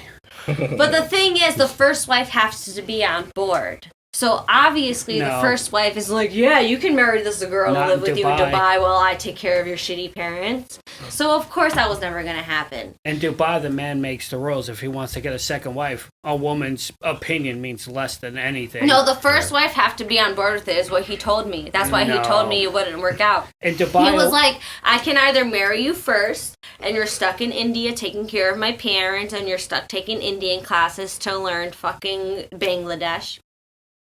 Or I marry my first wife and we have to woo my cousin into marrying you so you can live with me in Dubai and we can live happily ever after. That sounds like too much work to me, regardless of the amount of sexting we did. I don't know. So, money isn't worth selling my soul and my life for. Money isn't worth fucking a man's cousin in 2020, with him. So. That's a rarity. Yeah. Well, but that was real. I literally debated that because he was such a good person, and the fact that his parents were kind of forcing him to marry his cousin so they can have a CNA for the rest of their life. But he also had a choice. He could have moved away and said, "No, I'm not marrying." He chose to do all that stuff to his cousin. I was so in love. I wrote a fucking. I literally have the Gmail saved to this day to fucking 90 Day Fiance. Like I wanted to. I don't trust that show. That show is content trash. with being your second wife and being like, you know, like but I was totally content. How is he a good man if he's choosing to have multiple wives, one being his It's not cousin? multiple wives. It's just culture. It's just culture, and it's but just you said weird. you would have been his second wife. That's multiple wives. I would have been his second wife. Yeah, I don't care about multiple wives. There's a lot of people out there who would care, especially if then that's their on them. cousin beat them to it. No, you're not going to have to be my first wife. My cousin's my first choice. You're personally, my second. I'm all about traditions. Like, don't get me wrong. I believe you should treat a woman like a woman. You should open a door for a woman. Like, you should treat a girl like a girl. That's right. That's not cult. That's not a lot of cultures. But also a guy, it's not normal for a guy to want more than one woman. Like, I'm not gonna fucking, like, be ignorant and not understand the fact that there's, like... In Dubai, if a woman gets raped, she's the one who gets arrested. Yeah. Well, yeah, that's a completely different perspective. So that means that a woman has I'm far not saying less that rights was than a the man. initiative I was in. I was in a completely different initiative. I don't think he was trying to take...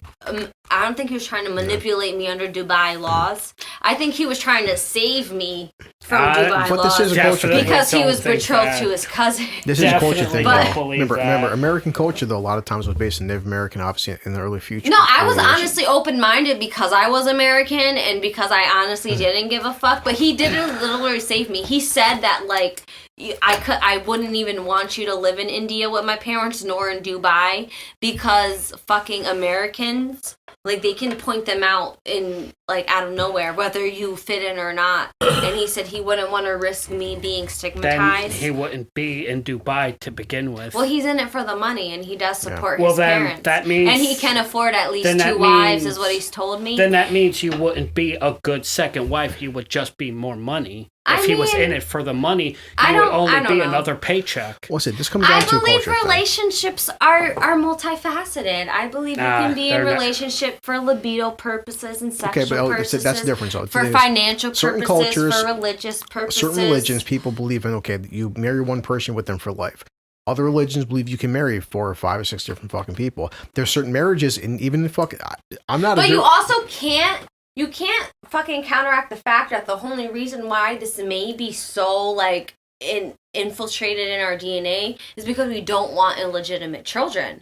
Maybe the reason why we don't want women or men to have multiple partners is because we don't want illegitimate children. There's some people which out makes there, sense. But women are way more by, like, I can only have one child every 9 months. Exactly. You can literally impregnate as many children you want in 9 months. We mentioned in the while podcast. I'm having one baby.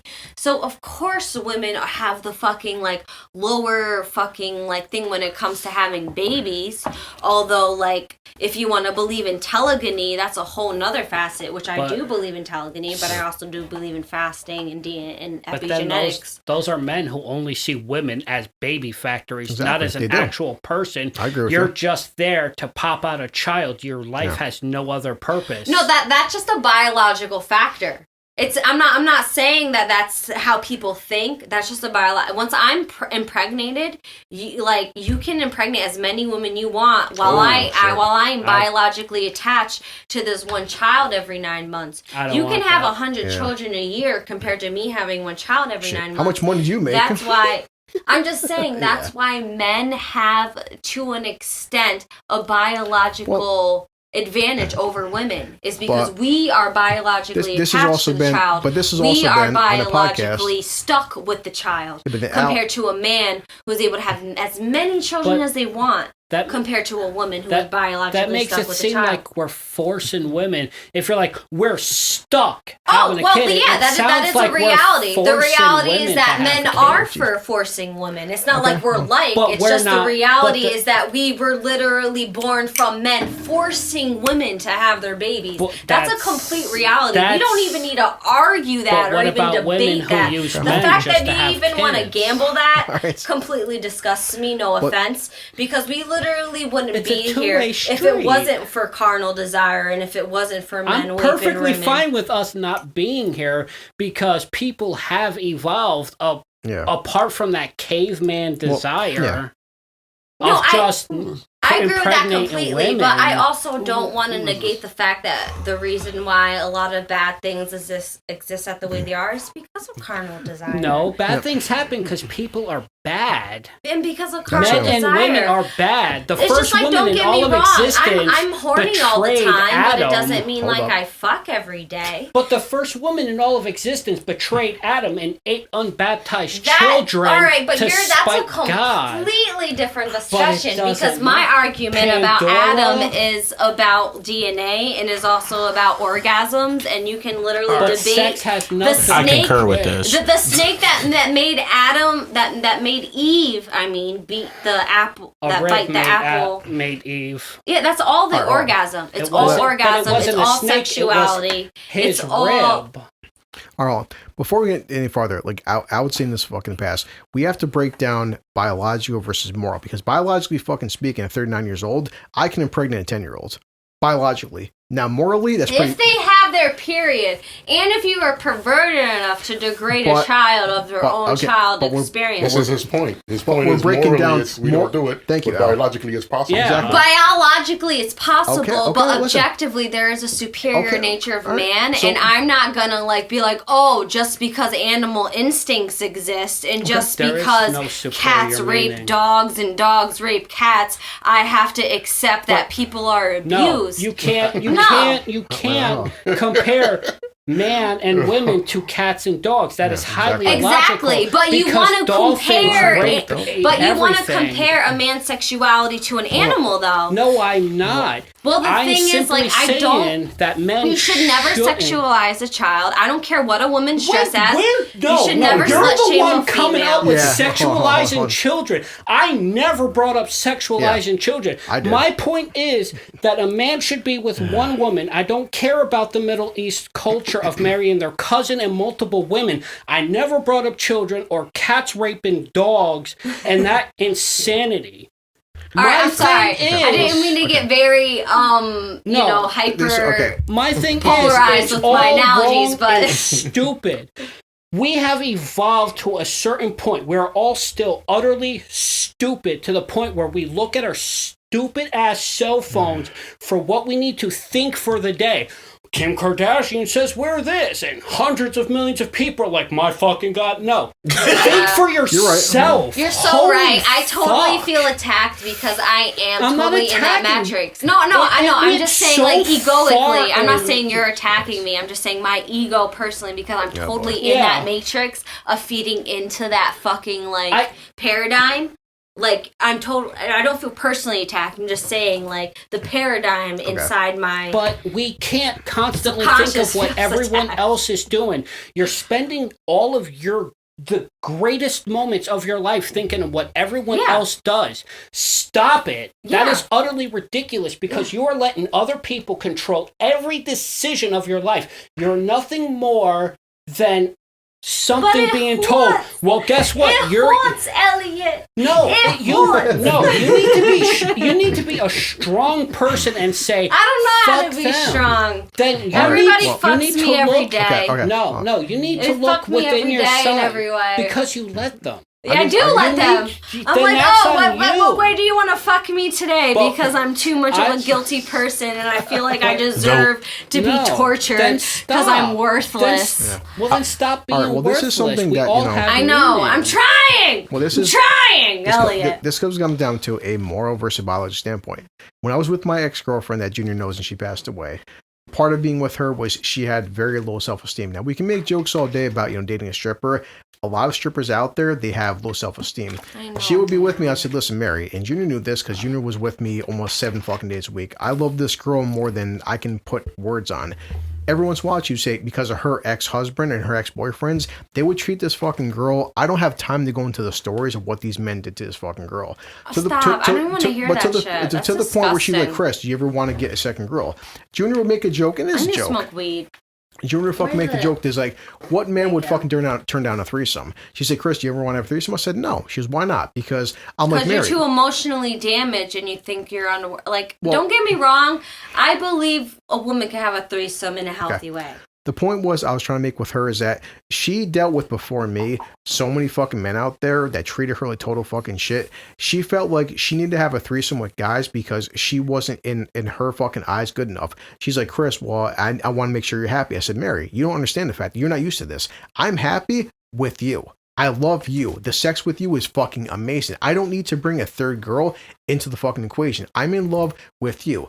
So I do understand Elliot's standpoint. Like, if I was so in love with this fucking girl, I don't need to have a second wife, a third wife, a fucking fourth wife. If I'm in love with you, I'm in love with you. Like Junior, Al, Elliot, the bonds I have with these fucking men, I can't clone Junior. I can't fucking clone Al. I can't fucking clone Elliot. The friendships we fucking have, I can't mimic that. I can't fucking have a second best friend who is equivalent of Al. I can't have the second little brother who is equivalent of fucking Junior. That'll never be fucking copied.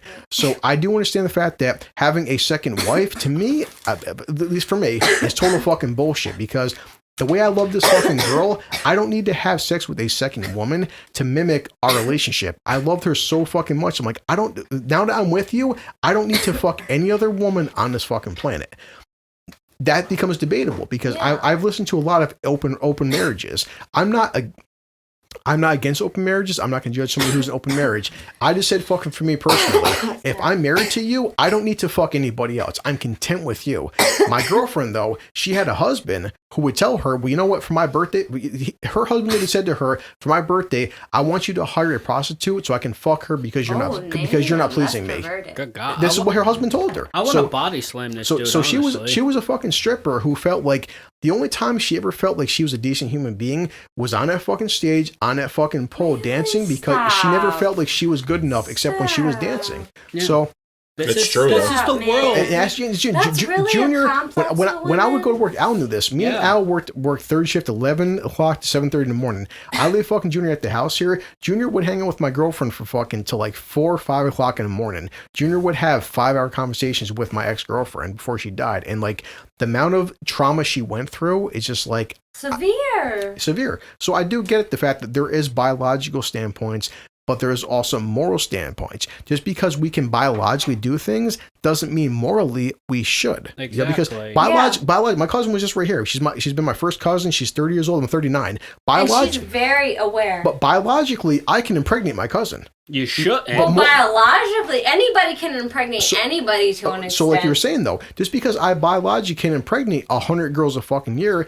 doesn't mean morally I should. Yeah. Well, but you don't understand that that's how it was literally gotten away in ancient times. Yeah. But we're not in ancient times. Okay. We're not in ancient times, but that's what we're battling. Understandable. To my opinion, we're battling ancient times. Which I agree. We're battling unorthodox Christians. And this has also been we're battling like... And I agree with you.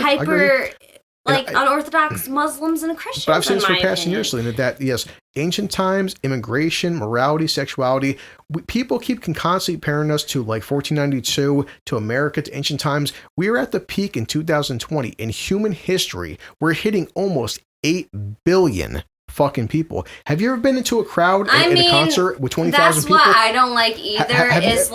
Overpopulation already been debunked. Overpopulation has been scientifically debunked. That's why people don't like fucking, I forget his name, fucking that rich person for vaccines. We've broken this down. The past 50 years, how much things have changed. More species have gone extinct in human history in the past 50 years. 99% of species have been extinct in the whole existence of reality. We were also That's on an all-time not the low. problem for me. We were also on an all-time low of clean drinkable water, of clean fucking New air. York has the best water. is what I was told. Specifically the capital region in all of New York. But New York does. I feel bad for fucking Saratoga and for fucking Niskayuna because they have fucked up water compared to Albany. The point I'm trying to make is that we keep constantly comparing all these standards to back when 300, 400, 500 fucking years ago.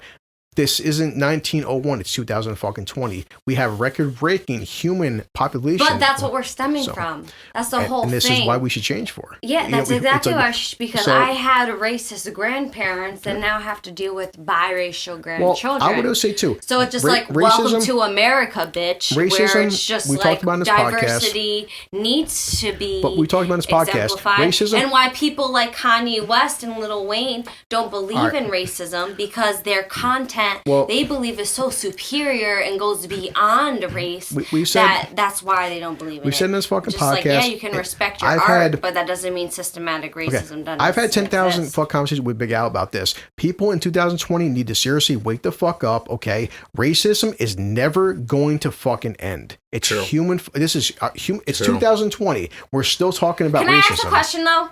Based on systematic racism? Okay. So you pass for white. Because you have blue eyes, white skin. Yep. Al, I call you Al. You pass for black, brown skin, brown eyes. Yep. So, in a life or death situation, whatever, you need to save a baby.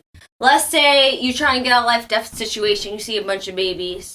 Out of all, the babies you see, you can either choose, let's say there's two babies.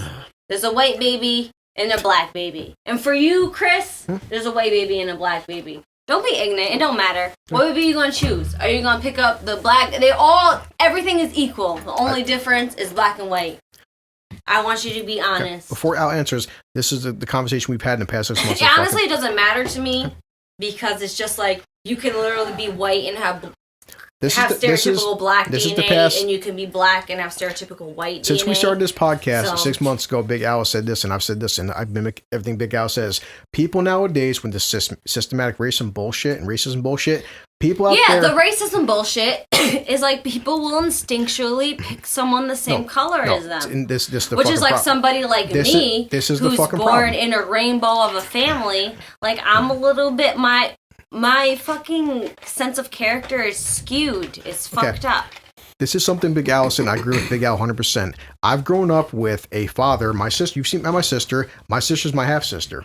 Okay, I've had a black stepfather since I was fucking 10 years old. Same. Al has grown up with a very diverse background. Mm-hmm. This whole fucking racism shit has only been triggered and amplified by social media. The average fucking person would never even fucking question. I like it though. Whether I see a black fucking kid or a white kid, in my mind, I'm colorblind. I don't give a fuck what the color of this fucking kid is. To an extent, I like it though because it gives me a voice as a mixed person because. Like, I grew up in a predominantly white family, but my white family was lazy and wanted to pawn me off to people.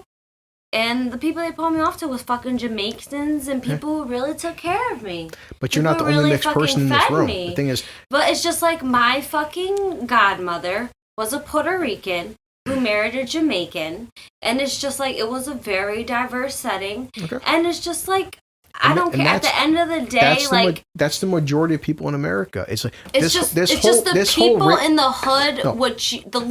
The person you would least expect you would find safety from is the person you would find safety to. So I'll let Big Al talk in a second. This whole fucking racial divide in the past 5 years. In my lifetime, I could say I'm 39 years old. I've never experienced this quote unquote racial divide until the past goddamn 4 fucking years. I don't know, man. Always experienced it. 12 for me. I always experienced it personally. I've never experienced any shit. New York. Ask Junior. I've known fucking Junior since he was in diapers. I grew up with everybody. Black, white, gay, Asian, Puerto Rican. I never experienced none of this shit until it became my fucking 30s. I never dealt with homophobia.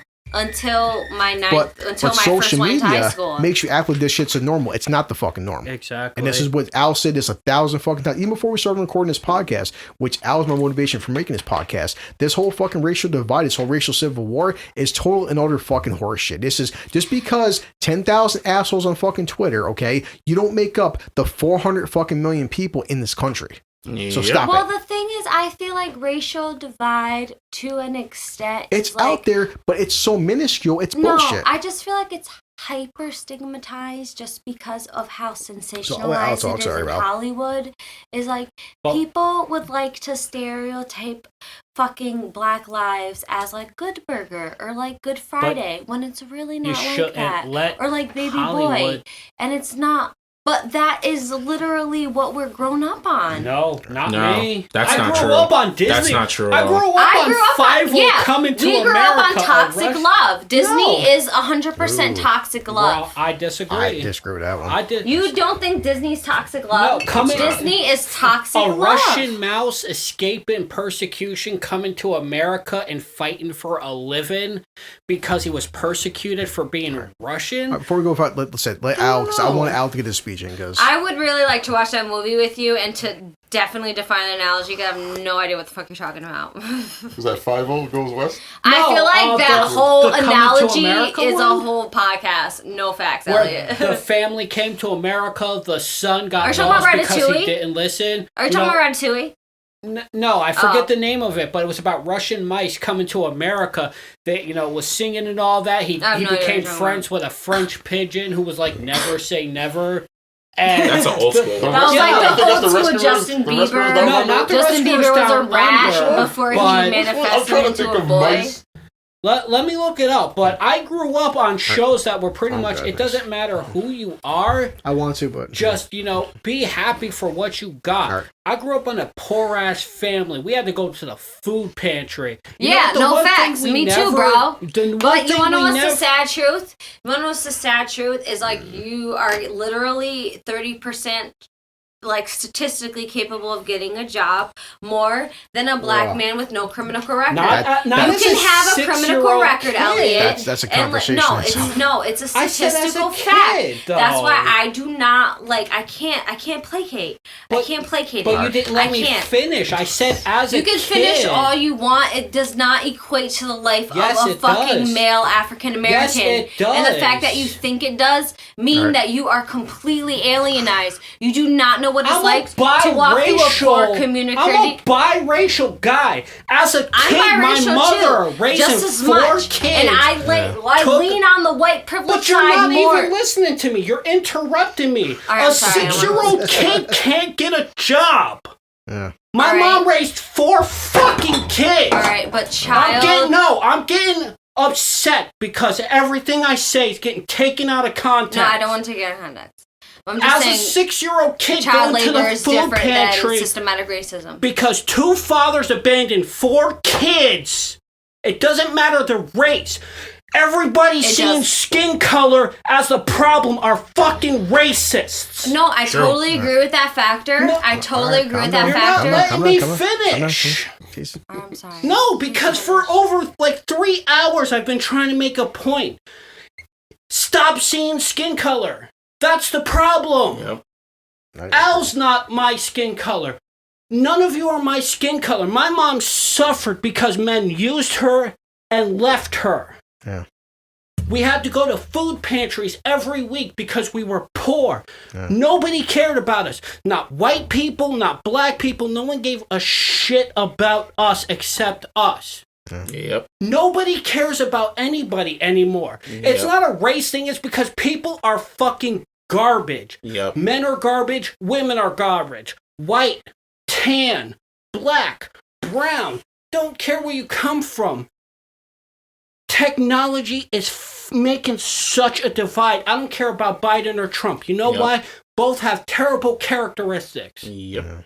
We can look at everybody's background. We've all said terrible things. Have I said horrific words in my life? We've all said horrific things in our life. Yep.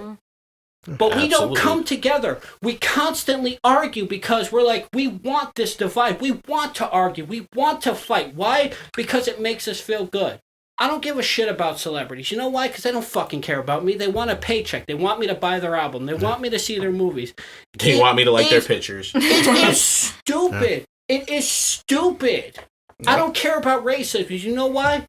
I don't see race. I don't either. Me either. That's how I feel. You need to stop saying white, black, white, black, white, black. Well, the thing is, the only reason why I talk, because I know it is a factor, and I feel like the only way... And you're adding to it. Well, I feel like the only way it is to transcend it is to be aware of it, because I'm not going to ignore it, because it's just... But that's the perfect thing, because if I'm constantly like, Al, it depends on my philosophy. Telling me it depends on my philosophy. What his opinion is. But my philosophy personally is I do feel African Americans are literally being exploited in this country. That's an opinion. And like literally Elvis exploited black culture. And it's just like I would like to live in a country where people would respect fucking black culture for what it was, because it wouldn't be America wouldn't be what it was if it wasn't for black culture. And people literally exploitate black culture. What do you say about gang violence? How they're gang selling violence, that's a whole other factor, but it's the whole point. No, I'm not saying it's your fault. Systematic racism is not your fault. I never said it was my fault. One at a time. It's the whole point is systematic racism exists, and it's the whole point is it doesn't matter whether you're white, black, any way in between. If you're brown, you're stigmatized. I can have an Hispanic father, and they can be called the N-word and a terrorist all in the same day, and not even be either a Muslim, a practicing Muslim, or an African American. Brown people are stigmatized in this country. And also, is what I don't like, and it's just like it's okay. It's complete. I'm not saying that white people need to feel guilty. The last thing I want social media. They want white people to feel good. But the whole thing about America is it is so diverse. Is that there is a high percentage of people with brown skin that are more European than people with brown skin. Like I literally have black friends who love their European culture, who love British culture. You want to know why? Because they have British genes in their DNA, and even though they are brown up front, but that's all about America to me, is the diversity, is the fact that you can be brown and still be British, is the fact that you can be white and still be African. Nobody said that. New York City is a mixing pot. New York is a mixing pot. The only thing that I don't like is the guilt trip. Is the guilt trip about being white? Is the guilt trip about being... me about what they've been going through, though. I agree with that. It's the whole thing is that it should be aware. I'm not... It's like, you don't need to downplay. It's the whole point is systematic racism exists. Brown people are literally systematically made to be poor. Systematically, that's not true. That's bullshit. That's not true. Where they're still raping babies and selling little Africa. kids. Why are you trying to correlate African policies You're talking to about American people culture? I'm talking about people born in the same environment as I am. So it's only okay if it happens in America, not in the rest of the world. Okay. Well. It's only okay. It's only an issue if it happens in America. I'm not saying it's only an issue that happens in America. Then why are you saying, why does it matter? I am speaking off of anecdotal evidence, but I'm also speaking off of the stereotypical anecdotal evidence of an American New Yorker. Like, we are diverse. White people are diverse and are aware of systematic racism more than outside of, anybody else born in New York City. Racism. So this whole systematic racism exists because to combat you guys are born in Albany. You're used to black people. You're used to Indian people. You're used to everybody in every facet. That's racist. I have not met Indian people. To me personally, I'm born in a city. I explored outside my city, trying to travel to other cities like Portland, Maine, fucking Boston, Massachusetts. Most of New York is rural area. Most of New York is plantations. Most of New York is racist. No, Believe it's not. It or not. It's because you want it to be a racist. No, it's not what I wanted to be. It's what I was exposed to. It's what I was exposed to. But you only been exposed to. I can't even have a conversation. Stop this. Just because your section of New York, you do not. I'm gonna go out on a limb and say I agree with her. I do. Well, thank you for being an actual minority. I agree. Wow, I'm not an actual. It was just like I have been misread and misunderstood. People literally have mislabeled every. I have been literally called the N-word, and I'm not even African American just because I've been tan more than usual. Systematic racism exists. Okay. So is the way to combat that by me just quitting my job and apologizing? No, I don't think you should apologize. It would feel better if you're just like, whoa, that is definitely a factor. So what is the solution then? And why it's not the solution. The solution is that people should be aware of it, and that like, yeah, we should support communities, because you want to know what community is based off of minorities. The first step to fixing any problem is acknowledging it. We have to acknowledge that systematic racism does exist, and it is a problem for people. Some people don't get it because they're not affected by it. It doesn't apply to them, and they don't. And I haven't been affected by it, and I also have been affected by it because I definitely dealt with melanin, and literally the racism has nothing to do with black people. Okay. I personally feel like racism literally has nothing to do with black people.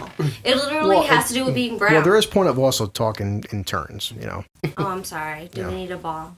It's. Because I also do believe it.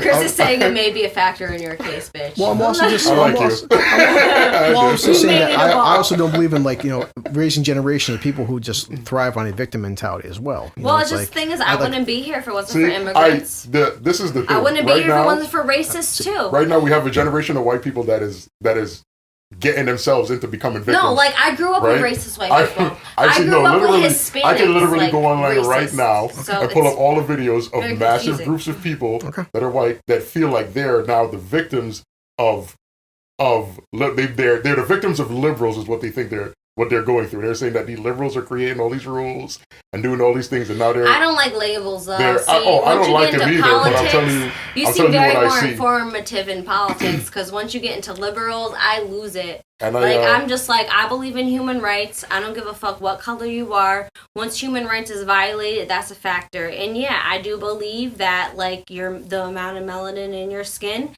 affects your human rights. You want to know why? Because, I literally walked into the same store, pale as fucking brown as fuck, on the same, 6 months. And I wanted to cry to tears. And my human rights were violated as a woman.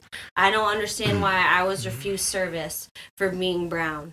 And that was my factor. And that is a reality for a lot of people who are brown in America in this country. But here's the thing. You're speaking from one situation. Thank you. No, I'm speaking from one situation in this country. Hold up. You can't speak up for every situation because of one situation.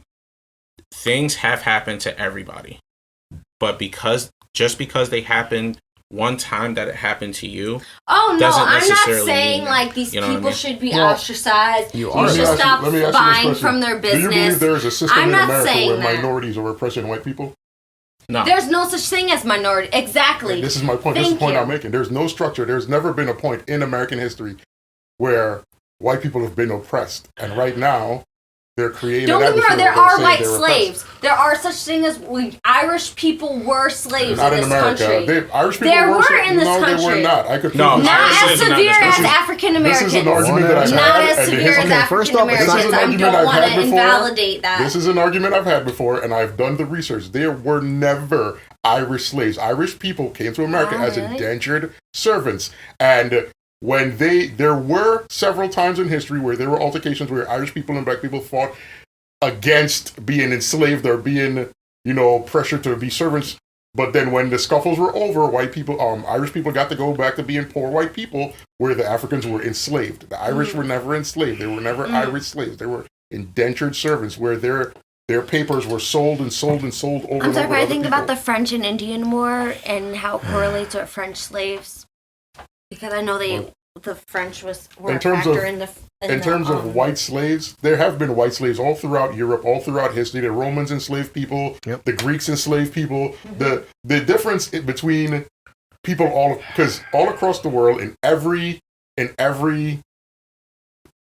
form of civilization that's ever existed, slaves have existed. Yeah. The difference is the Africans are the only ones that have had an industry of slavery created around enslaving them. In Europe, because life started in Africa, so it makes sense. In Europe, when people were enslaved, it was understood that this Roman this Greek didn't consider himself a Roman, or this German didn't consider himself a Frenchman. Mm-hmm. So when the German enslaved the French, it made sense. But in Africa, people never understood that, well, maybe this Kenyan didn't consider himself Congolese. So when these two different ethnicities went to war and one enslaved the other and sold those slaves, that's people why I said, get very "Oh, look, emotionally it's just black people selling black people." But it's not. It's just not attached, the same thing. Yeah. Because I do not like people. Don't get me wrong. Everybody's first impression isn't important, but I feel like it takes more than like your physical appearance to make a first impression. Like that's just one portion of a first impression. So we're kind of getting off topic. Yeah, we're kind of getting off topic. Definitely. Well, I'm just saying that like bypasses racism to my extent because it's just like I don't care what background you have, what like your intrinsic value will show its worth regardless, and that's what the type of value I want to like placate, which is why like the Black Lives Matter movement means so much, because a lot of like incredibly like valuable perspectives are bypassed because of a skin tone. Well, to pretty much wrap up the podcast, because that's a whole different scenario. That's a Black Lives Matter is, we can talk about Black Lives Matter until fucking 3 o'clock in the morning, but we all got to get up early tomorrow. Really? We do? Yeah. But I thought we were just starting. No, we've been here for 4 hours. 4 hours. Aww. So, basically, to wrap up wrap things up. I'm too drunk. My hands are. My hands going one place for here. Oh my god, I love it. So basically, to wrap up the podcast, you know my spiel. I support all local businesses, even if the small businesses are suffering because of COVID-19's restrictions. I still support local businesses. I still support local any talent. 518 businesses, please hit up the email. What's your email? Well, not necessarily my email. You know, you can send it to my Facebook. My Facebook is Ill Will. On Facebook, if you know, a lot of people who do listen to this know me. Also, to my when we actually start posting more, we're actually starting a YouTube channel soon as well. Yeah. So that will also bring more attention to the podcast as well. So with that being said, I'm always a supporter of local businesses, always a supporter of the blue collar workers who work their ass off every day to, you know, make the country, to make not only just the city run smoothly, but also this country as well, because we are the backbone of this country. Yeah, and to interconnect. So that's my spiel. That's more important than our fellow man. All right, Al, let's wrap it up. Let's wrap it up. Well, you guys know my spiel. Yep. Take care of the people that take care of you. Protect your neighborhoods, protect your neighbors. Donate to your local school, your police station, your fire departments, your hospitals, your libraries. Keep your neighborhood thriving and upcoming. And, you know, do the damn thing. Yeah. All right, Chris, wrap it up. Selena can say goodbye. Just don't make it like a 15-minute goodbye. But oh, you want me to make a 15-minute goodbye? Please don't. Please don't. Well, it's just like, hi, thank you. My name is Selena. Thank you so much for letting You can tell Elliot was drinks are fucking very coming by. Complicated, open. Susan had to be to work. I appreciate any open-minded person that doesn't judge me for my really weird, overly saturated opinions. But thank you for being here. Selena, I personally would love for you to come back again to the podcast.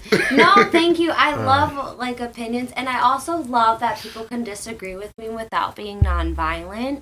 I think that's the most important thing. Nobody here is going to be violent. It's like, I'm too drunk to be violent. Because like we disagree, and like people have definitely disagreed with me, and I was like, wow, I love that I am capable of seeing a different perspective. Well, we definitely tried being non-political. We tried talking about I made this because blue collar, because I said me, Junior, and Al during COVID, we worked during this entire thing. Now, I'm not saying it's your fault by any means, but like we didn't have the luxury of getting paid unemployment. We had to work during all of COVID, and this is why I've said this. I told you this before we even started recording, that the fact that we use Kim Kardashian because she's a popular name. Whether it's her or any Twitch streamer, it's a household name basically. Exactly. Or any said any.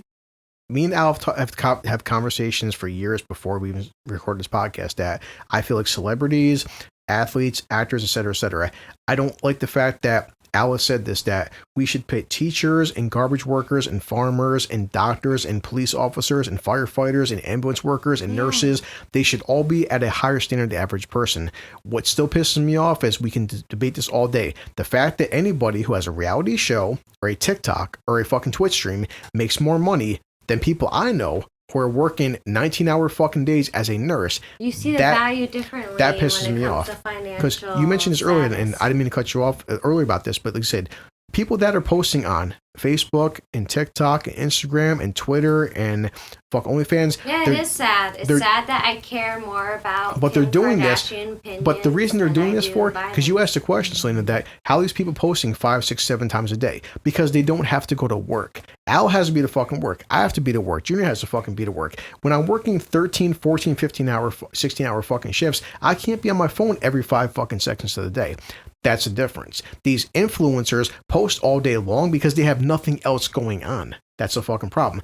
I put gas in my car. I fucking mow my backyard lawn. I clean my fucking bedroom. These people they don't fucking mow their own fucking backyards. You know, they don't do their own laundry. Exactly. That's why they do this shit. You think Kim Kardashian's changing her fucking kids' diapers? You got your goddamn mind. Her nannies are raising her kids. Simple as fucking that. But I would prefer to have a nanny because don't get me wrong, the domestic lifestyle is definitely. And as somebody who's raised a 13-year-old, indoctrinated. I can tell you fucking right now, I would never pay anybody a single red penny to raise my fucking kid. I don't know. I would prefer to have many mothers and many fathers. And I just say that's an agree to disagree moment. And also, that's an agree to disagree. Well, I guess that's me because I don't believe it's healthy to have a nuclear family system. To my 13-year-old, he is Uncle Junior, and that's Uncle fucking Uncle Elliot. Exactly. I can tell you for a fact. You don't want him to think that they're taking away love. You want them to think that there's more people who love them. My thing is, my son has one mother and one father. That's it. He doesn't have 10 fathers, 10 mothers. He has two grandparents, 2 grandmothers, 2 grandfathers. That's it. I don't need to pay somebody to raise my fucking 13-year-old. That's the point I'm making. So, but essentially, the point is, this podcast is that nobody here, we're not on OnlyFans, we're not on fucking Twitch, we're not recording this podcast to beg for funds. Oh no, this was totally fun. Yeah, but the point is, like, I'm not here putting this on Spotify to beg for money. I said, Al has a fucking job, Junior has a job, I have a job. I'm assuming you have a job, you know? We're doing this shit because we're enjoying ourselves. I'm not doing this podcast to make $10 million a year. I would feel seriously disgusted the fact that I make $10 million a year to sit in my basement when there's people out there that are working from 5 in the morning. It depends on the content, though. Because people do need diversity. People are literally indoctrinated by ancient time philosophies that I would love to shatter. Listen, this content is fun. We have drinks. We talk about funny shit. But I'm never going to sit there and say it. And I've worked with Al in the fucking garage. I will never say that talking to you for 3 hours in my basement is the equivalent of working with Big Al and 17 hours in a fucking garage when I'm standing on my feet. Like we talked about before. On a car. Ask fucking Al. In mid-August, okay? How many air conditioners are in the garage, Al? 0. None. Okay? All right. Some asshole, some fucking bitch on fucking Twitter who's playing Minecraft all day for 15 hours, sitting there on her fucking bed and with air conditioning. Yeah, but let's not pretend that like their work ethic is hard compared to somebody who is on. It is hard. No, it's not. Okay, the past 4 hours, has this been hard for you? I love talking to you Exactly. guys. This is fun. This is not work. I like how you guys think my perversion is funny. It's because you said liquid out of your ass. Especially me, because I can't. You guys don't have liquid out your ass? Nope. I mean, I don't either. Depends how big he is, but anyway. All right. Let's cut this. Yeah, we did 4 hours and 21 minutes. So, but it's just like I feel like men underestimate the perversion of women. No, we don't. No, we don't. We count on it. We count on it. It's just like we have a lot more to lose when it comes to our aversion to men. We all come from different environments. Al comes from a different lifestyle. It's just like I'm lucky to like be ugly in the beginning because it gave me like a little sex count. And me, I doubt that you were ever ugly. Exactly. And me, Al, and Junior have been ugly our entire lives. Well, maybe I just had because like I feel like sexuality is completely different than like emotional energy. I'll end this podcast by saying I feel like even though it's a pretty girl preaching to us is like a rich person preaching to a poor person. Are you serious right now, Chris? Yes. Because you have a pretty boy face, asshole. Okay. Yeah. Check my Tinder profile. You know how many likes I've got? 0. Oh, just pull out one wisdom tooth. I have one wisdom too. I have Tinder. I have Bumble as You're Junior. A pretty boy, bitch. Oh, so don't talk down to me, asshole. How drunk is she? Because no one's ever in my lifetime said that to me. You're a pretty boy. I haven't had. Will started it. All right. Will started it. I'm gonna stop and she can go on for there. But all right, thank you guys. We love you and goodbye.